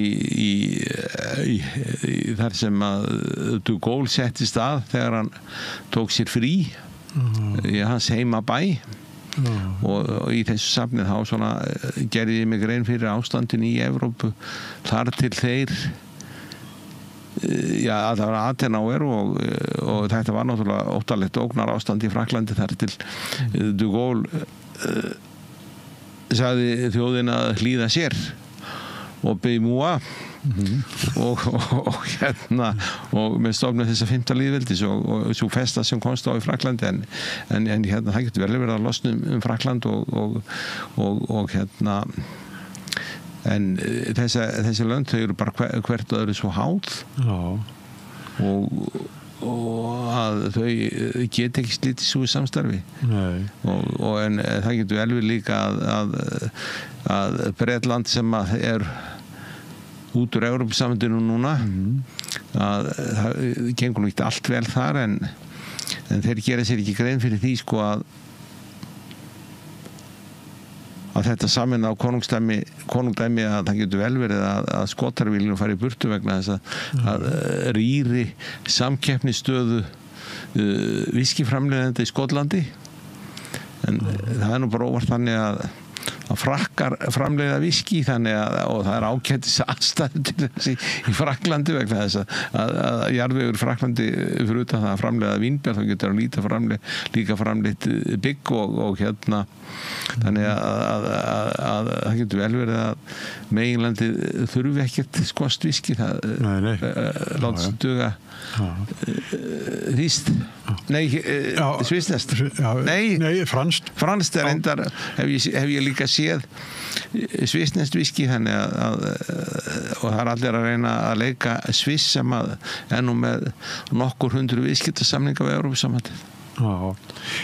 En sko þegar við erum að tala þetta eru vísarveri tímar og við erum að tala í Bandaríkjunum að núverandi forseti þar, hann svona einn af þessum sem að skýtur fyrst og spyr svo og þetta fylgir þessu órói vissulega fylgir þessu órói og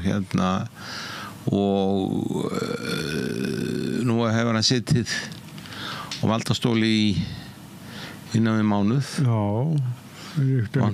vantar dag 20. janúar og vantar dag upp á mánuð 19.20 núna cirka, ég manna það ekki skiptir ekki máli en það líka spurning hversu lengi þessir aðstóðarmennans sitja vegna þess að John Bolton fyrirverandi þjóðaröryggisráðgjafi í á fyrra stjórnartímabili hann segir að það verði flestir farnir eftir 6-8 mánuði og það dálítið hættulegt ef að kemur upplausn á stjórnarheimilum það þarf festu og stofnana minni. Já. Og kjölfestu og stofnana minni. Já. Og nú byrjað á því að reka allt og alla. Já. Og án þess að þingi hafi nokkuð tíman komið nærri og þannig að þetta á tilskipunum og hvað gengur það lengi áður en að dómstólarnir taka við og einhverju verið snúið tilbaka og það spurning sem ég get bara ekki svarað. Þegar ég bjó í Bandaríkjunum þá var Clinton forseti þessi 2 vetur sem ég var hann barðist fyrir árið og var nýkosinn seinna árið og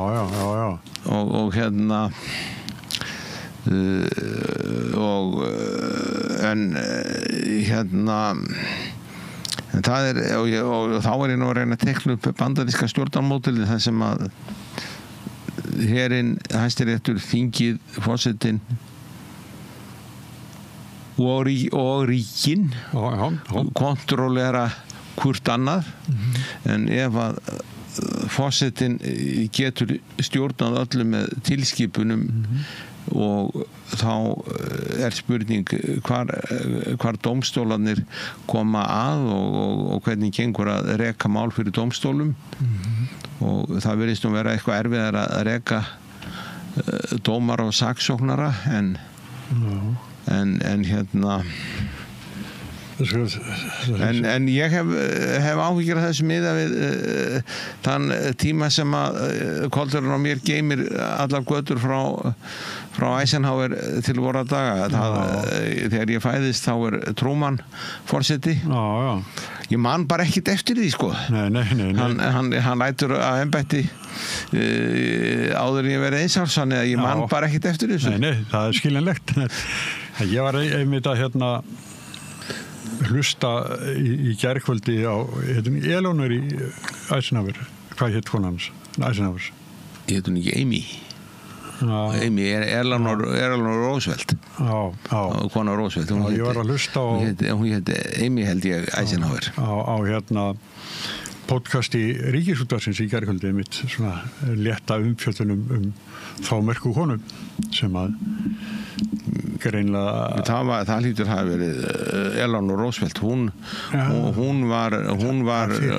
var fyrr sko hún gift Roosevelt sem á völdum frá 1933 til 45 og hún var stórmerkileg kona sko en frú Eisenhower hún hafði sér nú lítið frammi ég var að rugla hann og skadlust og hún var útsendari forseta á ýmsum ráðstöfnum og fundum og þannig að þegar hann var veikur og þá var hún og líka eftir að hann dó hún var hún var aktív mun lengur og ekki skilgeti hlutverk en var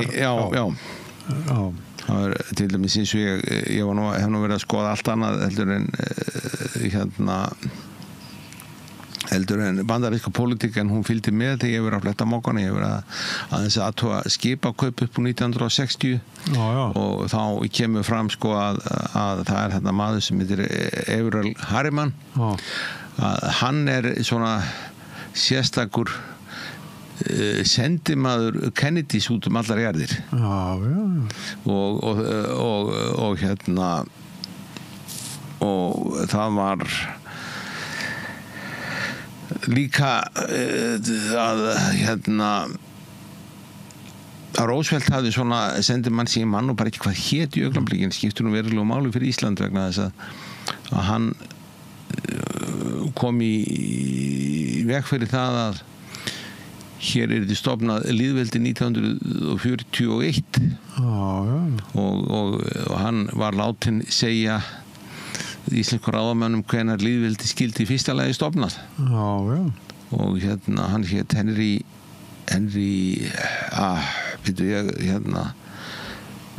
hann hétt Henry eitthvað, þessi maður og hérna, hann dó nú fljótlega eftir, ég held að hann dáði 46-7 en hann bara bjó í kjallaranum í Hvíta húsinu. Já.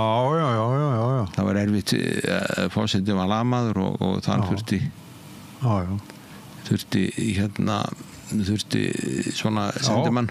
Já, og þá voru engin tölvupóstar engin snöggsamskipti það voru til símar en Averell Harriman hann er sérstakur sendumaður Kennedys strax og það bara kemur fram þarna í janúar 61 að hann verði sérstakur sendumaður og hérna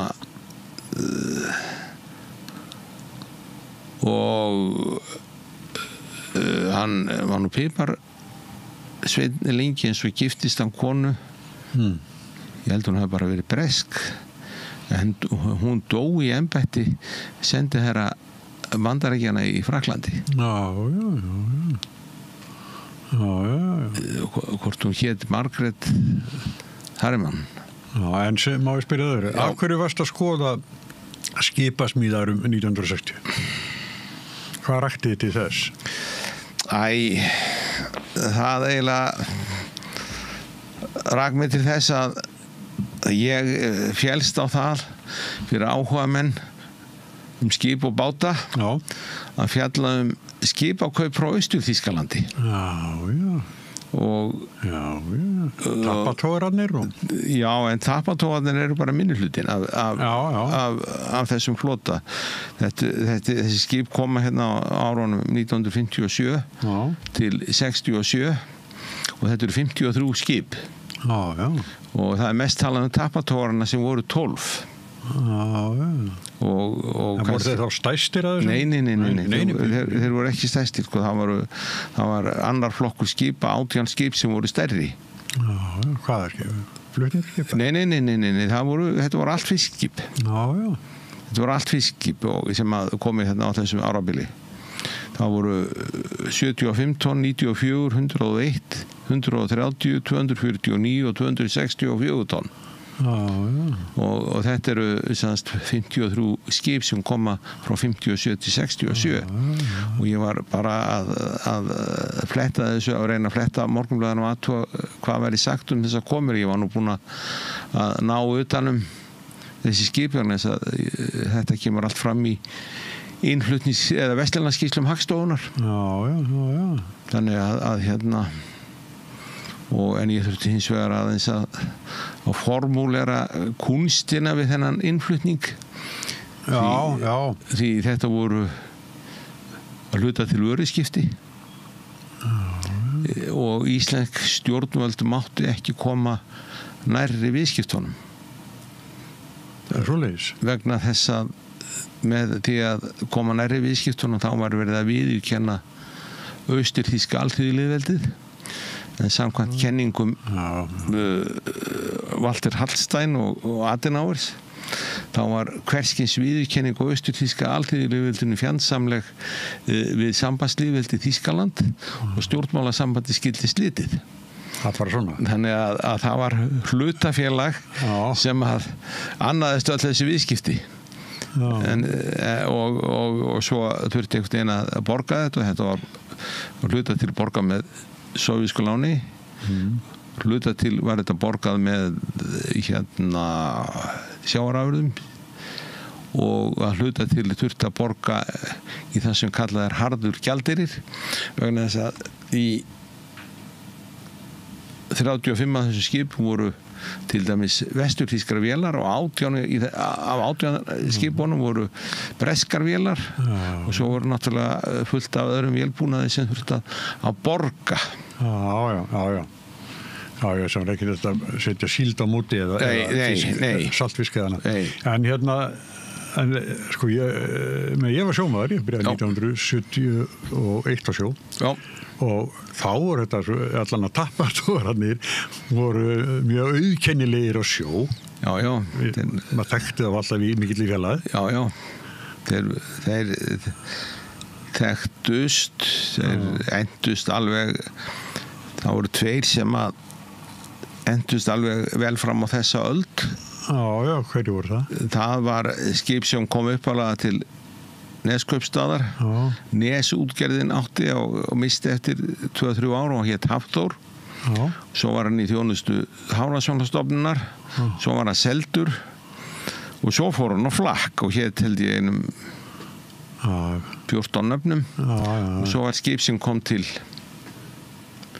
Bíldudals og hét náttúrulega nafni þess sem stofnaði Kauptúnið, Pétur Thorsteinsson.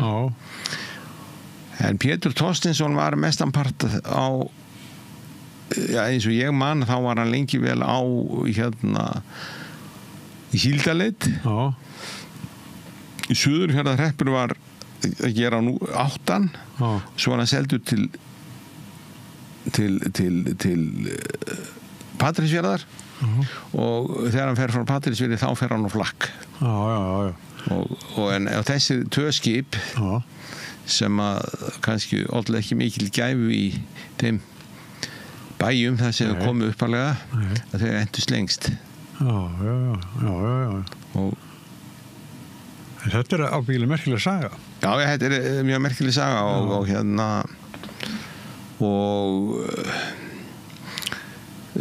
eins og ég segi, þetta eru 53 skip og ég held að á síðustu grúppinni að þá hafi sá síðasti verið að fara í brotajárn núna nýlega.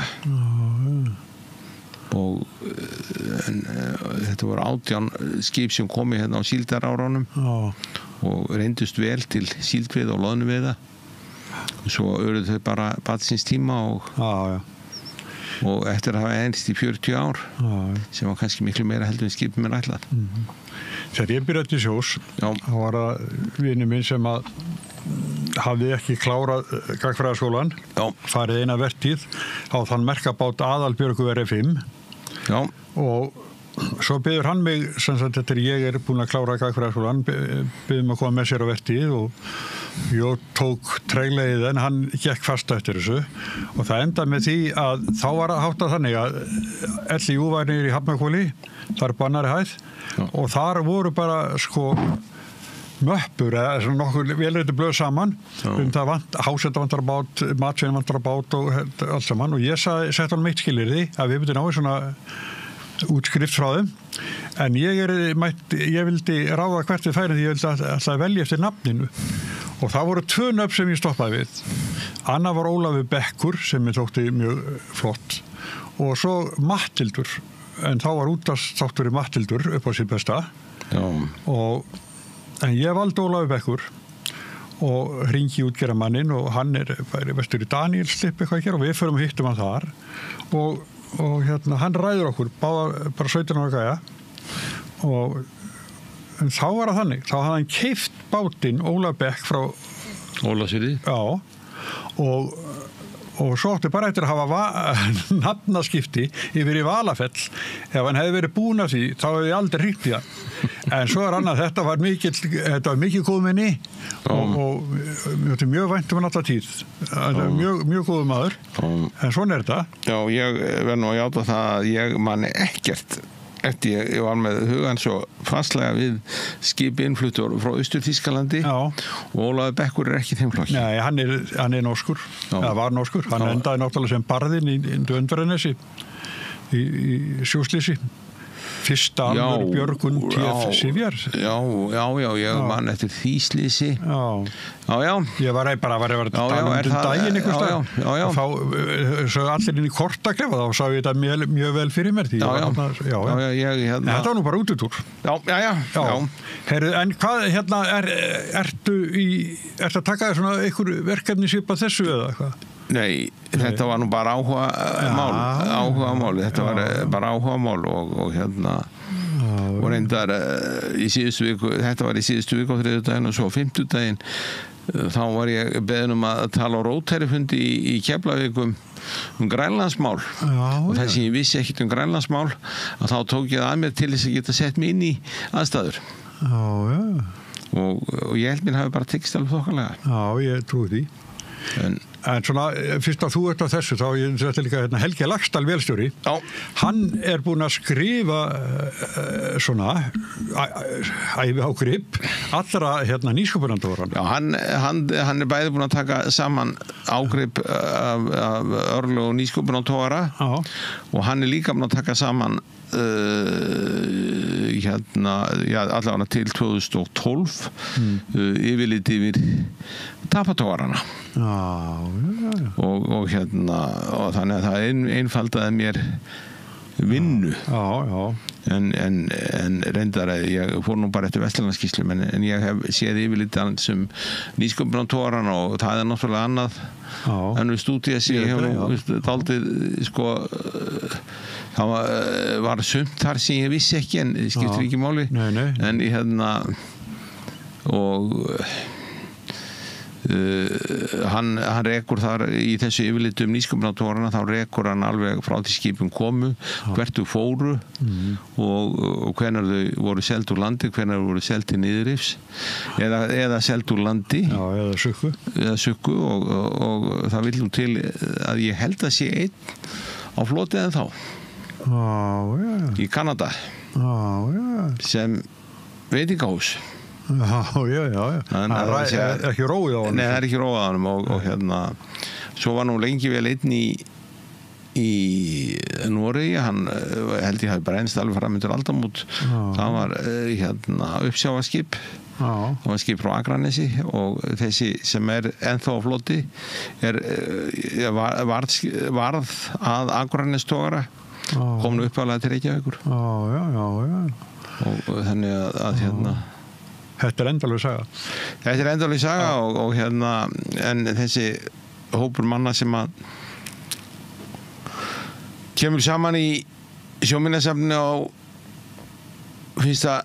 annað þriðjudag í mánuði að þeir lifna allir við og þurfa ekki að taka meðul það kvöldi þegar þeir eru búin að fá sögu af skipum. Nei. Römmurs og taug sem dregur menn til sjávar. Herru, Vilhelmín, ég þakka þér mikið vel fyrir komuna. Já, þakka þér fyrir og ég voni ég hafi ekki talað að mér. Nei. Þá rauðaborðinu lokið í kvöld. Við verðum hér aftur annað kvöld með annan þátt, ekki síðri en þennan. Vonandi fylgist þið með okkur þá. Sæla sinni. Segðu það á Samstöðinni. Samstöðin í eigu hlustenda, áhorfenda og lesenda. Sláist í hópinn og gerist áskrifendur.